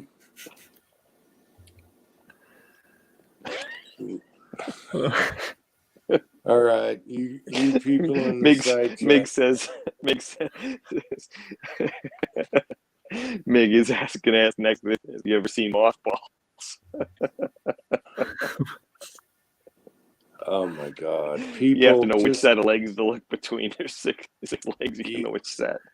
All Hippus right, says he everyone- thinks the film was Mothman Prophecies. All right, Man, Pat is prophecies. back. Okay, Okay. that's a mystery. All right, Pat and Tin Man. While Meg was here, he had a ham sent here for me to put in the cold storage before he showed up. Right? Mm-hmm. Before you guys showed up, right? Yep. I just pulled out some ham from the freezer and I cooked it, and I'm like, son of a bitch, this thing is saltier than hell. I can't even eat it. And guess what? Meg, It was not the same ham. No, it was because it was uneatable. It was so salty it would kill you. Dude, that's And almost 3 years old. That was in January of 2020 that we were. I know. Or- I put the leftovers in the freezer, and I want to tell Mig that it's still unedible. Oh my gosh! Yeah, we're going up on 3 years, Mig. Well, I mean, I guess it was well preserved. It was pickled pretty much at this point. It was in the freezer. Do not get a salt cured ham. I'm telling you, it'll kill you. It wasn't that bad. Oh, all right. You talk to no. Ask. I was Willie. there. I ate it. It wasn't I was that there. bad. I ate it. After it soaks for 2 days, it's not so bad. Yeah. We soaked it, and I froze what was left over. Willie would have told you exactly where we're coming from here. Willie knew. Taco. I can quote Willie on a video. Intolerable. Full Lead Taco is here. He says, ham that's salty never goes bad. And he said, never goes bad. Yeah, it'll take your organs with it. Yeah. Nah, sodium's good for you. Taco's here. Just to double check then, there's no minimum distance on the Q-tip challenge, right?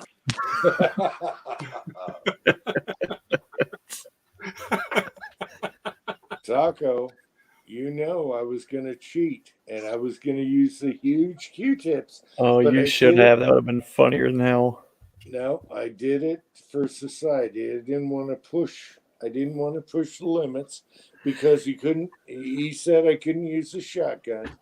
See, that's the And- funny thing is he told you, a way not like how not to cheat, and then you come up with something completely different that was cheating. It's like, Yes. all right. And I didn't want to do that to Taco because wherever he has a rule, I can change that rule. Okay. Okay, my question is, what do you use those gigantic Q-tips for? I mean, what orifice of your body would that possibly fit into? I think those are for mules, aren't they? Actually, that's a Q-tip kit you can get from Harbor Freight, and it's great for AR. Yeah, no, You know, I'm just messing with you. yes, it's actually great for cleaning out your chamber on the AR on the front. The Huge, the huge gears. nostrils, huge. I know. My son brought me some of those, and I'm like, hey, that's awesome for an AR. Yeah. If you don't have the cutout, yeah. Oh, Taco's saying somebody did use giant Q-tips. Oh, bastards. That was my idea. It Son was of a totally, bitch. totally Brown was the guy's name.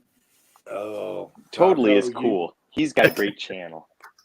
If you haven't watched Toad's channel, check it out. He's got a great channel. He's got a great sense of humor.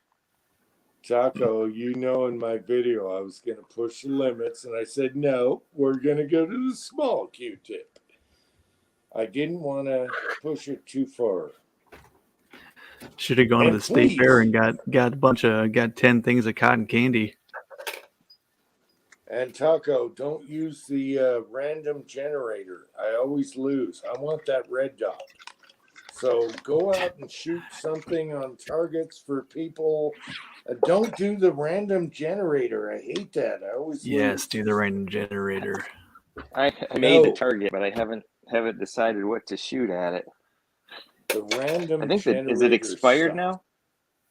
No, 31st. You got Yep. till the end of the month. Till Because Halloween. I made the Yeah. target. I just haven't decided what. I was thinking about shooting my air rifle at it, but enough people did No, that it wasn't really very novel.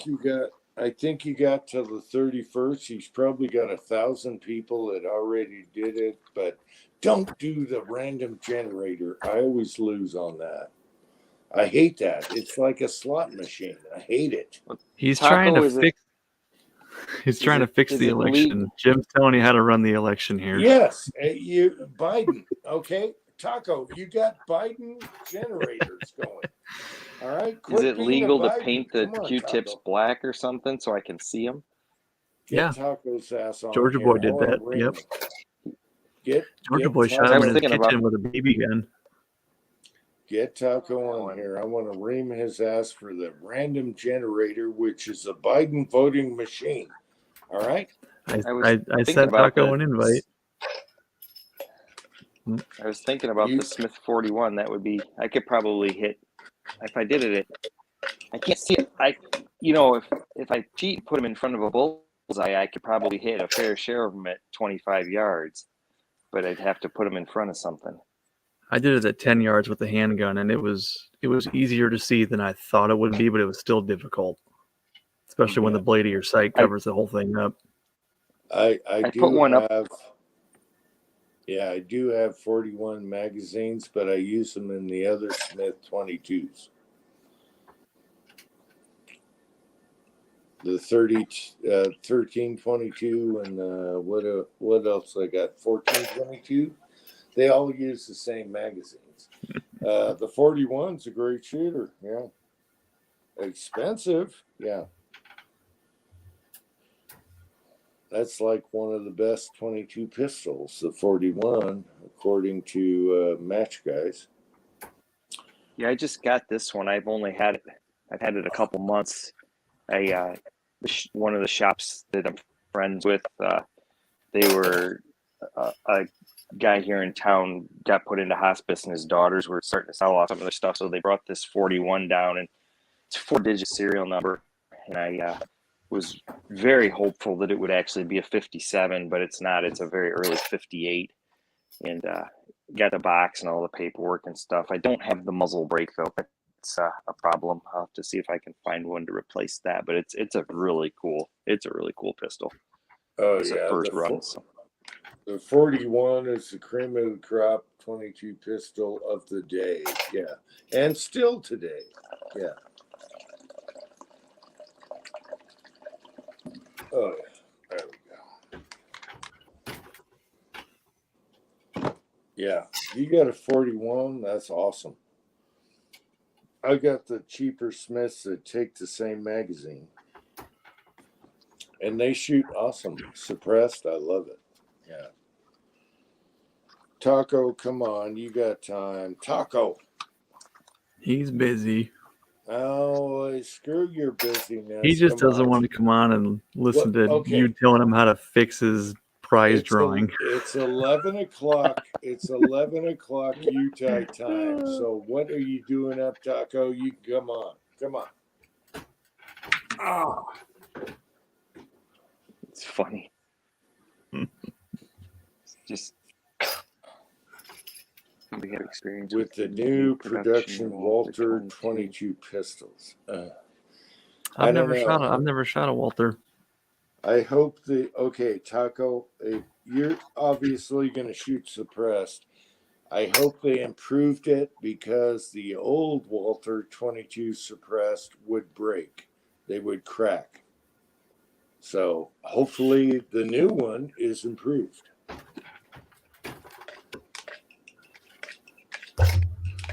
I've always wanted to try shooting a Walter and see how I like that the paddle magazine release on the trigger guard.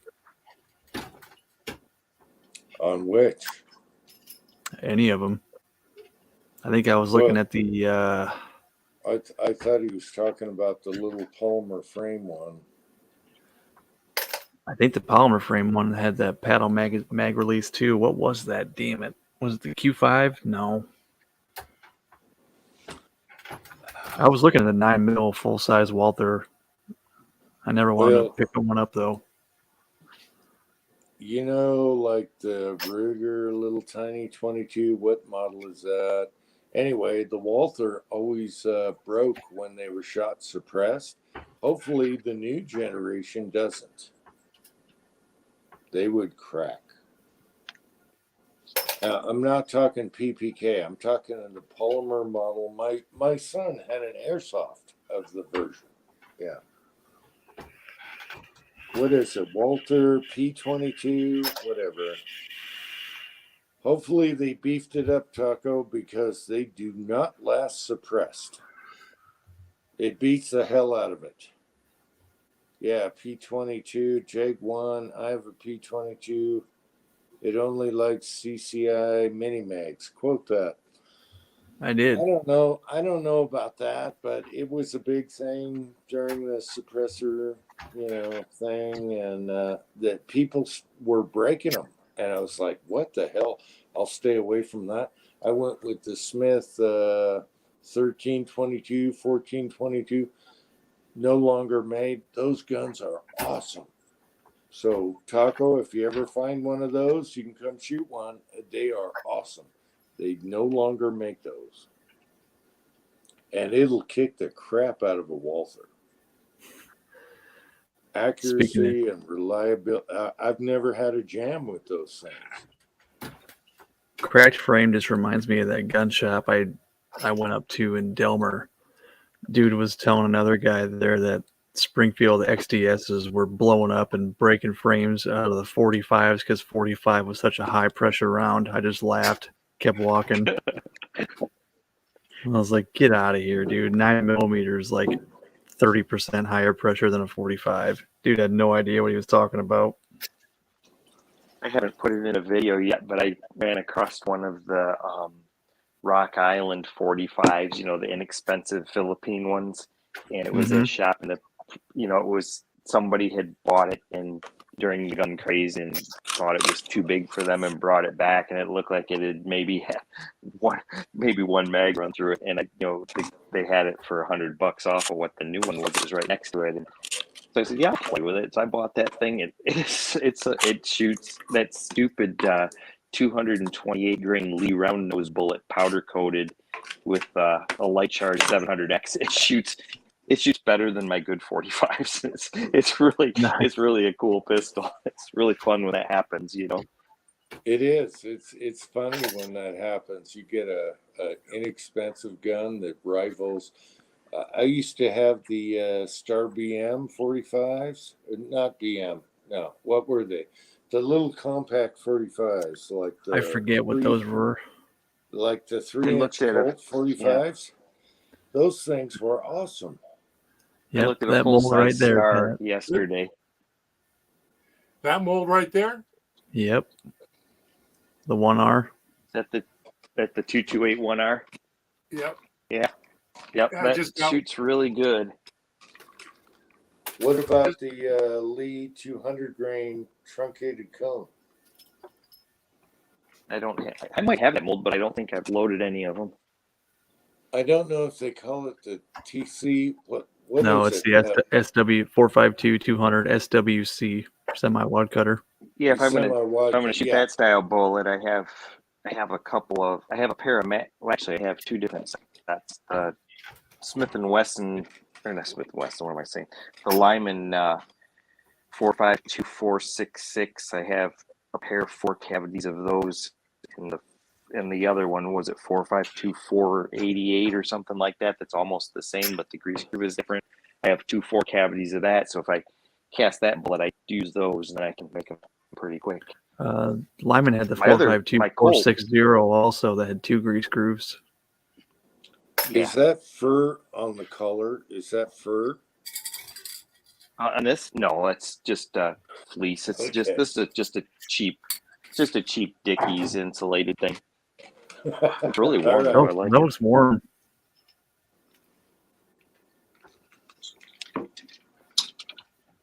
Tin Man, I was talking about Fargo season 1. They Billy Bob Thornton, they made a special suit. It wasn't good enough, so they put fur on the collar and everything.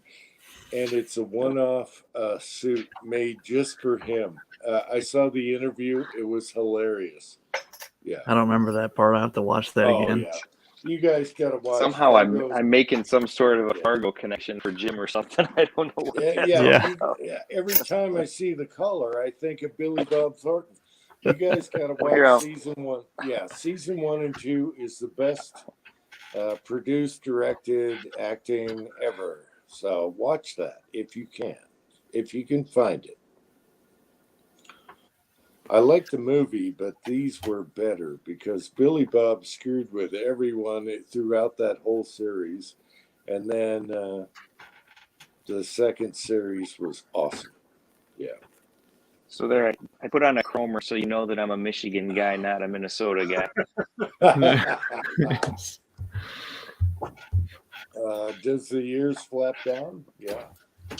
Yeah, well, this one's a double insulated one too, so it does all kinds of cool stuff. Oh yeah. In winter, You can actually you yeah. can undo this and have the chin strap too.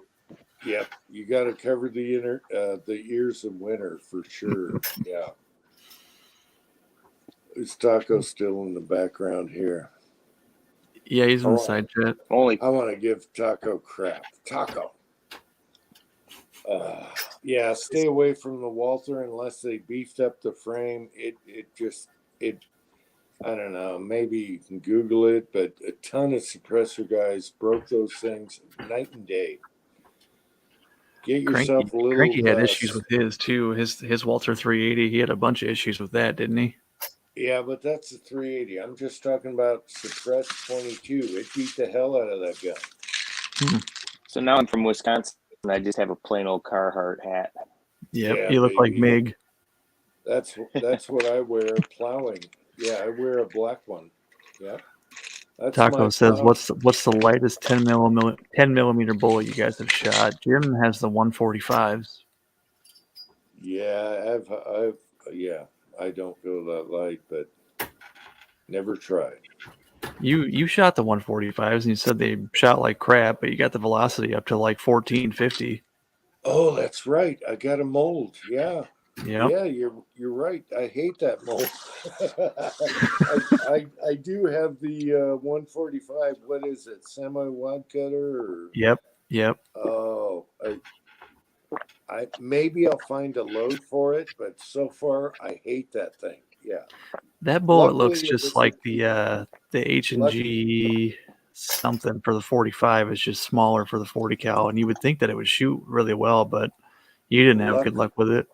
Luckily, I bought better- it in a 2-cavity because I want to throw that in the garbage right now.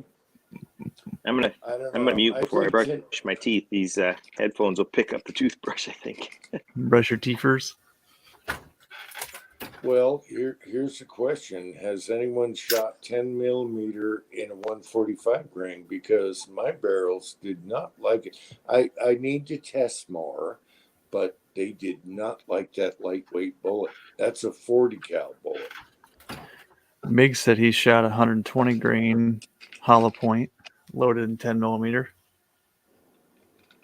Oh shit! What's up, Hey, Chico. Chico? Chico Wise in the house. What's going on, guys? Hey, Chico. Not much. Just getting ready to wind it down. Actually, he came at the right geez. time. What? You got to change diapers? What? No problem. No, I gotta go to bed. I'm late. I'm the man. I've baby. been asleep. No, wait a minute, Tin Man. You're driving now, and you always egg me on to stay on for 8 hours. No, Oh, I And wow. you know how never, that and is. you, I had and to- you never do, and you never do. Always, no, I always do. Don't give me that crap. Look at my Don't logo listen. here. I appreciate you, Tin Man. You bail Jim out once or twice a month when when he's too weak to go on, and I yeah, needed, the energy drink just to survive. Yeah, Mm-hmm. I'm still here. I know. Now you gotta save your minutes for Halloween. That's why I picked it up. I know. Oh, here we go. Chico Wise, what's happening? Nothing, man. Just chilling, man. I actually just woke up probably about an hour ago, and I was searching for your chat, and then I seen Tim Man's. I'm like, damn, Uncle Jim been doing chat, so I seen Tim Man's picking up your Slack. Chico, I posted it. I posted my chat. It's a super short chat, and it's the first time in history where it actually turned out to be 1 hour super short chat. No, I remember there was a few weeks ago. I was just getting ready to hop on when I put the kids to bed, and you killed it after like 2 hours. Too. I was like, what the hell? Yeah, but I didn't call it a super short chat. Every time I say super short chat, all you guys come on and egg me on, and for 10 hours, you just run it to the We- ground. we- I let, what was it, Wes Covina and who else that ran that? Oh, it was Kenny. You two guys ran it. I bailed. We And couldn't stop it. I texted you right after we were done and I said, know "Hey, it was dead air for an hour after that chat. So there you go. Is that the one where I think you guys were on till like 3:00 my time? I know, but there was no captain running the ship, so I just gave it to them. And there's like a blank black spot for like an hour. There was nothing. we couldn't Yeah. stop it. I know. It would have And gone I- forever if we would have stayed on." I know. That's I okay. went to YouTube's a bed. bunch of bastards, anyways. Eat up all their bandwidth. I went to bed and I watched it. I started at the back to see, and it was all just blank. It was all. Oh, that was hilarious. That was a good experiment, actually. Jim, you see a full leg tacos question? Actually, it's a couple of y'all. Tin Man, you shoot 10 millimeter too. Yep. We were just talking about that before you hopped on. Oh, I haven't okay. shot anything. I haven't shot anything lighter than 170. Jim shot a 145, and Mig shot a 120. Yeah, Taco, I have a 145 grain, 2-cavity Lee mold. If you want to try some bullets, I'll, no problem. I'm not happy with that. The 10 likes 160 on up, I think. I don't know. I got to play with powders, but the first time I tried that mold, I was not happy at all. Hey, Curtis, how you doing, bro? I'm doing well, Chico. How are you? Good. How's Alex? Just he's doing great. That's where I'm at now. I came up to Houghton, Michigan, where he's going to college, and we spent some time together this week and did a big football game today, and this and that and the other. So yeah, I was up here visiting him, and I just kind of I'm heading back home in the morning. It's about a 9-hour drive, so I was just kind of getting my stuff together Ooh. here, so I didn't have to do as much in the morning. Hey, Got you. he's not Cool. he's not telling the full story. He owns part of a house now. Well, he's leasing it for next season. Yeah, he's decided that he likes this up here, up in the Upper Peninsula of Michigan enough that he sharing a lease on a house with some guys to get through the rest of his schooling and stuff. So that's pretty cool. It was a little Man, nasty looking. what did you do? You're missing a primer. I got free brass, and some of these primers, I don't know what they're coming out. They're live. We were just talking about that earlier, but they're round. flat. They're round. That's the old round ones. Yeah, I got ammo like that with the old round primers. Was that a shotgun primer? No, they're old primers. I got ammo like that with the round primers. That's how they used to do them. Wow. So Yeah. it's free. Are they corrosive? No. They are, yeah. They're coming out. Oh no. But Yeah, it they're was corroded free. all right. It was free brass. Yeah. So Just remember, before you pull a Tin Man, put a primer in that one that's missing so it didn't grip. Dude, we've all done it. Don't even say it was just me. So you don't get it all over the bench. Make sure there's a primer. Oh, I in was that so one. mad. I did Oh, like yeah. I did like 25 ladder charges and none of the brass was primed. I said, "Son of a bitch!" I trickled Oh, every one of man. these charges. That was That's a the couple best. years ago. Tin Man. That's the I best gotta- argument ever for yeah. extruded powder instead of ball powder.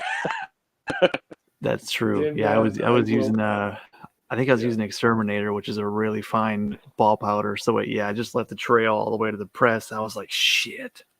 It's like that one, the one video where I was out at Mark's house and we were joking around being stupid, and I was shooting the Type 99, and I had some test brass because I was trying to measure the head space of the chamber on the rifle. See, a lot of times in my video, what I'm talking about is only part of the deal. There's other things going on that I'm just not talking about, so you're trying to entertain people while you're really doing something. So this brass is been annealed and very soft because I'm trying to blow it out to the chamber and all that. And I've been using this 3 or 4 pieces of brass and measuring them and seeing what they're doing. Well, one of them, the primer pocket was really loose on, and I knew it was. I seated the primer and like, that's pretty freaking loose, but it's just a starting charge, and I'm trying to mold the chamber is all I'm trying to do. And the primer was so loose that when I ran the action on the previous round, it popped the primer out and I didn't notice it. So I racked the sucker in, and of course I knew I was running soft brass and rifle. I'm trying to figure the chamber out on, and it didn't fire. So I'm sitting there holding it. I'm like, okay, is this thing going to slam fire? Did I miss the headspace? What's the deal here? And I'm holding it, waiting. And I open it up real gingerly with my shoulder on it in case it goes. And I pull it out, and there's no primer in it. And I'm like, oh, that's it. Mark was playing with it, and he's like, oh, the powder's running out of it. And he's joking around. And then he just pushes the primer back into it with his thumb, and we shot it. And it's pretty funny. I'm gonna catch hell on the video on this one, but I left part of it in there, and it was funny. And I named the video "Hand Priming," which is kind of clickbaity because people probably think that I meant like hand primer, But it was Mark pushing the primer in with his thumb. But so I got a couple of pieces of brass that are like that. But he and I have so much fun because Mark is an incredible dude because he's really, really smart. I mean, he's one of the smartest guys I know, but he knows when he has to be this super technical stuff and when he can be a goofball, and he's a corporate pilot. He flies Cessna Citations. He's a very high time Cessna Citation pilot. He's in really big demand in the industry. He knows everybody, and he kind of has this network of guys, and they all do this referrals. And he just started he contracted with a new company down in Florida, and he's been real busy, so I haven't been able to do anything with him out to his place the last month or so. But yeah, that was a goofy one where that primer came out because it was Mark picked it up. He says, "Dumping primer, it's dumping powder," and had H380 in it, so it's just coming right out of the primer hole. I never had that happen. I popped primers on 300 blackout doing Willie's bullets. I just winged the load off the top of my head. That was pretty stupid. Didn't realize until after I shot 5 of them that 3 of them had holes in the primers. Whoops. I should probably stop. That was the lightest charge.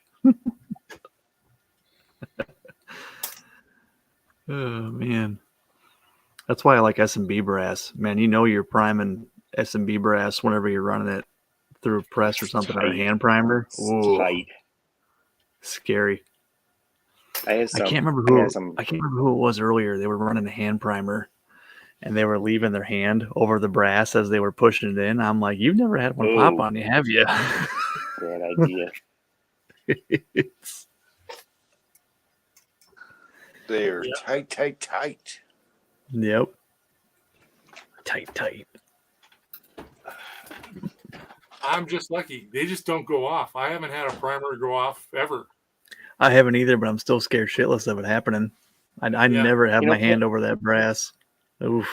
Pat, I'm surprised you use primers. Like I said, you're just eccentric enough that I'm surprised that you just don't do flintlock or something, and because that would just be the thing or even a matchlock. I watched some of those Mark Novak videos where he's running that matchlock rifle, and he's like got the routine down. He's got the cord hanging there beside him, and it's they just do his thing, and everything's in this certain order with which hand, and it's like, wow, that's so cool.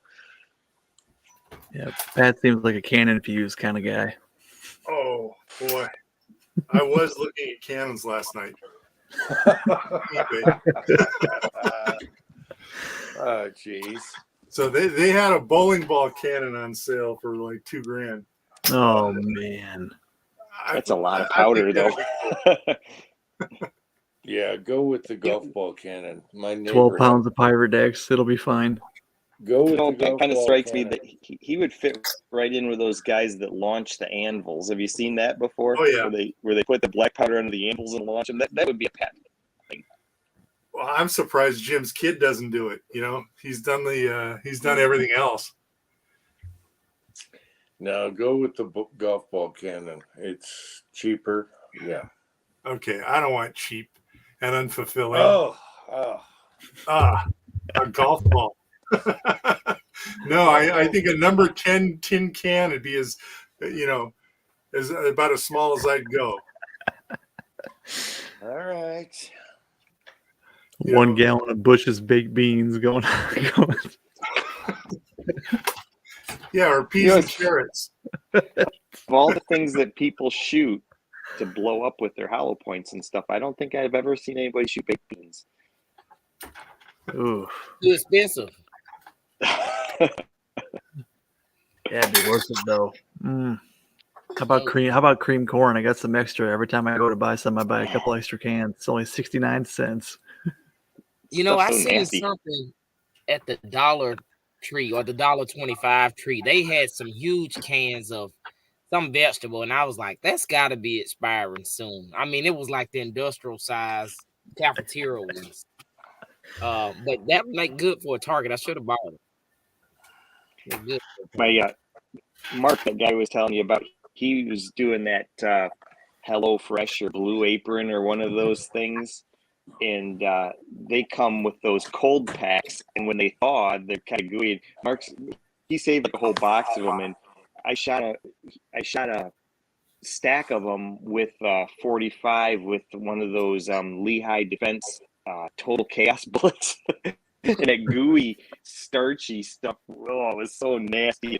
And Mark wanted to find the bullet, so he's siphoning through the stuff with his fingers, and that gooey stuff. I'm like, oh, it's like cornstarch or something. It's not a big deal, but it was so nasty watching him run his fingers through it. I'm like, that's so nasty. So is that like one of those where if something hits it quickly, it's solid, but if you go slowly, you can put your finger right through it? Yep, pretty much. Nice. What do they call those? It's kind of it's gooey. It's like an Oogalif or something. What the hell's the name of those? Yeah, I don't Oobleck. know, but it's like Ooblin? Oobleck. yeah. Oobleck. That's what it is. Yep. Yeah. Yeah. So I need the jury to tell me, is this too corroded? Put that in the wet tumble. It'll be fine. It'll be fine. Right. Do you have access to a sandblaster by chance?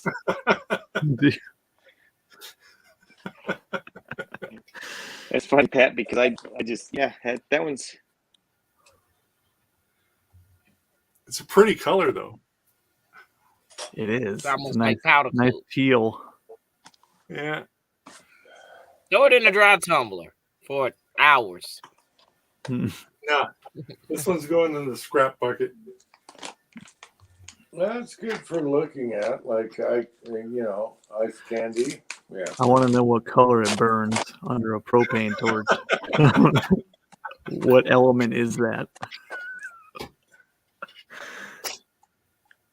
Look like Taco and someone else said it out there.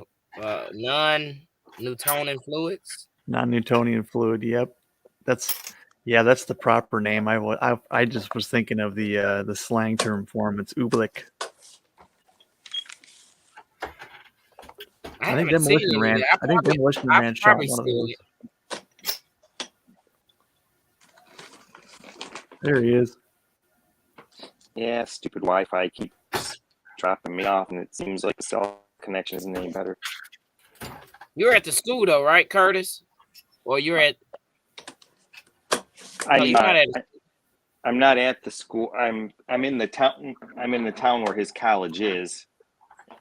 Not actually on campus. Oh, I was going to say you probably competing with everybody on Wi-Fi. Yeah, this is at the hotel, and I don't know how good it is to begin with, but Yeah. it was better when I was outside. I was just running. I took a walk to show guys the lift bridge here in Houghton, and I had the phone just running on the Verizon service, and it was pretty good. So, this has been kind of hit and miss.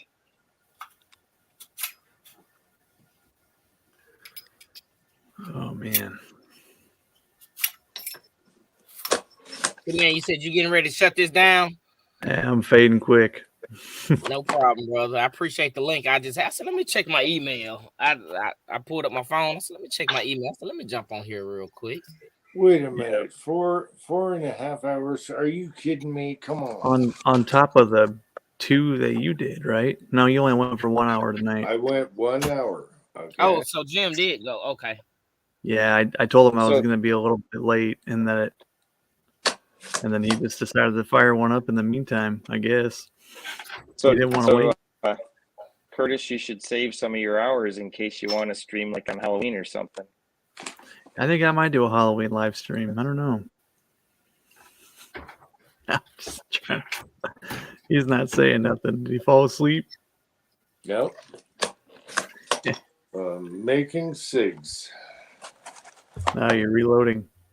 Yep, I'm reloading single stage SIGgies. Yes.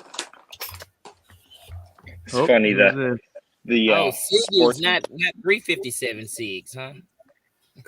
Cigarettes. I was just thinking, the old reloaders slogan about you won't save any money, you'll just shoot more. Are you You know what? smoking more after you got this thing? I've never checked the diameter of a SIG, but it's close to 357. Yes. I'd have to go down and get my calipers. Yeah. We can't stop now, gentlemen. What's up, Cal? Oh, there's Kyle. I'm using the Topomatic, and it reloads perfectly, single stage. Yes.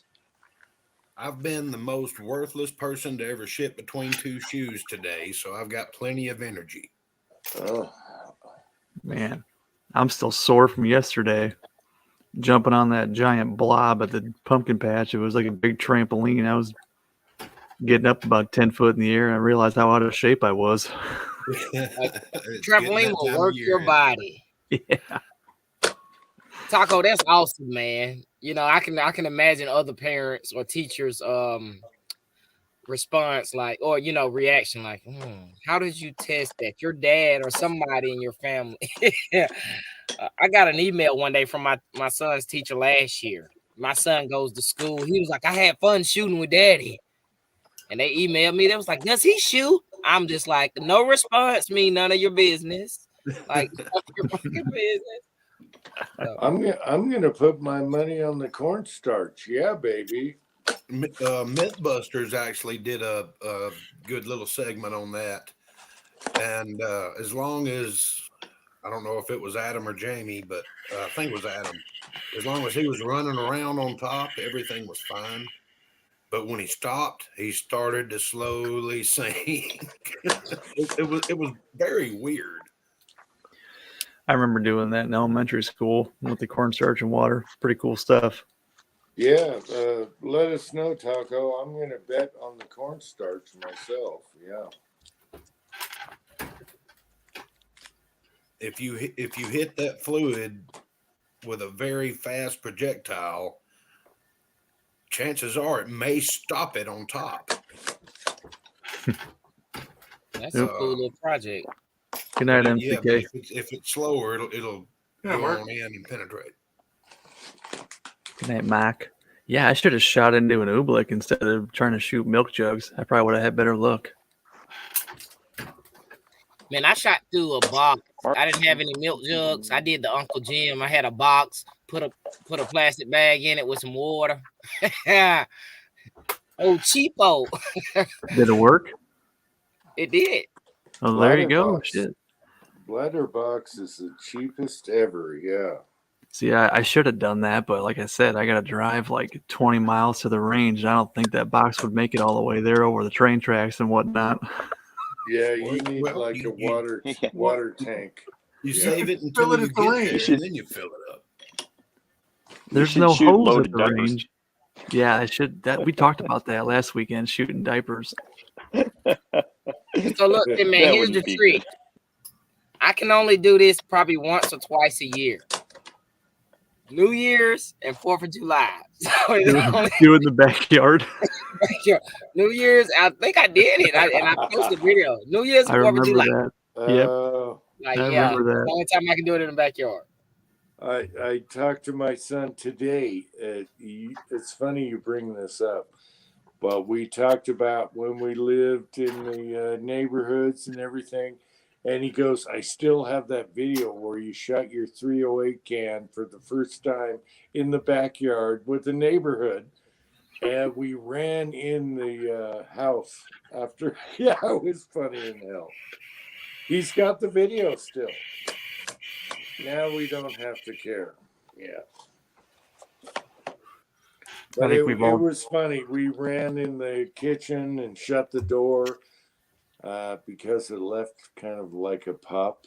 And I'm Yep. sure the bullet's in the backyard right now for evidence. So I'm not talking anymore about this. Yeah. I think we've all done that. You do it in the Chico- backyard, like Chico, this are you won't be. This won't be.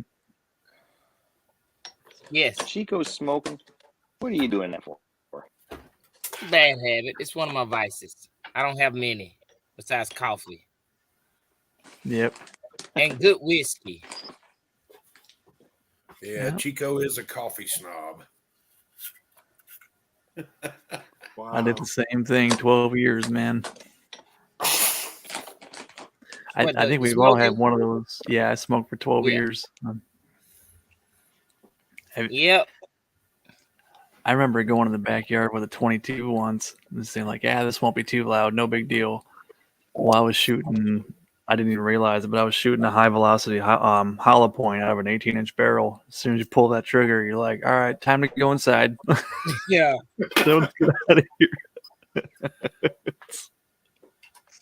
Yeah, I that went all down to my changes with a buddy's- 22 can, Tim, man. It makes it so much fun. It's like a pellet rifle or air rifle. So yeah. I went down to my buddy's house and shot my Osprey can on a 45 and a silencer co. And another friend of mine was over there and he's like, let me shoot it. Let me shoot it. I said, you know, the jail is right over the hill. And it's illegal to discharge firearms in the city limit. The jail is over the hill. Oh, it'll be fine. So we did. Yeah, it's only a couple days a year you can get away with that. Yep, that is true. That's always a fun game to play when you're sitting in the living room. Was that a gunshot or firework? Yep, you never know on fourth. Normally more like New Year's is I can get away with it because New Year's 12 o'clock is dark. Yeah. Yeah, nobody Yeah. does that here on New Year's. There's usually a foot of snow on the ground. Oh Always yeah. go out there and have negligent discharges for about 20 minutes.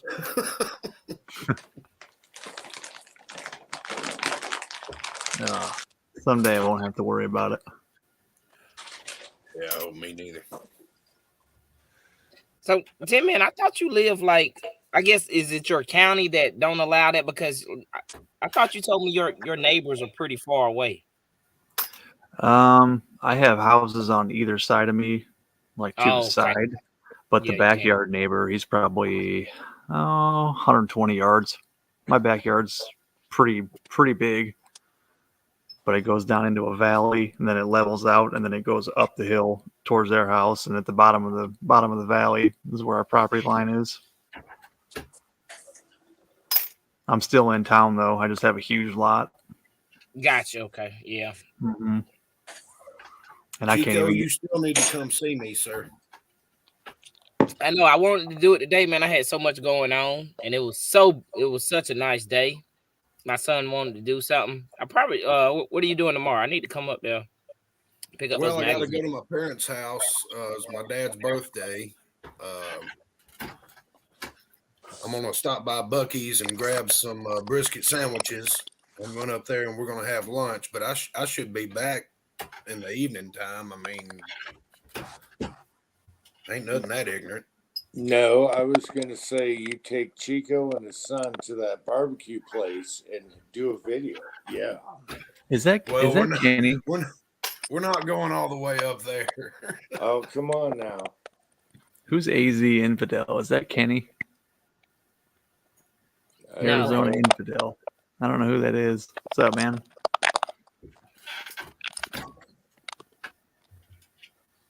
I don't know, but you got to take Chico and his son to that barbecue place because his son We do would need to go love up to that. Biggins. And Yeah, how do you think take him Carter to Biggins. Come on now. next Yeah, man, we love some brisket. next Yeah. spring or summer? How do you think Carter like tubing the Carter K River? Carter He, would love everything. you said how would he like what now? Tubing the Carter K River. Gonna be cold, ain't it? Well, I'm not talking right now. I'm talking about Oh. next summer and spring or whatever. Oh yeah, I thought you say, damn, it's gonna be cold. We be in the river. We Yeah, like no. doing it. We do it like 5 or 6 times every year. He's never Angel been does tubing. more I than me, have. but- Do what?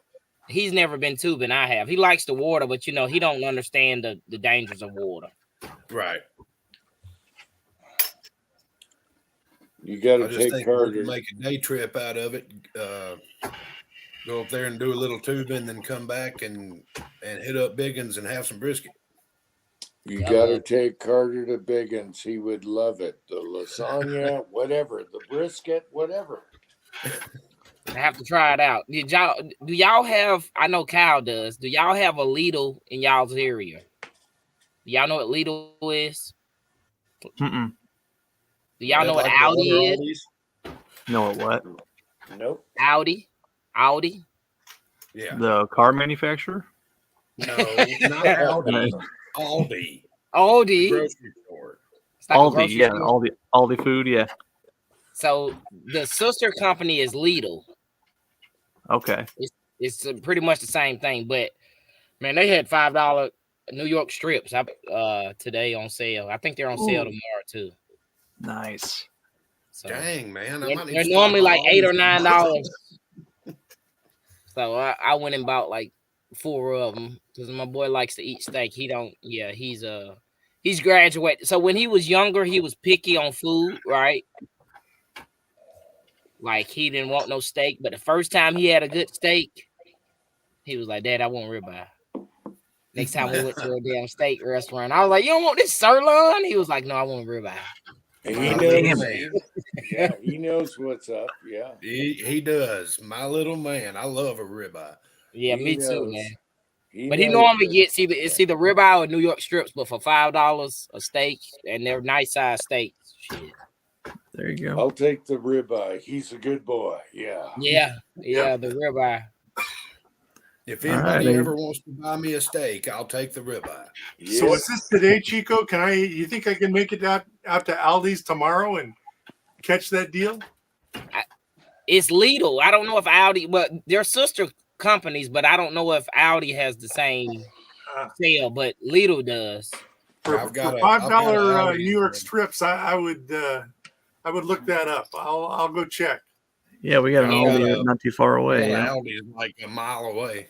Man, because if you think about it, man, last time I went to a steakhouse, which is, probably last week sometime, if I go buy a steak at a restaurant, which I love to do, but you spending $20, $25 Easy. per, Oh, yeah, easy. So do it on the grill tomorrow. I got them seasoned up.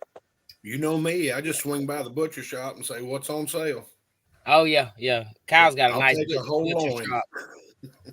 That, and that's those are becoming extinct. Right. Butcher shop. So yeah, Kyle's got a nice butcher shop out there by him. Curtis is making fun of me. I thought Volkswagen was the Audi sister company. Yeah, I was saying it wrong. How do you say it, Kyle? It's Audi? Aldi's. Aldi. See, I was pronouncing Aldi, the yeah. L. Yeah, Curtis said he was having some Wi-Fi over there issues. Yeah, the hotel's kind of spotty. He's been kind of in and out for a while. James Pollard's out there. Look at him. My Georgia man. brother. So Chico, you missed the grizzly bear, right? The grizzly bear. Yeah, I think whatever. It was a Kodiak brown bear, but close enough. That Yeah, thing was not- huge. Either way, I don't want to be anywhere near it. No. Not big enough to be a grizz. Yeah. What? Well, I Where think was there's down a- here? Grizzlies. There's a stuffed bear in the hotel that Curtis was staying at. I think the Oh, Grizzlies are wow. the Grizzlies are a little bit smaller than them Kodiaks, but they're just meaner than hell. It was taken in Alaska, and they've got it stuffed. And all I can say is I can imagine how strong that massive thing is, and I would not want it swinging them paws at me after looking at those claws. Dude, It had imagine 4-inch how fingernails, dude. do you think 4-inch fingernails. do you think the dude behind that gun was pissing his pants when he saw that thing, or was he far He enough should have away? been. I don't know. Man, yeah, bears. You know what? There's an Instagram channel I follow, and it's like predators. And man, you know, when you talk about nature taking its course, you see some stuff, some videos on there that are all animal related. You know, animals killing other animals in the wild. It's like, damn, you know. But I've seen polar bears, and you know, polar bears are white until they're feasting, and then they Right. turn red. And I they're think red, I think yeah. polar bears are the meanest ones. They are They beasts. are Yes. assholes. Yeah. Where my parents used to live, they used to have bear problems. My mother had some bird seed that she kept in a cabinet on the porch, and you know she just loves. She's retired. She loves birds and all that. And do bears do bird seed? Oh yeah, like a boss. Damn. They heard a ruckus on the front porch. My dad grabbed his 12 gauge and walked to the porch, flipped the light on, saw this big old black bear. He just cut the light back off, set the 12 gauge in the corner, and said, "Go back to bed." Let them have it. Yep. Just let it happen. Oh, they come out the next morning, and the cabinet thing was turned upside down. All kinds of stuff, glass little trinkets and stuff were broke, which Dad was okay with that. Just less crap, you know. But there was at least one, and I come up there actually that next morning, and there was all these muddy paw prints on the porch. I'm like, what happened here last night? Yeah, that's why I said all they do is destroy your porch, but if there's cubs involved, you don't want to be in the middle of that. Have y'all seen the video where the guy shoots at the mountain lion or cougar or whatever it was? With the Glock? Yeah, with the Glock. And like he misses, but he still saved his ass. But yeah, made him go, whoa, wait. This guy could kill me. But you know what? One thing, and maybe I don't know. I wouldn't pull out my camera because I want control of the gun because I want to hit what I'm aiming at. But I've seen 2 videos like that where people are like,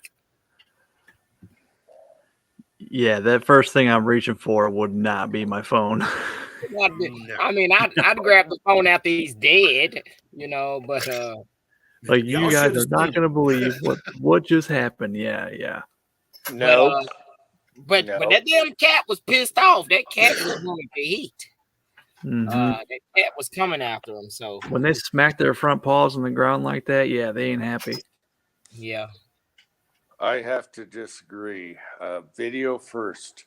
If it eats me, you saw it on video. Yes. Well, you're not gonna be able to upload it if it eats you. He just hopes the family uploads the publicity stuff. Chico, you gotta go live. Chico, you gotta get technical on uploading. I'll have my son upload it for my burial. Yes. He's sitting there trying to change the title of his live stream while he's running away from a damn cat. I'll hit Kleinmaster real quick. Yeah. Shit, I spelled mountain lion wrong. I guess.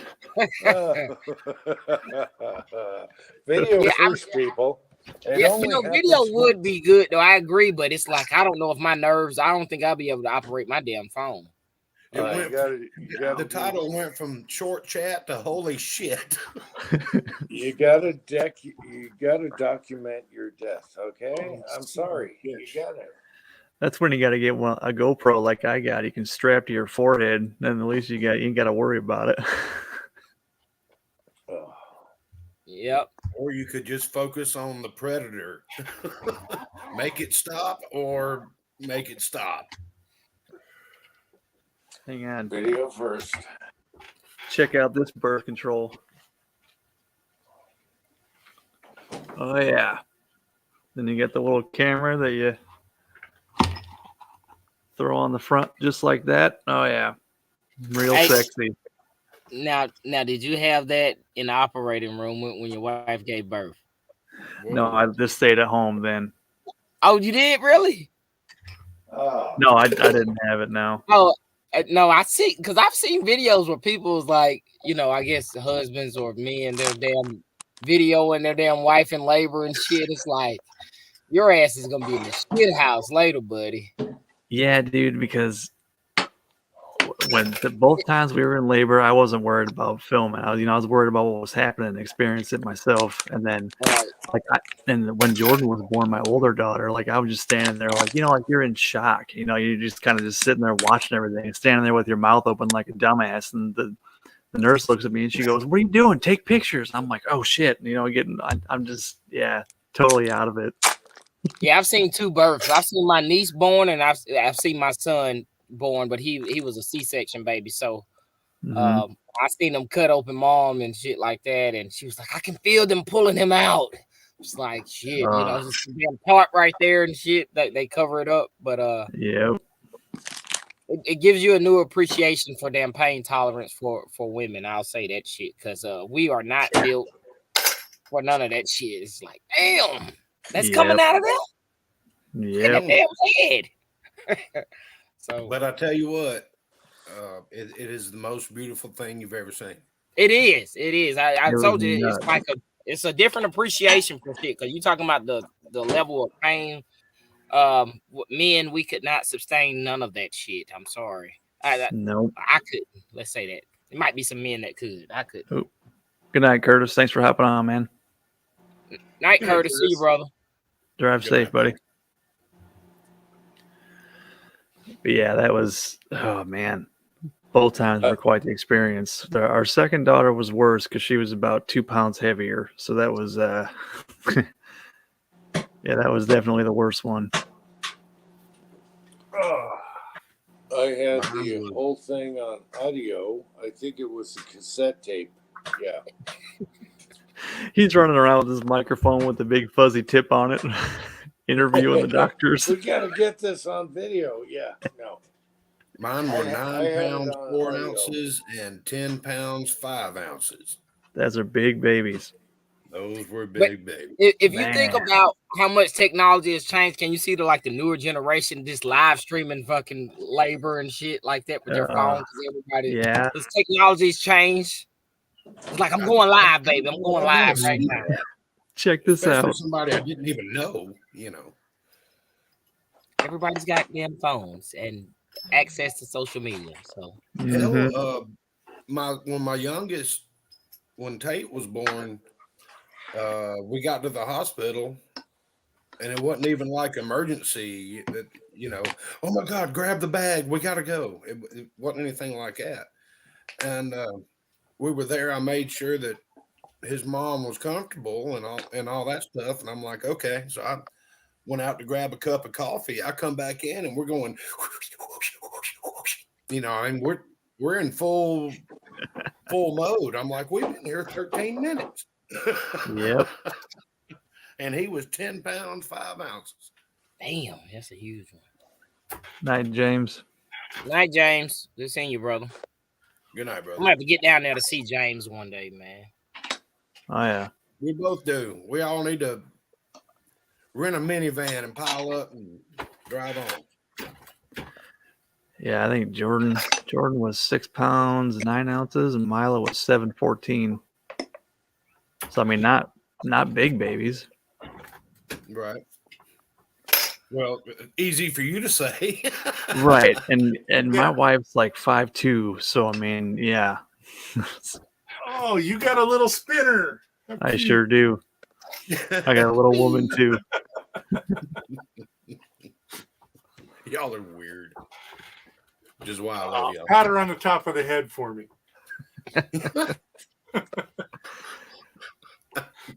I think of her every time I see them cartoons where somebody's trying to beat somebody up and the bigger person's just holding them back by the head and they're swinging. Yeah. Have you done that? It really pisses them off. No, I haven't done that. Oh, I have. It just drives her up the fucking wall. I mean, Oh man. Careful, I think Kyle froze up. Hell yeah. Hey, do y'all remember when Kyle froze with the damn cigarette? Oh, and he smoked like a carton He in was 4 looping. minutes. He was looping. That Oh, shit there he is. was He's damn back. He's back. I'm sorry, my internet just went, even though I just paid the bill. Angel went to a baby shower, and there's some Halloween decorations in the front yard. It's one of her coworkers, and she's fixing to be a grandmother, and it was just nice little festive activity. Well, on Angel's way back to the car to come home, she decided to rearrange the skeletons in rather provocative poses. Yes. Oh, And what was funny is the lady's house that she was at, her phone was dead and she didn't know where it was. So Angel took all these pictures and sent them over to her and all that. And she was like, I ain't worried about it. She doesn't know where her phone is. And then apparently she found her phone. What the fuck did you do? She said by then she knew who did it. Yo, But wow. yeah, now there's humping and orally pleasing skeletons in her front yard. America. You don't need flesh to get freaky. Oh my God, it was funnier than hell. Totally appropriate for YouTube. Yes. Yeah. Whatever. Yeah, she should have made a video. It'd have been great. Yeah, I may do a video, man, and just go around filming Halloween decorations because you'd be surprised the stuff that gets views, man. Crazy. You know what? I did a video. It was a short on that damn, and I know Uncle Jim seen it. That what is it? A PCR 16 PLR that Caltech. Yep, I remember that one that you were fixing for a buddy. Yeah, it was a customer. So I polished his damn boat and because he's running steel case through it, and I'm like, this thing's a pain to clean. You can't access the chamber without breaking it down, and it's still a pain. And man, that damn video, the comments, if y'all look at some of those comments, man, people was like, oh, you got 2 beams on a damn. I'm like, it's a damn bore. It's a laser bore, you asshole. It's like not 2 beams on a damn rifle because the dude had a green dot, little cheapo Amazon, and it's a 4 pistol. But people was pissed off, and I could tell the people that was pissed off on that laser for their pistol because I was talking shit. I really wasn't talking shit about it, but I was, People was like, it's 4 pistol. I was like, this is a pistol, you asshole. It's like, it don't go on a rifle. It's just like, man. But that thing got like 32,000 damn views. Man. Crazy.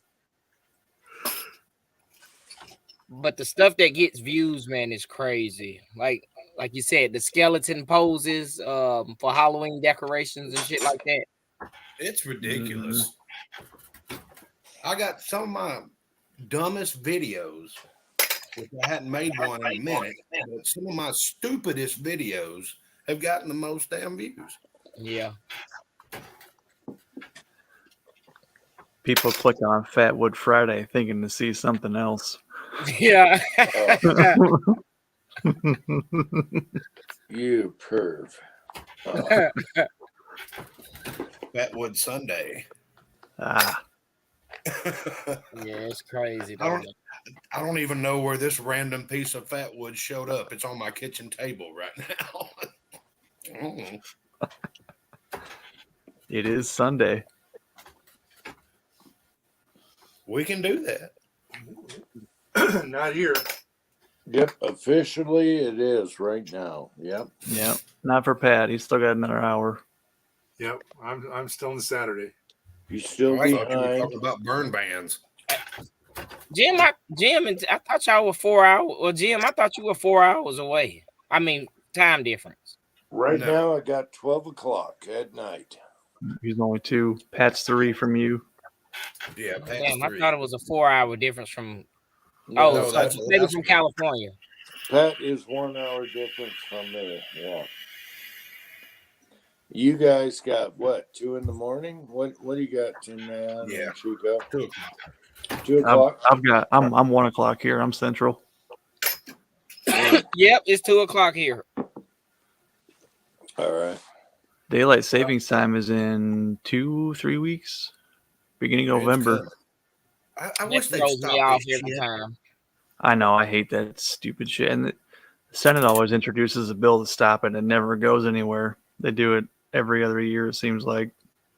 Well, they introduced bills to stop all kinds of shit and never goes anywhere. But by God, we can send another 1.8 trillion to Ukraine for some Yeah. strange reason.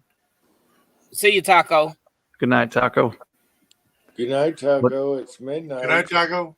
Good night, What's brother. funny is Illinois was going to do away with it, and I live right on the border of Iowa and Illinois. And a lot of guys I work with live in Illinois and work in Iowa. It's like, how is that going to mess with their shit working They're gonna be somewhere 2 that's hours not, behind. dude? That would be so messed up. Yeah, You'd have to leave your house clock drive set. 12 miles and it's 7 o'clock already. Yeah, you'd have to leave your clock set to work time and work off of that, you know. And if you got kids in school, that'd just be a huge mess. Yeah, screw that. William Ganley says he just got this clock set on his VCR. You know what? I got some damn VCR tapes. I ought to take them out tomorrow and ask the younger generation what the hell is it. See what they say. Now, my kids VCR? are very technologically savvy. I want to challenge them to set the damn clock on my VCR or my microwave. Oh my gosh, VCR? I don't remember ever Right. setting a clock on a VCR. I know we had them. Oh, you And had now to, here's or the they thing. blink. Mine Here's just the- blinked. Mine just without blinked a 12 remote. o'clock all the time. It always said 12 o'clock, and it was just blinking nonstop. Let's see what time does my microwave say it is, and it's a rather new microwave. Oh, are you guys OCD like me when if you have your microwave right above your stove, and your microwave and your stove have to say the exact same time all the time, so you punch in the time and then you hit the start button on both of them at the exact same time? No, No. I do. I'm not that OCD. I'm sorry. Dude, if I'm looking somewhere and then 6 inches away is a clock with a different time Yeah, on it, I'm no, gonna be a yeah. little nuts. I agree with Yeah. Tim, man. They gotta say the same. Oh my Yeah. God! Now I got to look. If 2 clocks are within the same sight pattern, they gotta say the damn same, or I'm thrown off. My microwave says 4:34. I don't think that's correct.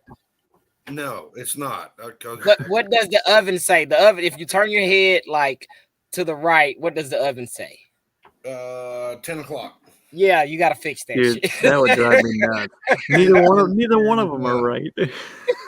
And Chico, the clock above the oven that's hanging on the wall says 5:45. Yeah, they're all screwed up. You need to change the batteries in that one. Yeah, man. What do you just go off your cell phone? How do you survive with 3 different times? Yeah, I just go off my cell phone. I make sure it's charged. Cell phone doesn't lie. Yeah. Yep. Either My cell phone or oven my laptop. is 12:05, and my microwave says 000, just like I like it. Yes. I remember my first cell phone. You had to set the time manually. Mm-hmm. Cell Oh phone man, and- that brings back memories. Yep, cell the old phone Nokia. and yeah, if you got a Old cell phone and Nokias. an iPad, they're perfect. And then you had to make sure that the clock that you were looking at to set your time on your cell phone was accurate. Yeah. So you had to dial the phone number to get the date and time and the temperature. That's right. I forgot about that phone number. Yeah. Holy shit, man. Blast from the past. Wow. Yep, you're welcome. Hey, we were talking about the damn VCRs and cassette tapes. What the younger generation don't know. One day I took my son to this autism event. It was at around the corner from the job, and it's like a safety village. So like they teach fire safety and other stuff. And outside of this fake house, they had a damn payphone. So I tell my son, I was like, go over there and pick up the phone. I was like, what's that? He said, it's a cell phone. I was like, it is not a cell phone. It is not a cell phone, son. Daddy used to keep quarters in his pocket to use those. Yes. Yeah, you used to have to memorize phone numbers. Yeah, I know 3 numbers. That is it. Yep. And one I of them is think you 9. got me beat by 2. Well, if you count 911 and 411, I might know 5. Man, I know my grandparents, my dad's, my other grandparents, my old house number. I remember all those. Yeah, I do remember my old house number, but that was when we had to memorize stuff, Yep. So that number will forever be ingrained somewhere in my memory. You know what my old house phone number used to be? What? Cherry Tree 223. Oh, so you just dial it like with the letters? No, you picked up the phone and Pick talked up to an with the operator. Yep. Oh shit! No, I'm not that damn old cow or that rural. So would you grow up in the Industrial Revolution? Man, that's old Right. school. No, I'm telling no. you, I can't imagine what my grandparents have seen in their lifetimes, which I don't have anymore. But it was fun talking to them. They went from horse and buggies to supposedly we were supposed to have flying cars by now. Mm-hmm. Kyle, you're not telling the true story. You would answer the phone. Hello, I'm Cherry.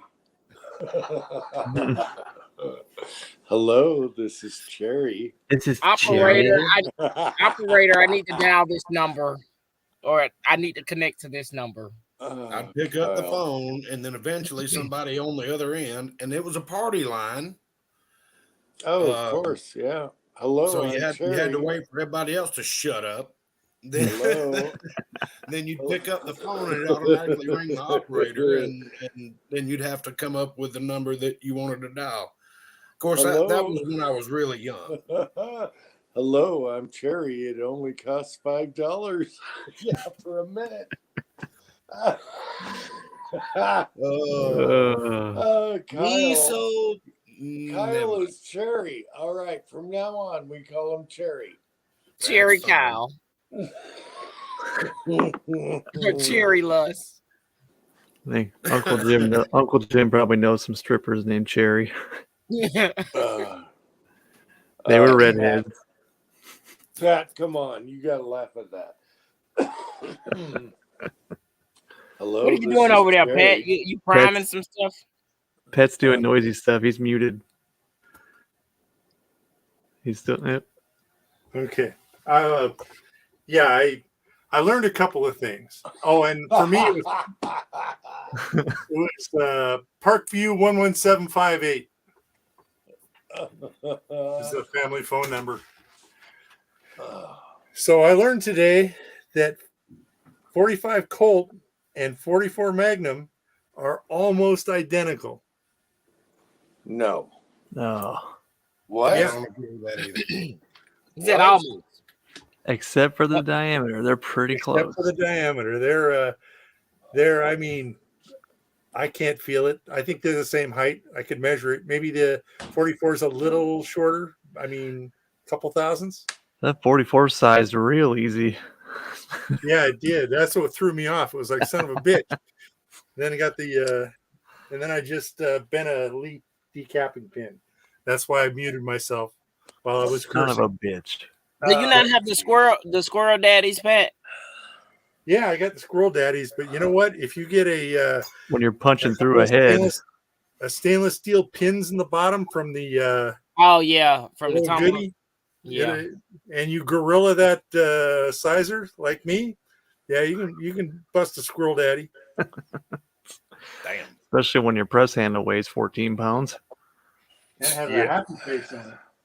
Let me Squirrel. throw one more blast from the past. Does anybody remember the kitchen phone that hung on the wall with With the the- 40-foot cord? Yes. That you was could walk always all- in a ball. Y'all ready? Of Ready? course. There it is. Yep. That's where it plugged in. Still got the screws where you mount it. You I had to got be 'em careful. too. You had to be careful walking out of the laundry room because you get clotheslined by that stupid phone cord if you walk too Yeah, quick. You could Tin walk Man's going, all "What?" over the house with that damn thing. Kyle, I got them next to the toilets in this house. Okay. Nice. Oh, Now you know what? I am old enough to remember rotary phones and using rotary phones. Oh yeah. Yep. Oh, yeah. Yeah, Grandma you used to had have one. to pay extra for touch tone. Yeah, I still miss the Yep.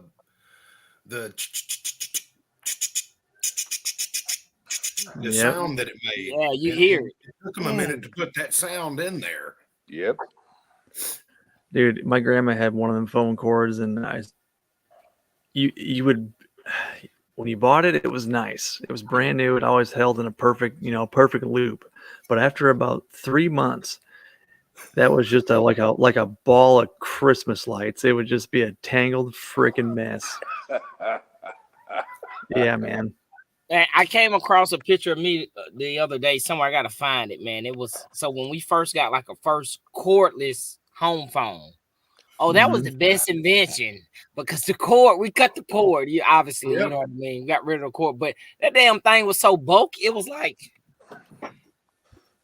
Yep. Oh yeah, the batteries it didn't was last. probably And bigger than this. The battery was so damn big. It was heavy. Yeah. That's right, Kyle. That's what them phone cords look like. Christmas Hey, lights. Put that on your head for Christmas, Kyle. All right. When are you supposed to be, Kyle? I'm a telephone cord. Statue of Kyle Liberty. Yes. I'm trying to remember our touch tone phone at our farm. I mean, hell, I was probably like 6, so of course it was huge to me. I don't remember.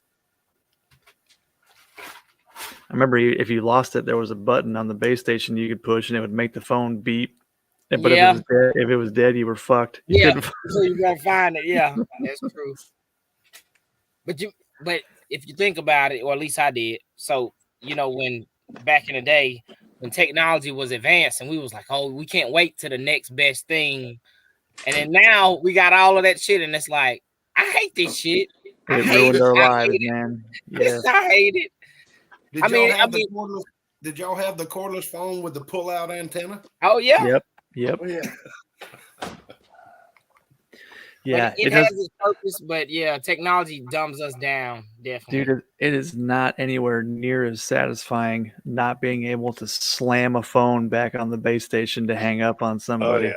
yeah. Hang up on somebody to make if a you wanna point. hang up on somebody, you hit the red button and then you rip your pocket off by putting it in there so fast.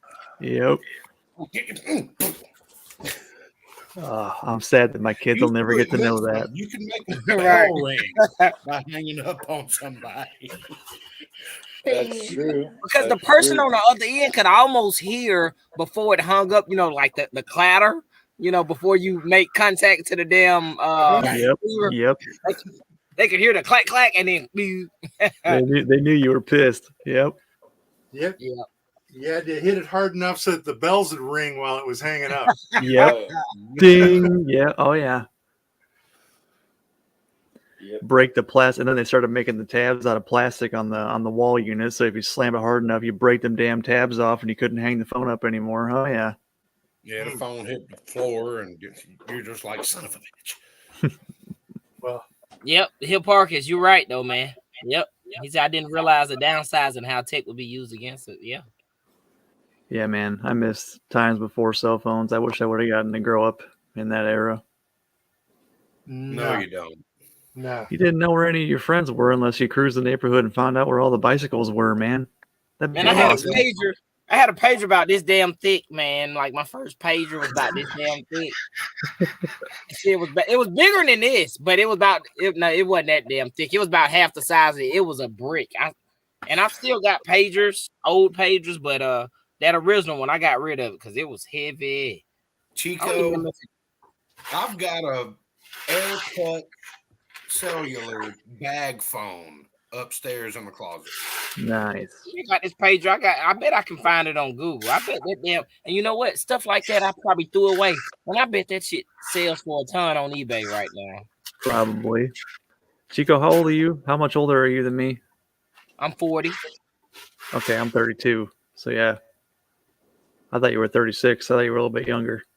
Yeah, I ain't old, but I'm older than people think. You know, I'll be 41 in December. Man. All right. I thought you were still a youngster, man. My body don't feel like that, man. Yeah. Damn body is worn out.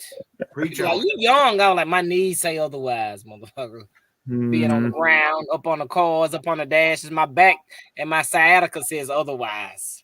I get up from my chair on the back porch, and Angel will look at me and go, "Are you okay?" I'm like, because of the noises you make. Yeah.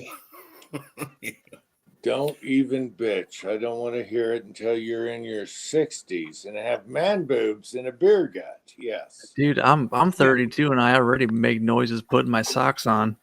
Oh. Like, oh, it starts popping. He said,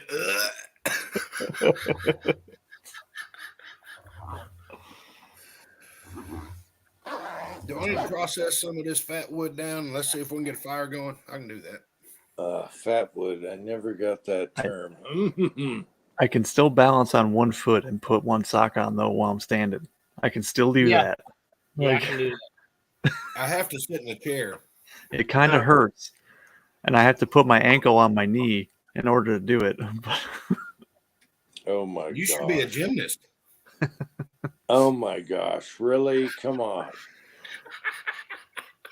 Come on, that was funny. All right, let's see what we can do. I'm trying to think of what I got outside that I can light a fire on. All right. Fellas, Oh, I'm gonna cut. hey, man, I'm gonna cut the stream, man. I'm about to pass out. No problem, brother. Thanks for the invite, man. I'll see you guys late next time. You Well, guys, so you much guys for can the still, you guys can still bullshit in the after chat. I'm just gonna head up and go to bed. What, you're gonna No, let the it go? stream won't stop if you do that. Yeah, you're gonna let it go blank like West Korea did? No, I can hit the end broadcast button and just leave it open, can I? All right. Good Yeah. night, guys. Love you guys. Night side chat. Good night, side chat. Thanks for showing Good up. night. So we got William Ganley, HIPAA, Guns and Water, AZ Infidel. Let's see. Yep. I'm gonna watch the Western and go to sleep. Good Johnny. night, everyone. Have a good Sunday. Yeah, Yep. hell, it's time to go to bed. Happy Sunday. Thanks, everybody. See you, Tim, man. See you, Pat, Uncle Jim, Kyle.